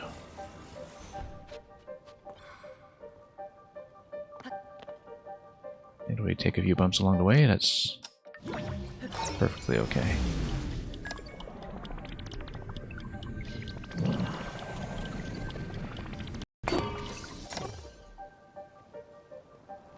Okay, now we drop. And it's going to go all the way down. And it's going to be a totally safe landing.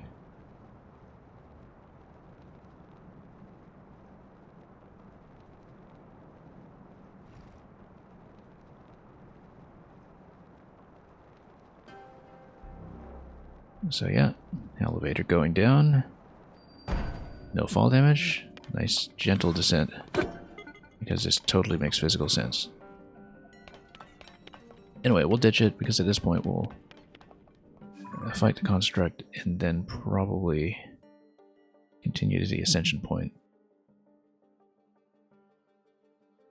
I mean, obviously if the balloon's still available, we can just take it back up, but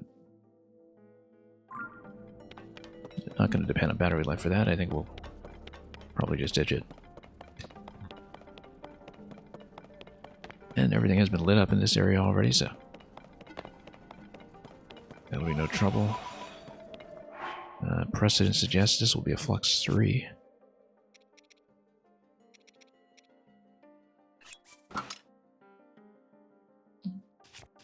So let's get something decent on. We're fighting.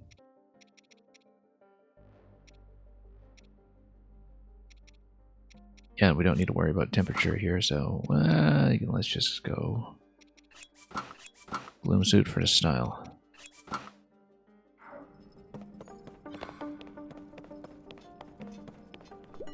Yeah, we can probably jump and help this guy with arrows right away.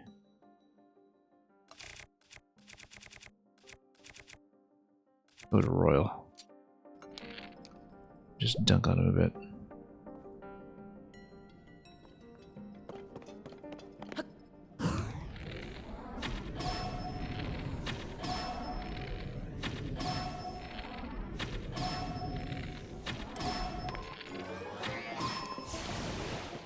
Okay, watch this swap.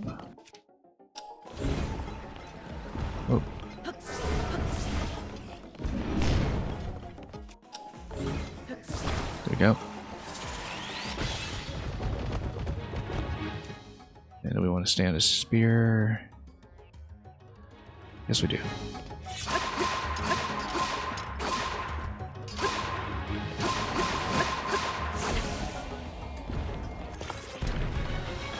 Okay, this should be fine. We just need to watch the swap once again.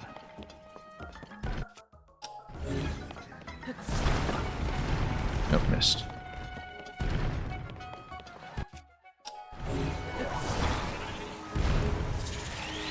You can feel the resistance bit when you tug it.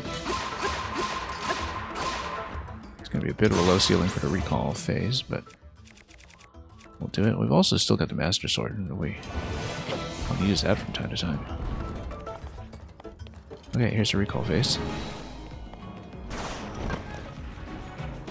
Let's make sure we get a piece that didn't flip. And because there's no low gravity effect, we'll just stand still. This should pop me directly into position.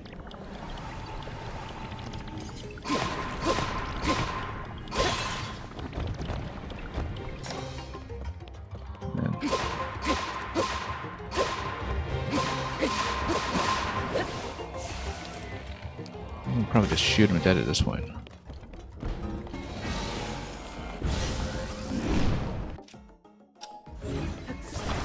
No, we'll pop it, and he is dead.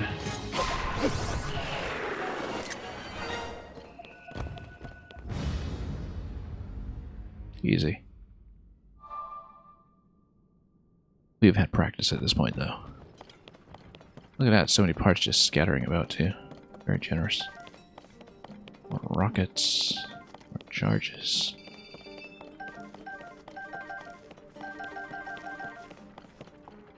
Very generous. And we'll get the next part of the evil set. Once we put this on. Very nice.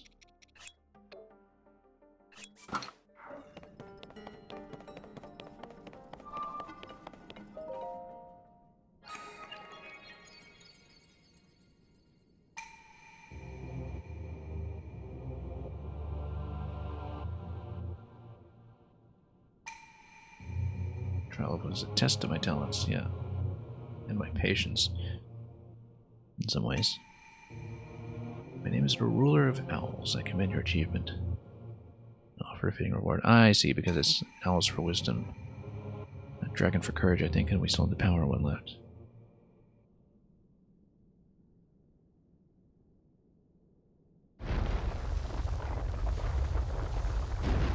Unless we had power and courage mixed up.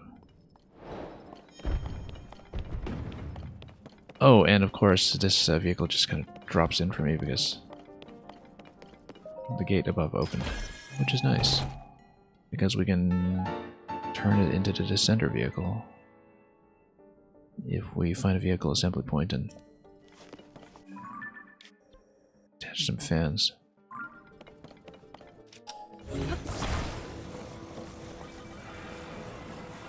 Probably not going to be cost efficient though. We'll probably just...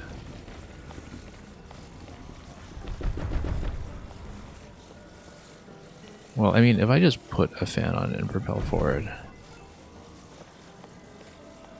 we'll probably be just fine with like a single one.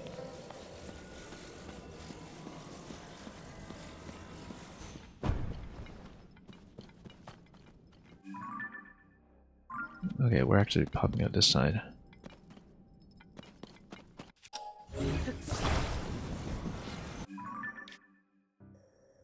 Yeah, no real convenient vehicle points here between here and the drop location, so we'll just take this with us, and because you'd need the steering stick anyway to really pilot this thing. I might just walk it. It's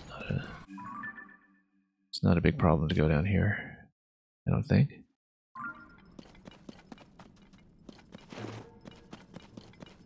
We're being really cheap. I mean, at the same time, it's the depths, and you spend a few zone and you'll just easily get those back.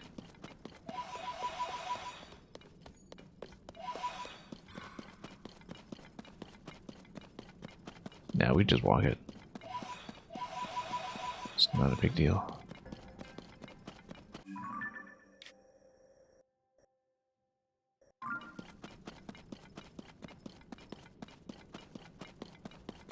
The idea is that we will ascend back out. It was a ascension tower that I don't think I had ridden before because we were just busy mapping out the entire zone at a time, so...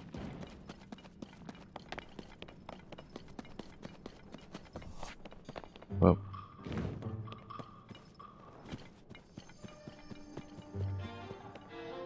So we'll just head on down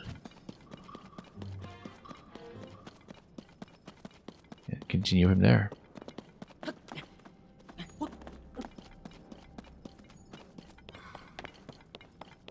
That'll get me out to the snowfield.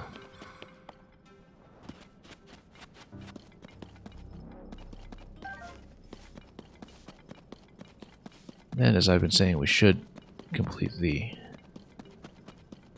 froggy suit if we can. Reveal our true identity to our fellow journalist.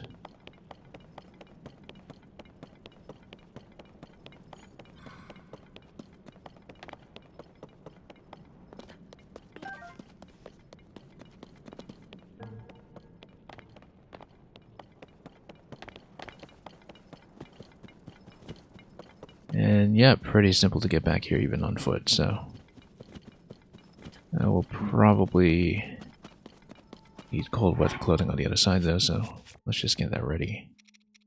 And also the Kark mask ready.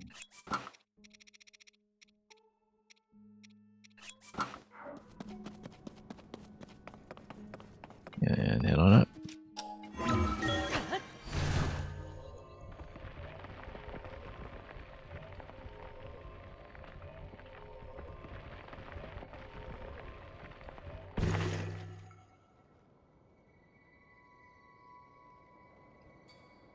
Okay, this is actually much higher than I expected it to be. And of course, Tulin is just gonna stalk me all the way here. Yeah, one layer of cold resistance is fine, at least for now. We are very high up.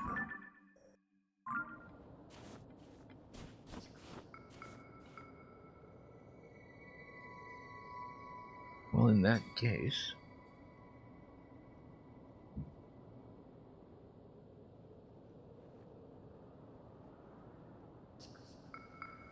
high up enough that I should actually consider whether we might even just want to go to the sky right away. We're right by the labyrinth, though. We've been there. Obviously. Might want to consider just going straight up. So we're not going to get much of a better vantage point. Let's gauge distance here. It's pretty close, actually. Sky Archipelago. For some reason we hadn't previously landed there. Because I'm sure there was a shrine interaction or something that was relevant. Because we'll be doing some island hopping, it makes sense to build the low power one, I think.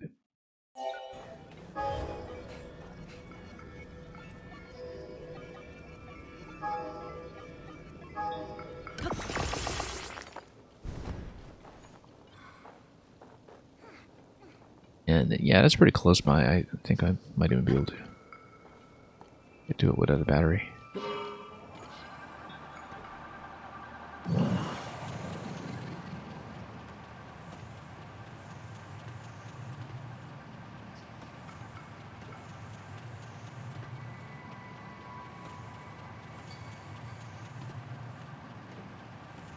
Really, really close, in fact.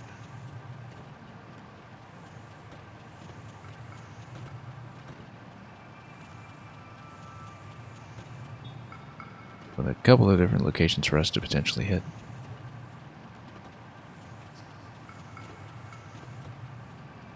Including the Little Flower. We haven't actually gone to one of those previously. I can't quite gauge if it's closer to us. It might be.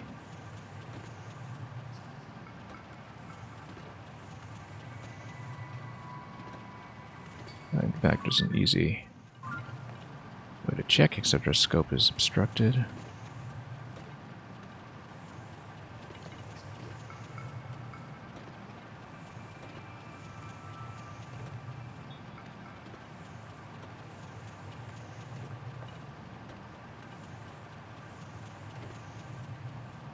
Looks like we might need a charge anyway. I may have underestimated. That's okay, we looted a whole bunch of charges just now, so not a big deal if we do have to make our way up.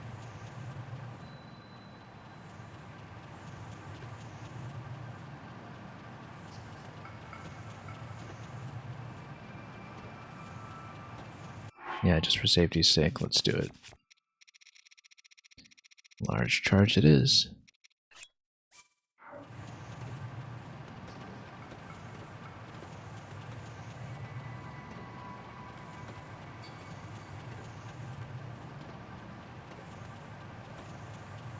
One thing that definitely occurs to me is that we haven't looted a Sage's Will in a long time. I also don't know if this is going to be one of the points that just drops the platform down to the lower level.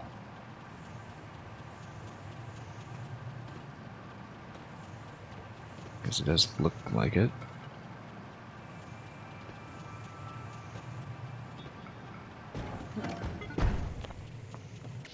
I think it is, actually. I don't remember what they do. But we need to basically climb out of this as soon as it drops. And also mark its location. Down below.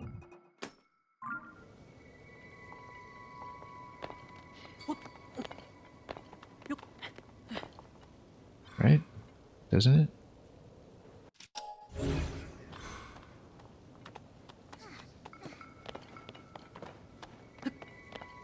Or do you need to talk to it or activate it first?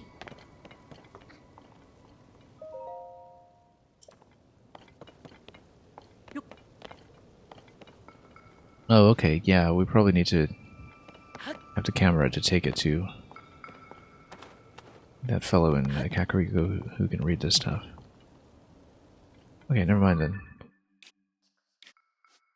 I need a separate icon for this kind of thing.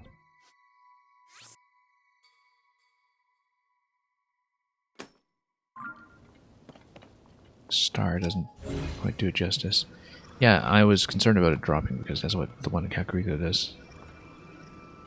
Plummets down to the earth. Right by the village, in fact. Almost as if it's trying to tell you something. So yeah, that point down below looks like it's potentially important. We can always, of course, attach a balloon to go down, but we will check the upper island first. Because that would make sense. So let's check distance here. Close by. Oh, let's not overshoot. Close, but I might want a battery for this one anyway. Or even two.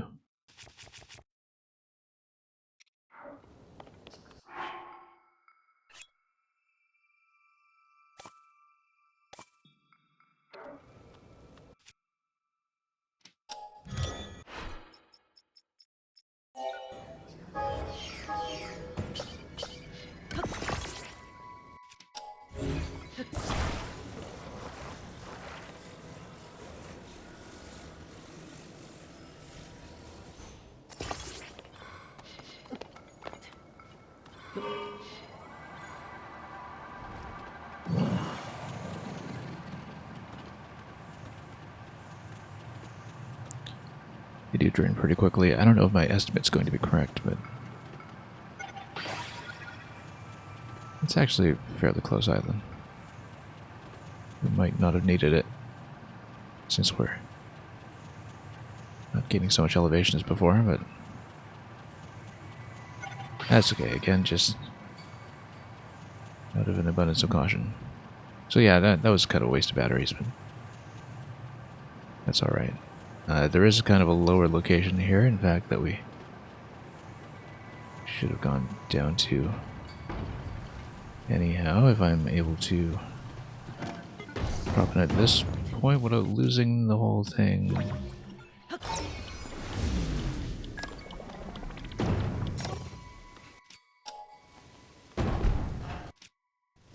Okay. Have our platform here. Let's slap this and see what we can do with it.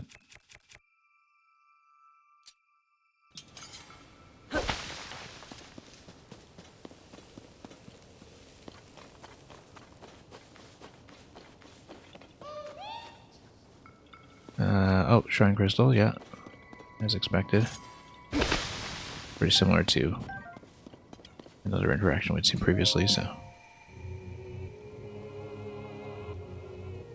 It's offering you all these wing parts because that would be how you potentially fly things out of here. And what we'll do instead is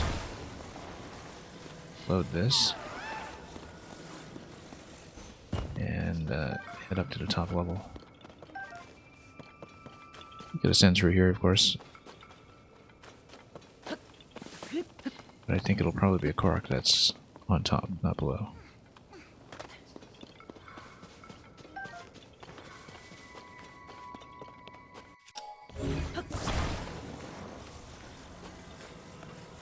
Yeah, for the sake of maneuverability. Well, first of all, let's take a couple of these. Yeah, batteries certainly don't hurt. And we'll just pop this on top. This natural storage compartment.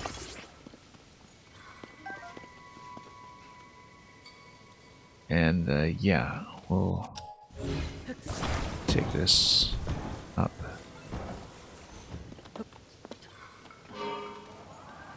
If we can. We actually don't get much lift with it now. The crystal is comparatively heavy. Which means we should check. It's good that it's heavy because we'll be going down with it, but...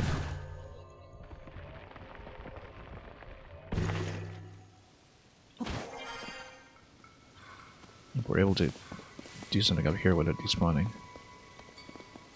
we'll be in good shape. Looks like we're out of Korok range all of a sudden now, so maybe it was down below, or... oh, it's spinning.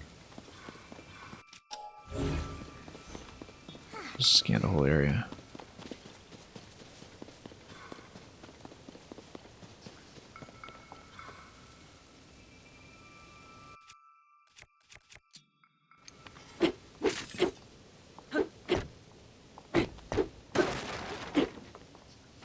Nothing.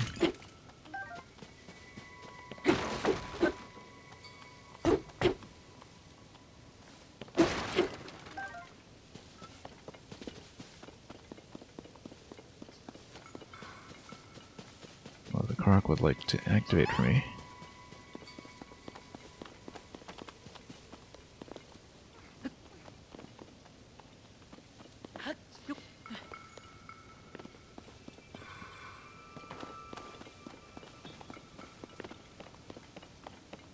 Don't see its location yet, but it's gotta be pretty close.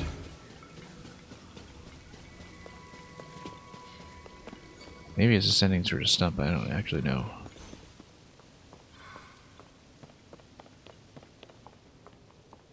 Also, yeah, vehicle's still available, that's important.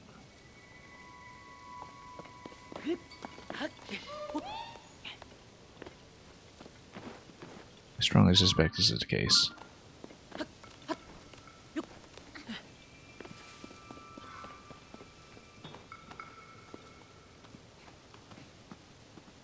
Yeah, we're gonna... whoa!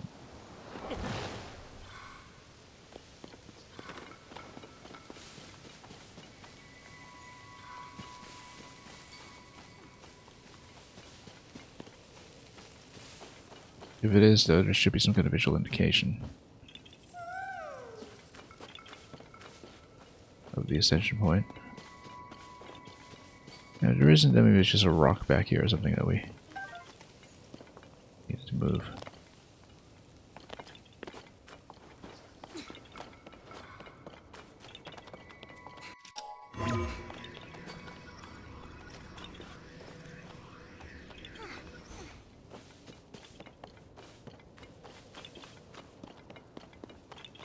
So let's say we came through here. Where does that take you? A little bit off.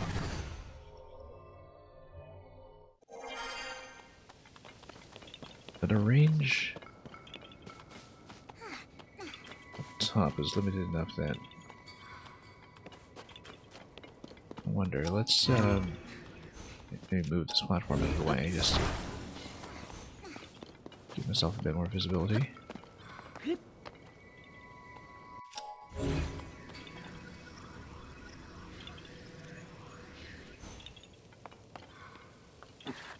We wouldn't be surprised if it were something like ascending through a stump, but usually it's marked.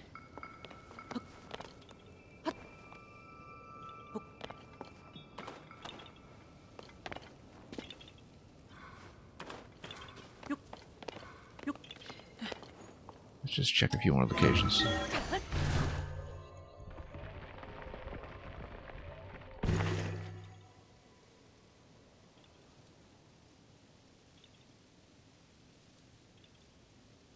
You know what? No, that's just a cork point you just touch, right? Yeah. Massively overcomplicated that. Went to the stump and just didn't bother to see that. Where did it go? There we go.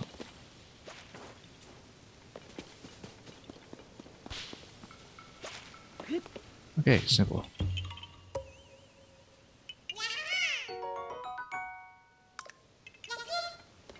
Now, once again, let's try not to take too much fall damage on the way down.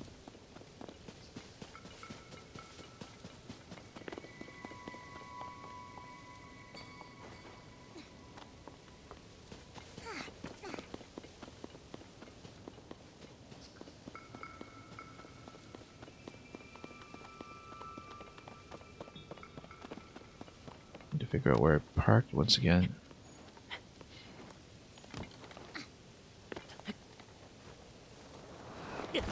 Alright, that's fine. We'll take it. Now this is going to weigh my vehicle down slightly, and that's okay because we'll maintain elevation with it. We do need to wrap around though.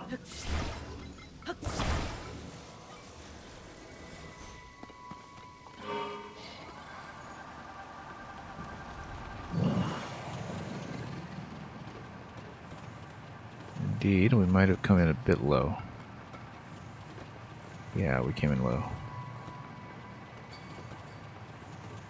Yeah, that's a problem.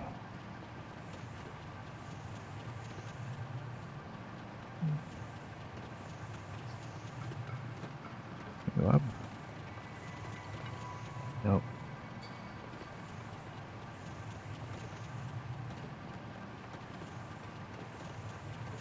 Yeah, elevation gain is an issue here. What I'm going to do is I'm going to detach.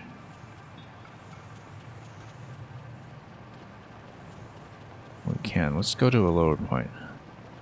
We'll detach the crystal, we'll ditch it, and we'll try it again. Or we add a propeller to this and get enough lift to go back up.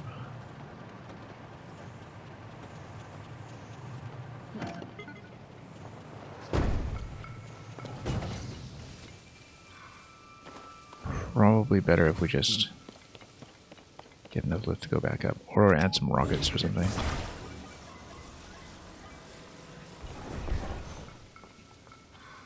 Didn't expect it to be this heavy, that's all.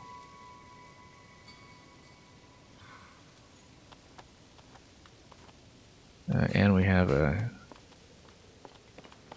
rather convenient ascender vehicle here as well that we could have just taken up. Lots of batteries and everything. And as usual, attaching a fan with the hover platform might also have worked. Actually, maybe this was the idea in the first place, given that you're just provided with wings and such up there, isn't it? You know, if you fall down here, you can go back up.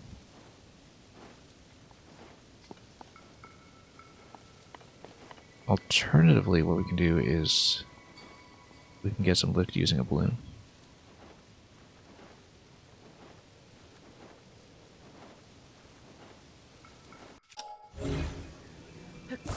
On my existing hover vehicle.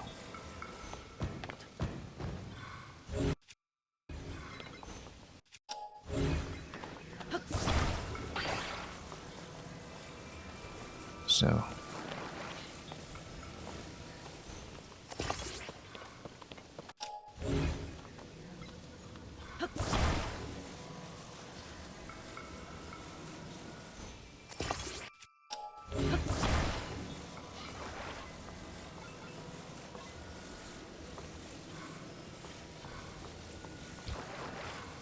yeah, I just need a bit of lift. Also, this is at a slant. We need to fix it. Otherwise, it'll be a disaster. I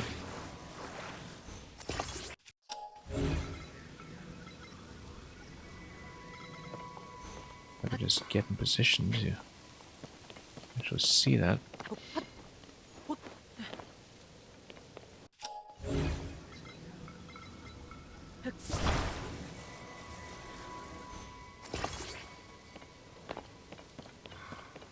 Looks like it's up right now. What we can do is add some battery. It's available anyway, we might as well just cannibalize it. Hang on, let's just drop it for a second.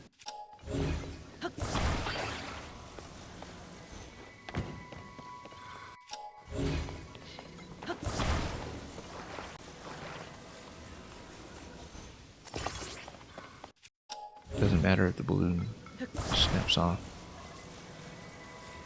We only need it short term, so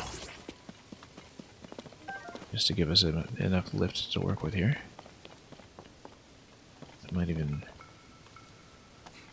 use some rockets or something initially, but we'll try it. Okay, good. Perfect. It'll work.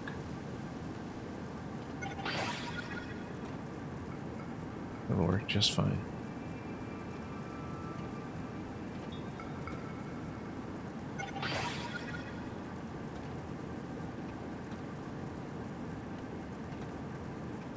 In fact, the balloon should last a while.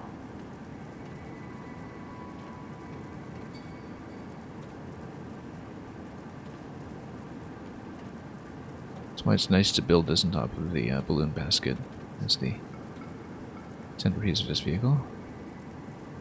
Just allow you to make a few adjustments like this and move to tell the tail.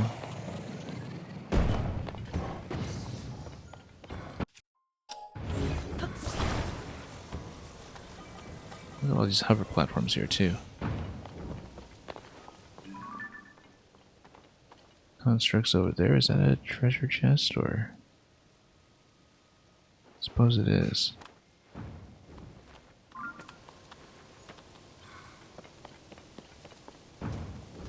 Well, we could attempt something there, but let's put this in first.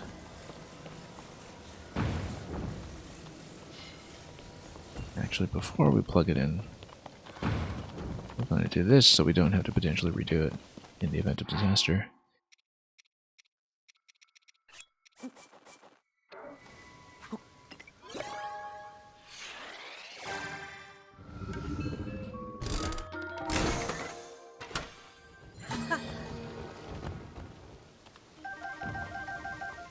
Lights and sleds. Interesting. And we'll keep rolling until we see everything here, but we haven't had a lot of sleds out of the box yet in our inventory, so certainly don't mind rolling for something else.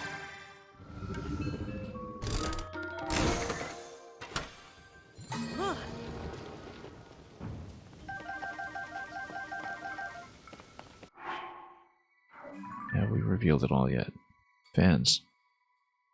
Yeah, let's keep rolling this. We get wings, fans, sleds, everything here is something I want more of.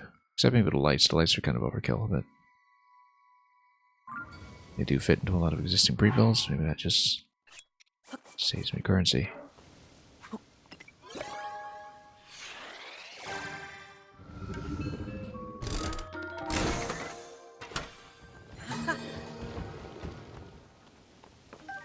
Amazing that it withdrew no fans on the first row, though, but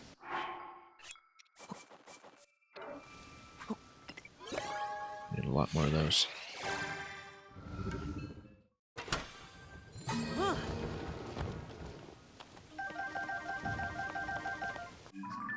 Okay, how are we doing for parts? Still not that many fans, but we are suddenly way up in sleds, which is going to be nice, especially on snow or sand.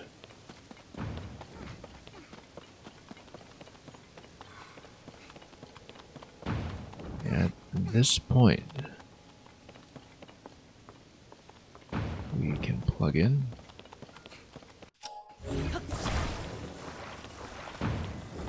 After we plug in before entering, we're going to try to use the vehicle to manage something with the construct over here. Or we could just, you know, move the hover platforms around the way that you're probably intended to do this.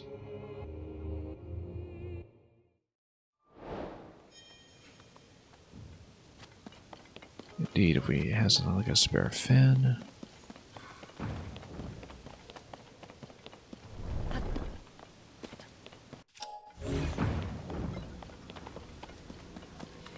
And we don't. Do we? That looks like a spare fan. We can take it.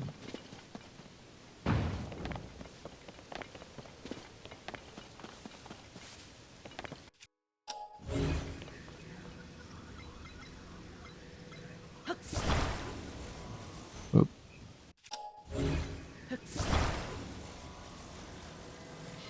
So the idea is that we put it with one of my existing platforms that we can use here, and maybe we head out and snipe a couple of these guys.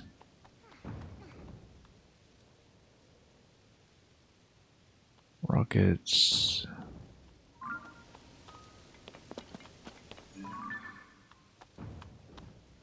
And well, if I'm just looking for something like a treasure chest, though, we don't need to do that. We can just take this vehicle across.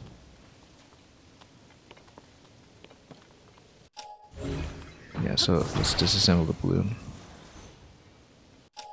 and get it out of here.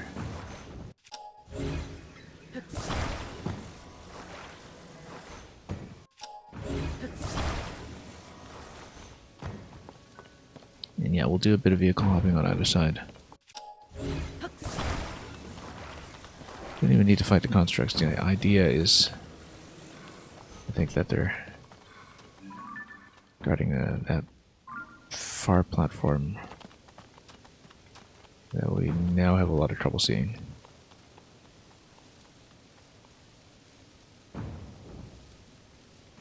So the snow would like to clear for just one moment. We can get back to talking about what I was trying to point out, which is this platform here. It's really close by, we can get to it easily, I think. Might be treasure. We will do the shrine, of course. I'm just trying to squeeze the most use I can out of the vehicle while we have it.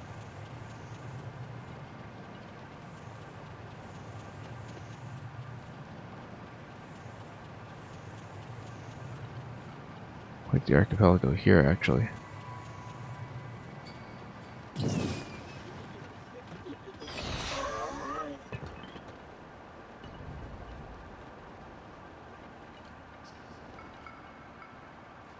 Yeah, rather large hover platform sequence. It does get you here without too much power consumption. This is an obvious place to check for treasure.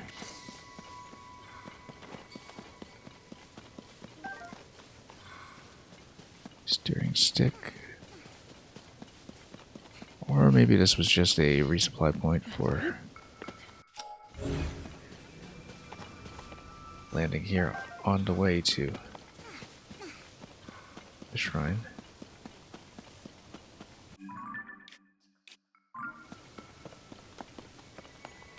Okay, in that case, maybe this was not useful.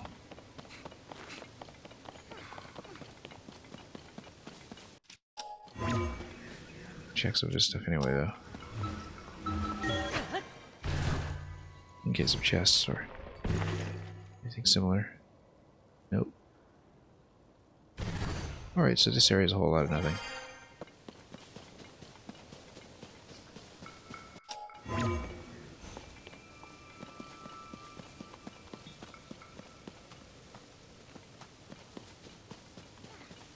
Yeah, more batteries, fans, etc.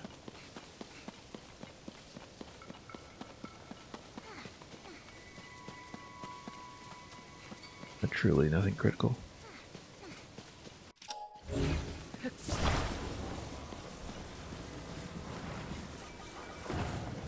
Could reassemble this whole thing, in fact, with fresh parts, but it's okay.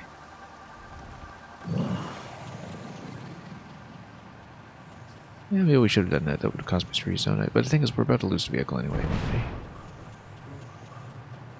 Finish this up, so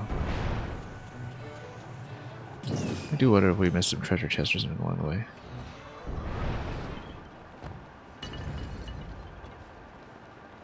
Seems like it's mostly just vehicle parts, though.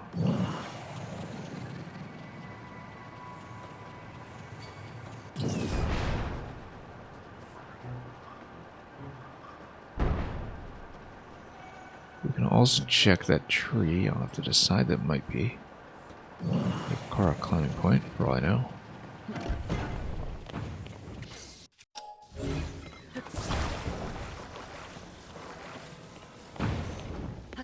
And yeah, we'll check it.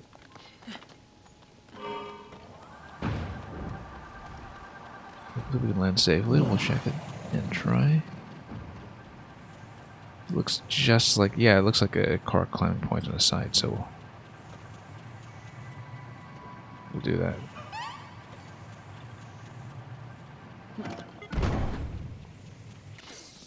Okay.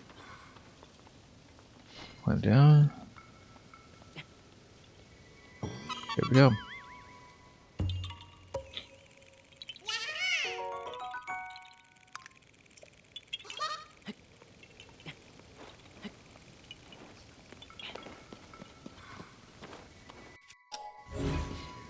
Next, we'll check the island on the other side.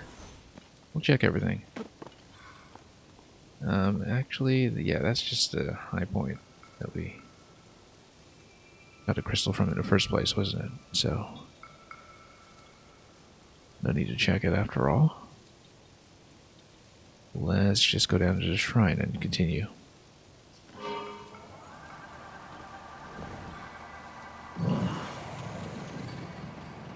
It does seem strange to me that we haven't found treasure chests. Probably I'm missing something.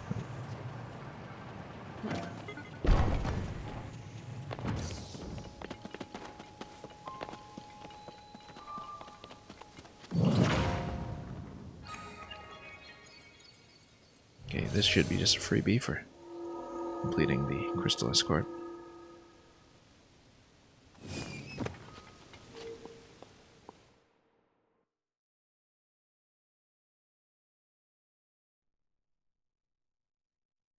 It's going to be number 124.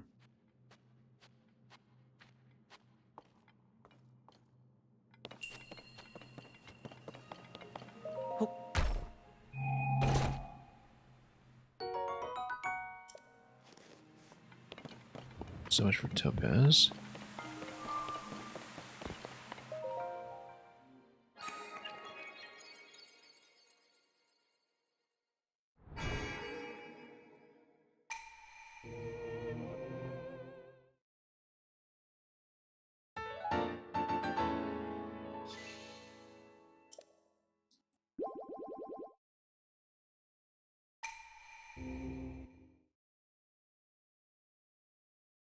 It's done.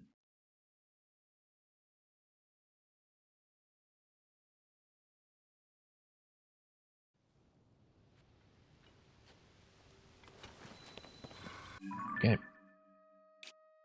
So, given that we've done that, let's see. Hit both those archipelagos.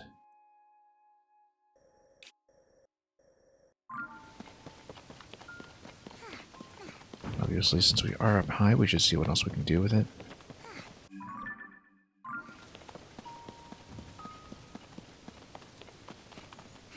We are so far up that descending may be the best idea. We should look for Path to the Wind Temple as well. You can see the Great Ferry right down there. We look very carefully. Which direction are we facing? West. Yeah, at this point here we haven't been doing. That's much further.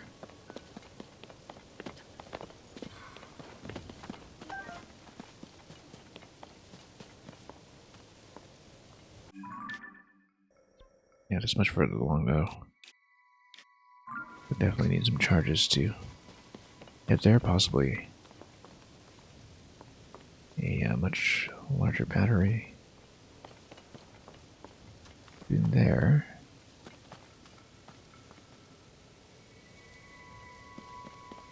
Must be pretty far above the Wind Temple interaction, actually, because at this point... Hang on. Can't even see if that's something.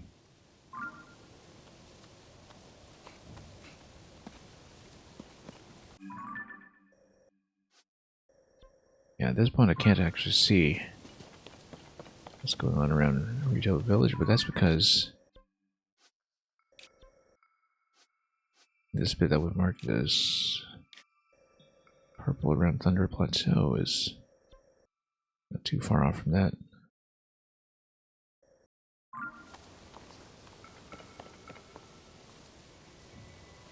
Anyway, so we have been over there.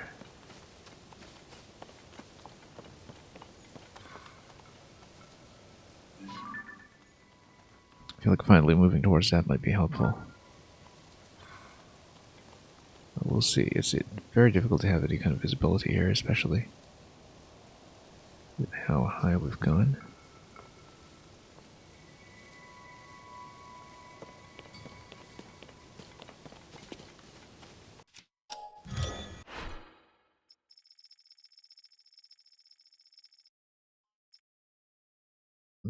But yeah, if we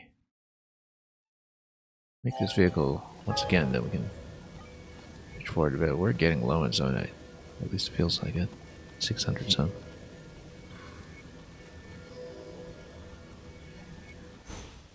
You know, there's so many parts around here. Probably should have gathered at least some of them.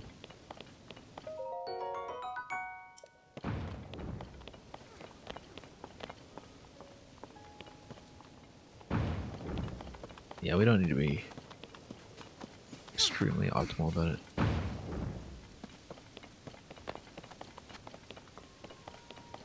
Let's just fly out. See what happens.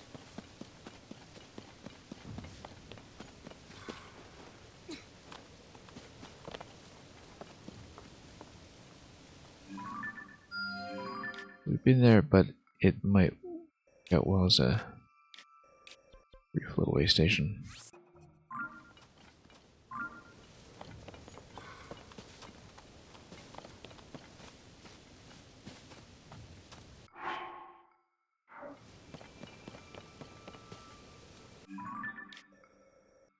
Yeah, we'll cross over here. Very likely I'll spend some charges.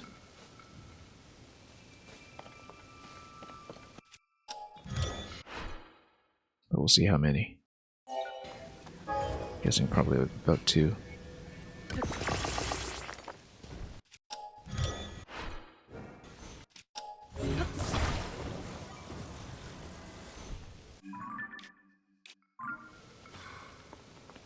As we get closer, we'll get better visibility too.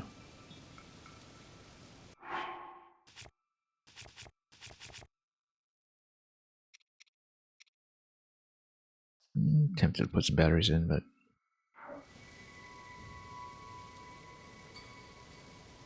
using charges is fine.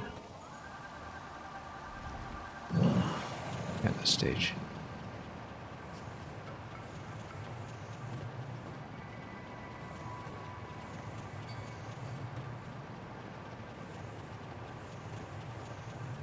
Lost in these blizzard conditions, perhaps.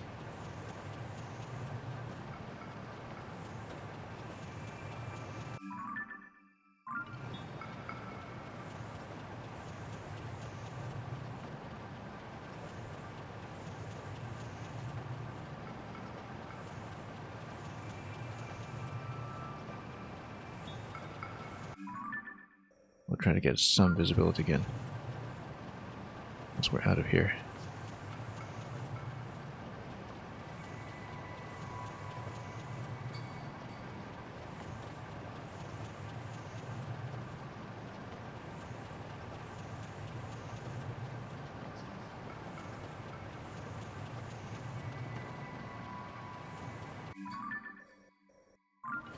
Getting pretty far in the first charge, in fact.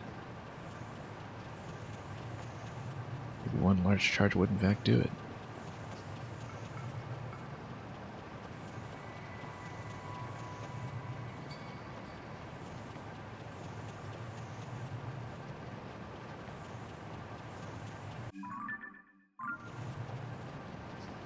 Definitely flying a bit blind, but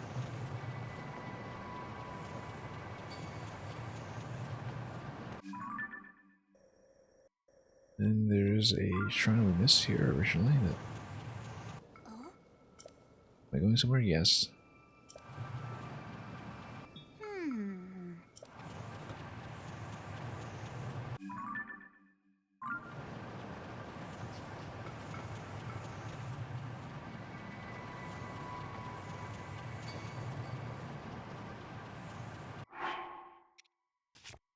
Okay, large charge.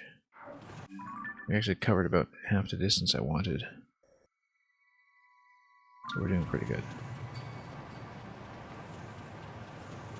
You can see our destination, in fact.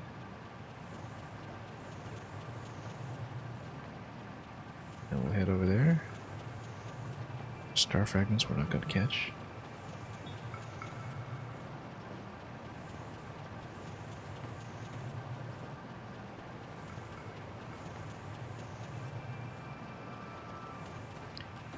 It started coming in a little bit low, so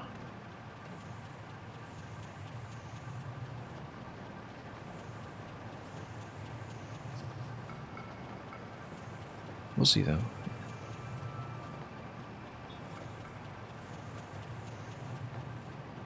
With the rings like these, entirely possible that it's just another diving challenge that will teleport you up.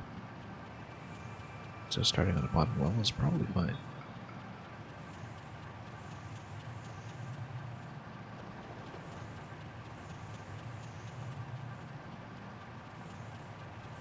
Probably not going for that star fragment. Rather not lose elevation.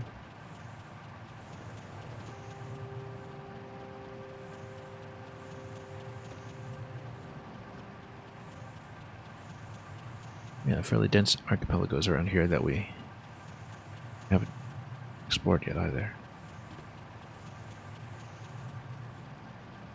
And another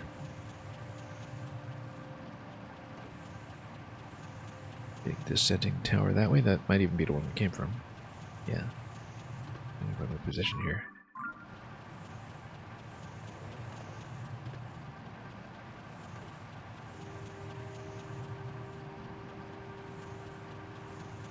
Anyway, we're getting reasonably close.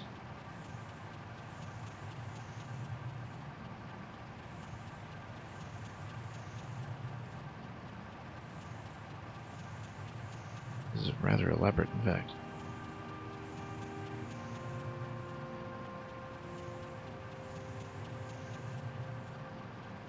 Might. Maybe we're gonna get a landing soon, but just in case, it's more sensible to head up directly. We'll head up directly.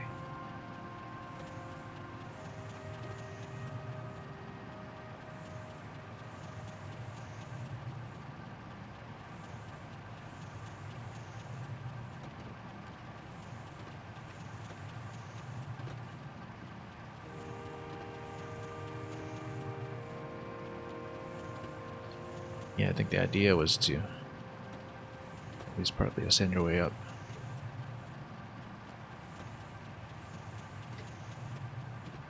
Everything's stacked in such a fashion that makes it possible to just climb and ascend and climb and ascend and climb up top on foot.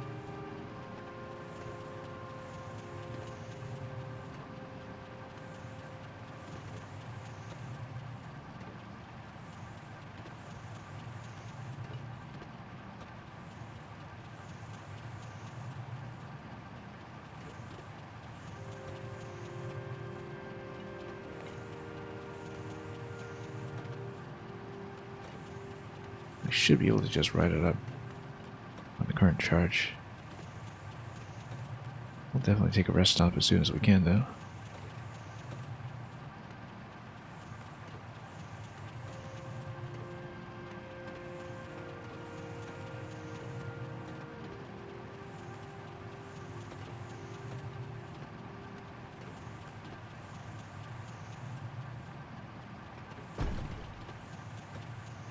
Yeah, let's just drop here for a moment. Battery purposes. It's like we can't just keep going. It'd be worth checking some of these little islands along the way, but yeah, it is going to be some kind of dive challenge. It's just I'm surprised that we didn't have a bottom interaction point that we did in the one above Bark Forest. Yeah, so that's going to be the whole wind interaction. We'll do this island first, obviously.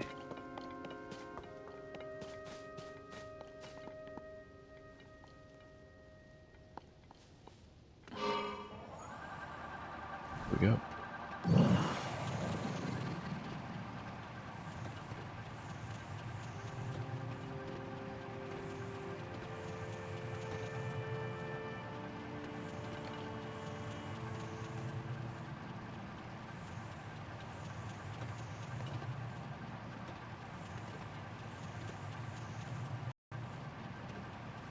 And once we're up,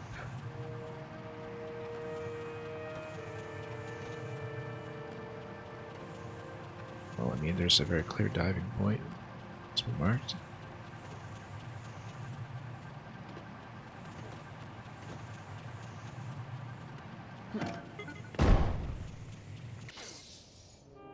We're pretty close.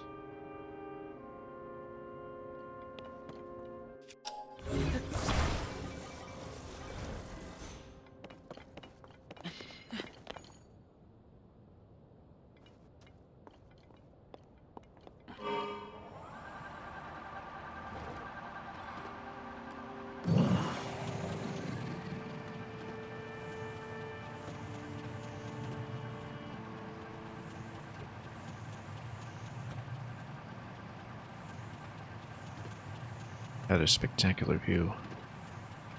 What is it? Sunrise? Yeah.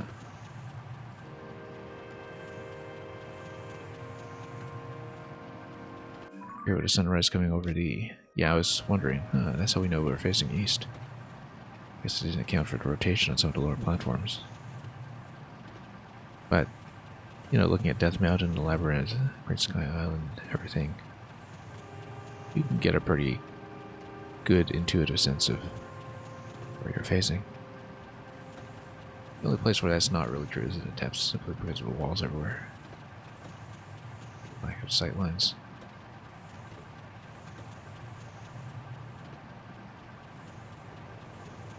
Okay, let's see.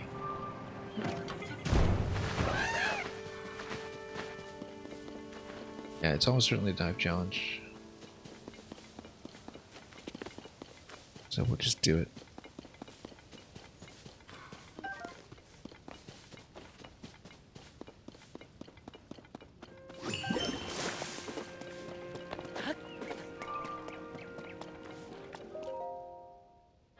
And we'll see how this differs from the other one.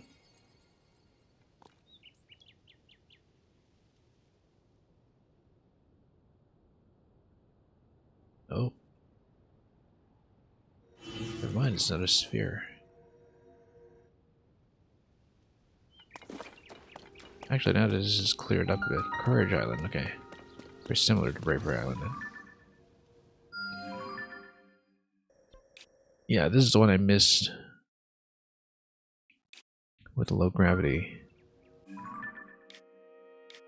previously. Got very close in that one flight, but didn't really make it. So yeah, this is going to be a dive. We'll do it a dive, and then we can always come back up. Another vehicle. Am I wearing my skydive pants? It'll make things much easier, I'm sure.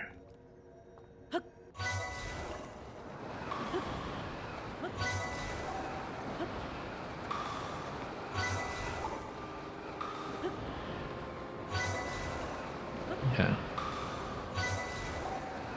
The maneuverability of the skydive pants is really quite beneficial here.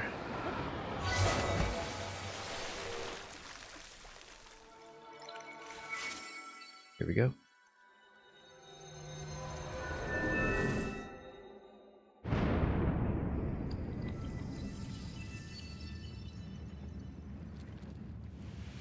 Big stomp from the crystal.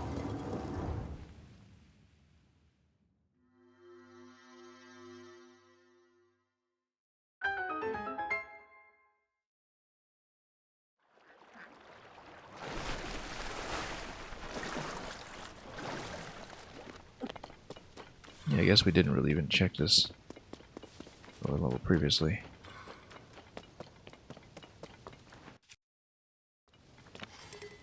Splash felt so refreshing, yeah. Refreshing special.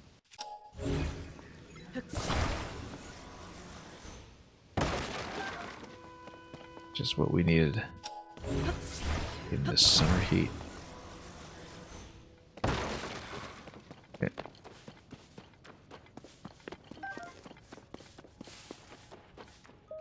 This will obviously be a time challenge as well, so. And yeah, this is what happens when you dive before you talk. We're not doing the dive ceremony because we are going to plug in a shrine first, and then we'll come back and earn some kind of reward.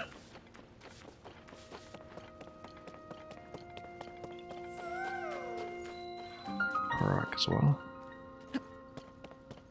Let's just take a quick look around.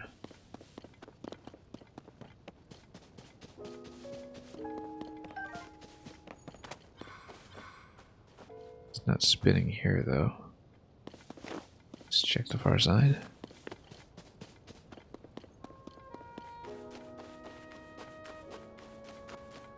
Nope, no radar. Oh, it must be over here. Oh, we're not going there yet.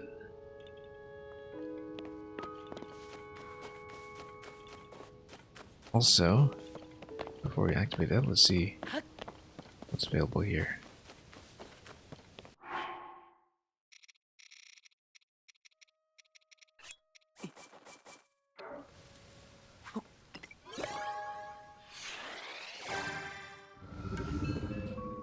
Just grab tons of parts. We can. Portable pots. Fans, balloons, time bombs, yeah. Yeah, time bombs are more for remote activated contraptions. We haven't done much of that. But I could definitely use fans of balloons.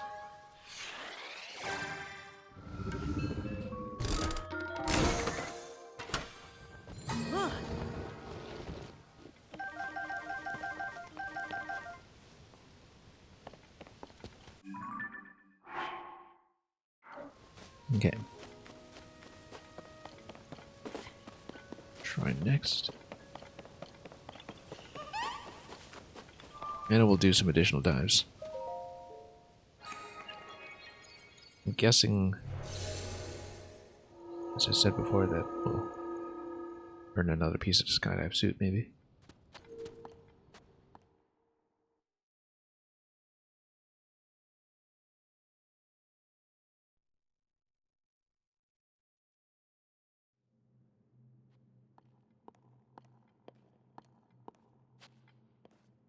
Look, we'll actually get to play this one. Combat training.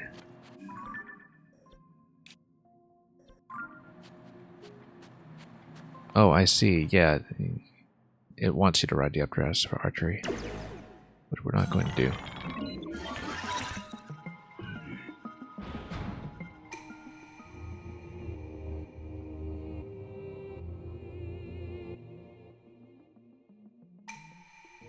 Draw your bow in midair to heighten your senses. Well, the thing is, can we do that? Because with no glider, we'll just have to fight manually, I think. Anyway, here's a bow tutorial for anyone who doesn't know how to use the bow yet after as many hours of play. We might as well just use Royal because it's going to break.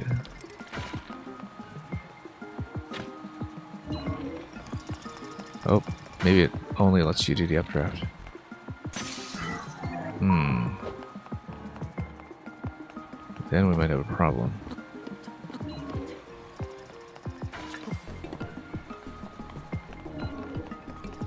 However, we have a rocket shield, don't we?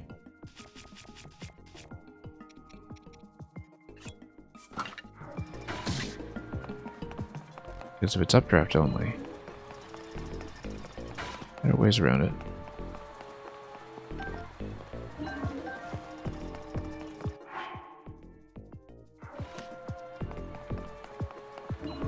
Better get on a big bow though.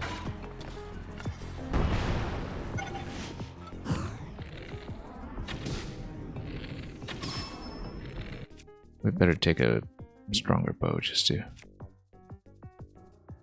make sure we get the kill.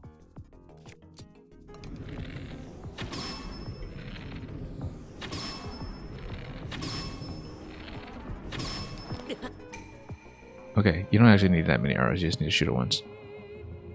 So, that was overkill, but with no health bar, I didn't know. Alright. Here's how we'll do it. Since I can't build the rocket here.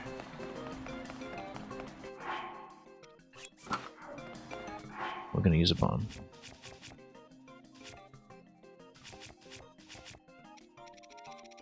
And I'm gonna fuse into it.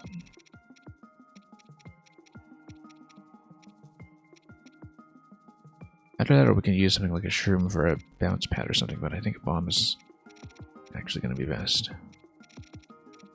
We can get a jump with it. And if I can find it. Most used. Now the thing is... Oh, whoops. No, no, no, no, no. Don't come up like that. Hang on.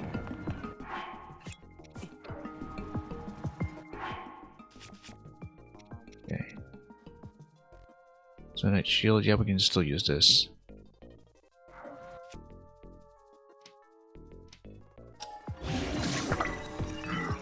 Okay. And then we're gonna jump into it.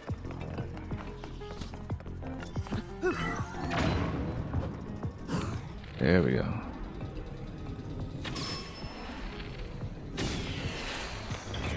That might potentially solve a lot of issues, in fact, with areas where I can't build, like other shrines. Or Sonite swords. Didn't realize we had this much room. Yeah, we're gonna do this again. So we'll get a slightly better position. Where's my bomb?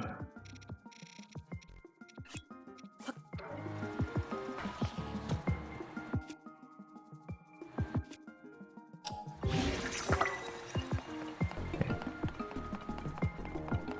So yeah, you shield surf with the bomb. That's how you do it. Oh, rotate. Let me get a shot. Nope. Too close and too slow. Waste of a bomb, unfortunately, and also that shield durability.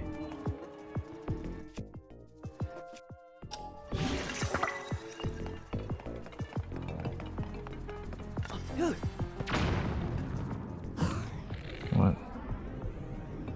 Let me shoot. There we go. Okay. Got around that with, once again, no glider.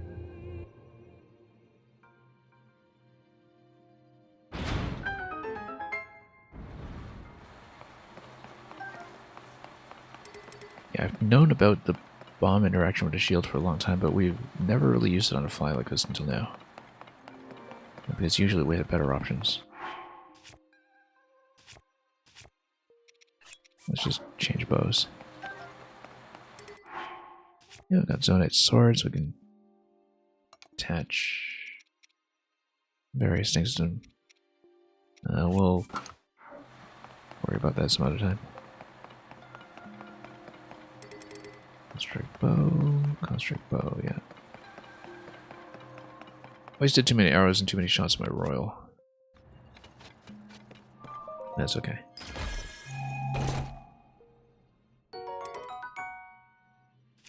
And we'll definitely take this too. Take this out.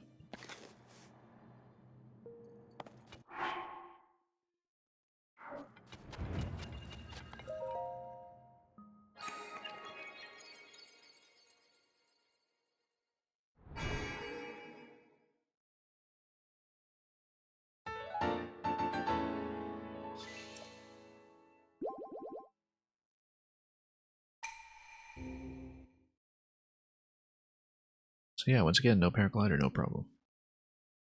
That's 125 down.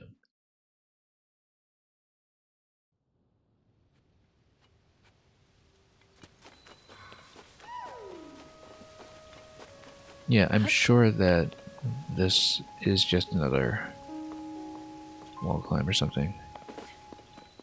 Get a Korok. But before we do that, we're going to do the skydive challenge.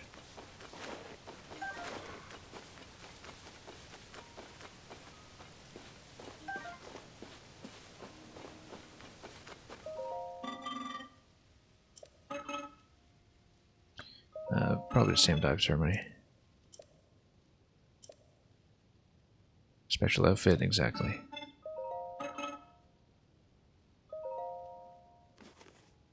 Yeah, we've got so many charges. It'll be fine. 35 or less, yeah, we can probably even beat the advanced benchmark with no trouble.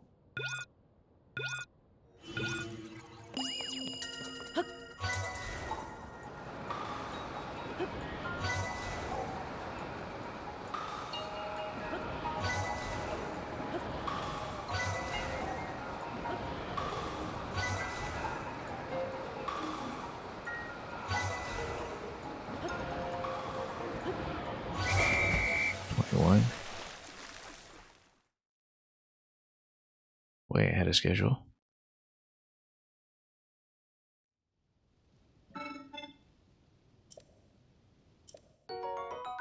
And there we go. 20 seconds? Yeah, let's try it. Just a minor optimization will do it, especially if we put on both glide layers.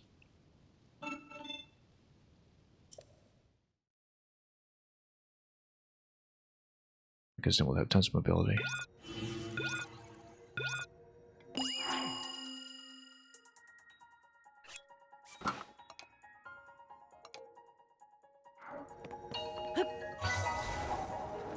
Yeah, it took too long to get to the debarkation point, I think. But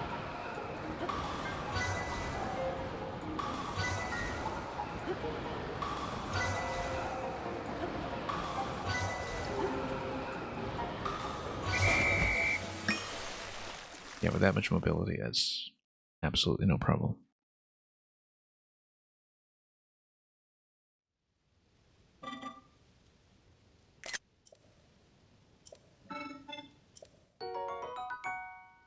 Oh, that's it?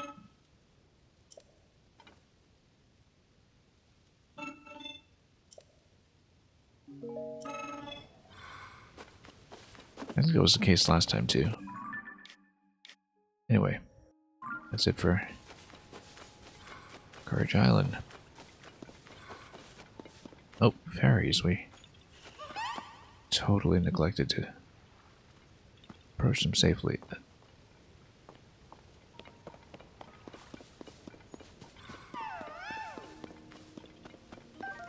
Alright, so let's see. Anything I can pick up around here? Well, probably just recall over there too.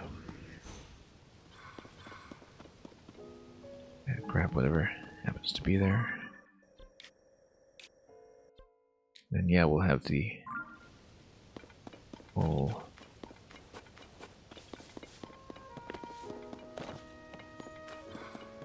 low gravity area there afterwards.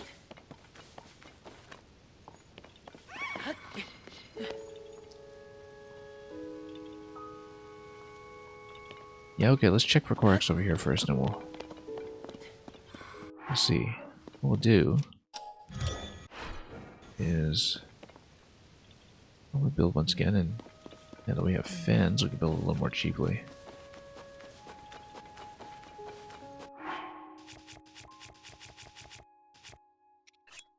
Because then we can reconfigure it a bit as we go.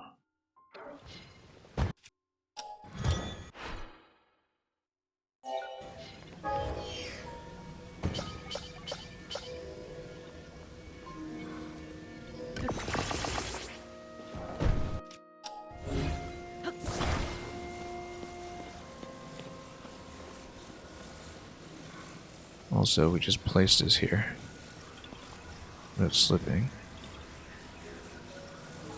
And we just recall over. Use this as a platform.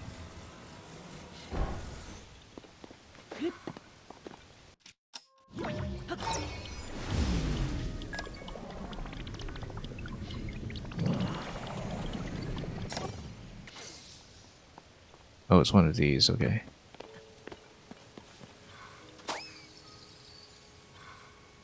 No, too much of a dive. That won't do.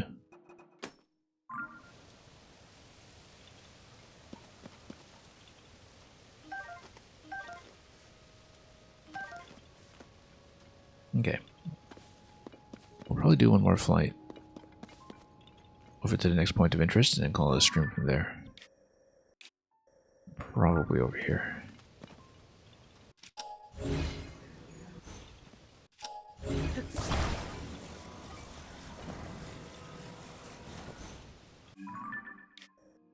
Although we should probably do the whole wind temple business eventually as well.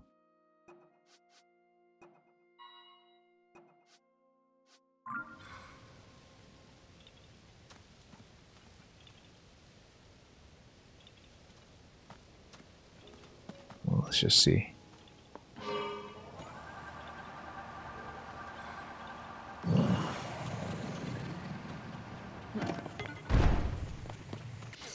Might as well roll for some more fans while we're here.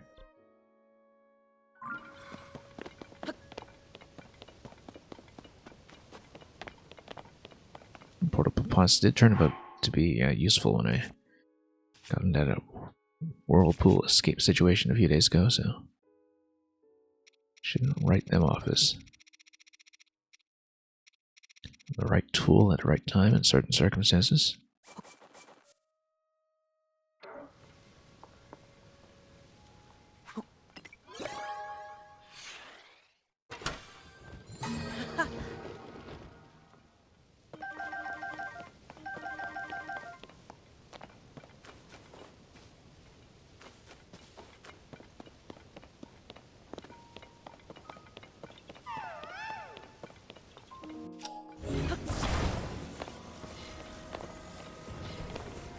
Anyway.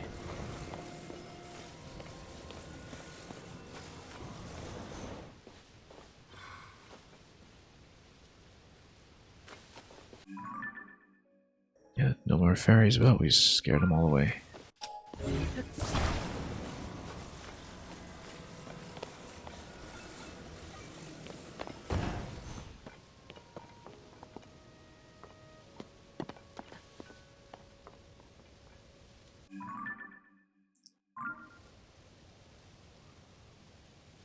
Yeah, there's that whole upper point over here. That might be a better location, actually. A little more visible.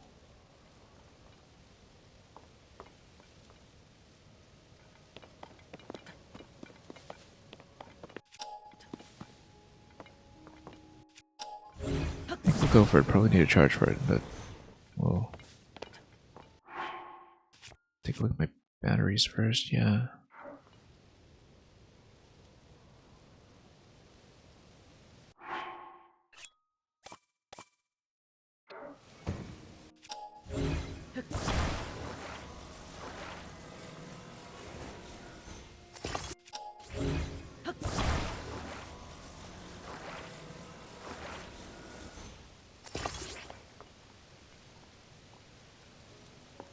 let's see how we do.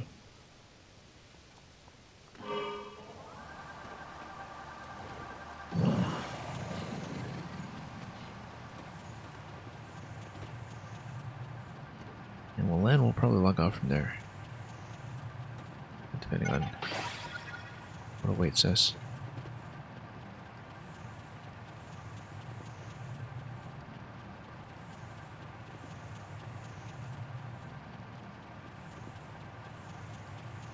There are other accessible platforms along the way as well. I think that'll likely be the closest approach, though.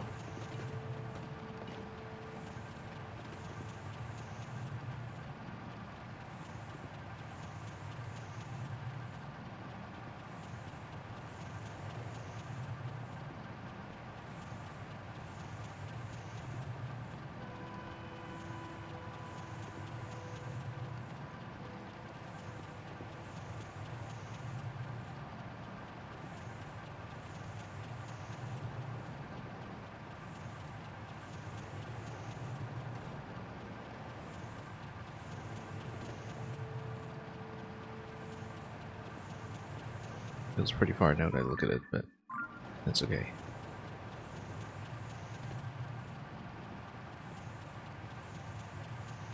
It'll be something new. After all this time, we've only found 2 Sages of Wills that we've obtained so far. Looks like we should be able to get more. We haven't checked the sky that exhaustively, so we'll just have to see.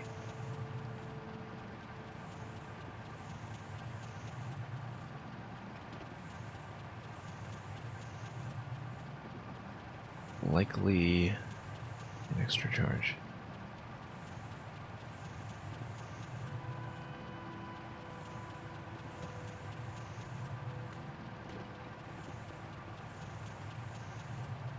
Looks like a construct boss, actually.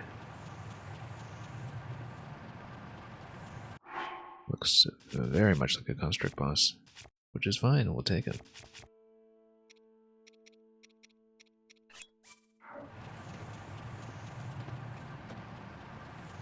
We'll just have to figure out how to continue from there.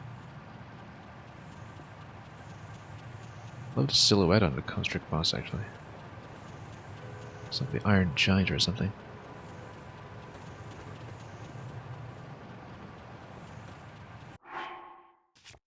Let's get ready with weapons. Start with a flex 1, probably. We need to put the loot on something at the end anyway, so. As bows go, and yeah, this will be fine. West Hyrule Archipelago. Look at that, we can kill him off a little bit too. Yeah. We gotta be careful or the vehicle will get destroyed.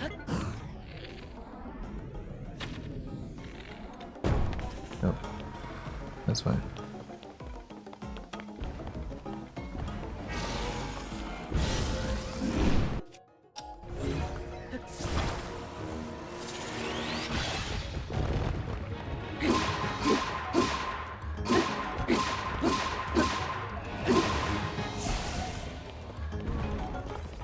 Oh, look, treasure chest. Yep. Immediately. Sage as well. Like I was just saying, actually. Very timely. Okay, let's recall this. Try to slip off. Stand still. Unless low gravity, in which case, oh, no. Messed that up. That's okay, he'll do it again.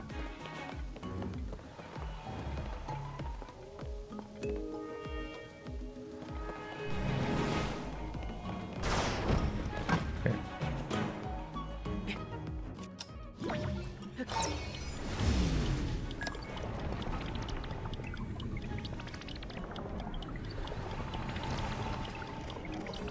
Yeah, we didn't account for his swap, that's what happened.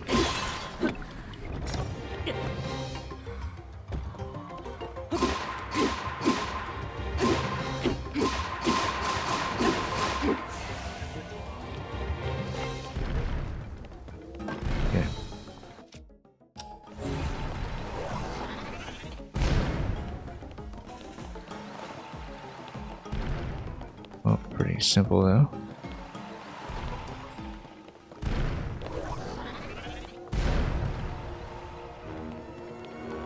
Would kindly take this way.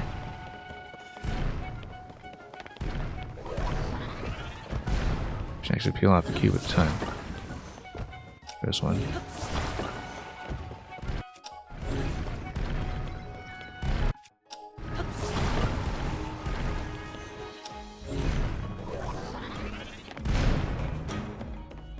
Just need to get a good rotation in. Oh, that works too if you want to slap him.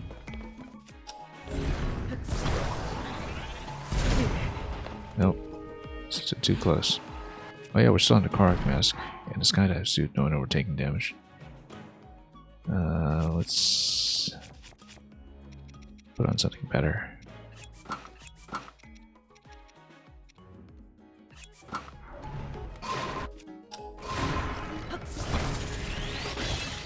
There we go.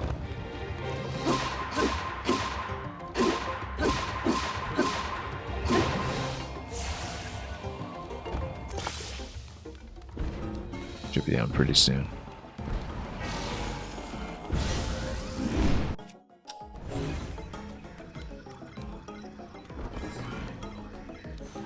Oh.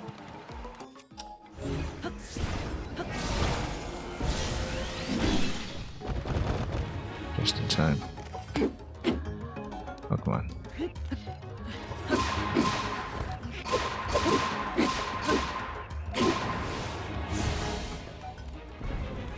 Okay, recall phase. That one flipped, so we're not taking it.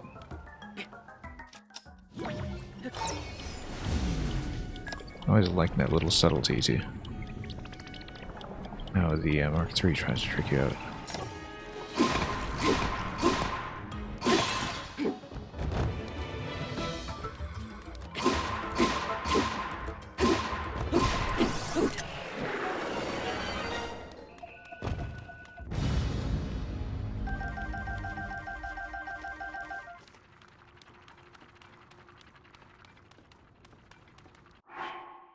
Okay, it's Mark III. We might trade it out onto Mighty. Mark III is kind of nice. It's plus 32. It's a pretty big gain, like a 14 damage gain on that. It'll give me about 50 on the spear, but it'll also work out fine with these. Plus 41, there's nothing to sniff at.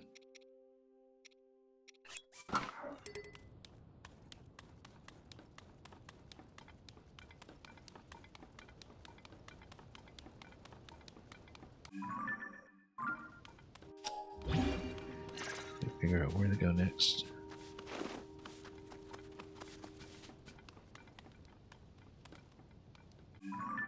That's where it came from.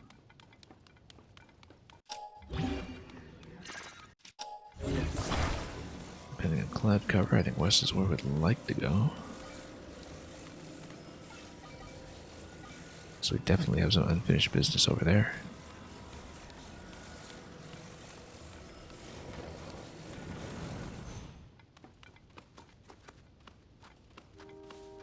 Although it's hard to see now. I mean, we did see the moon there before. I don't know. Oh, it's up there. Okay. Yeah, we lost a lot of elevation, in fact. Way down.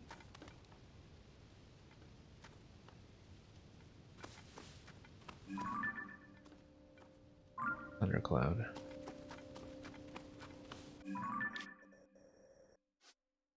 A lot of things were good attempts. There's the remaining labyrinth as well. There's this island over here, which is pretty close by. We've got a lot of choices, actually.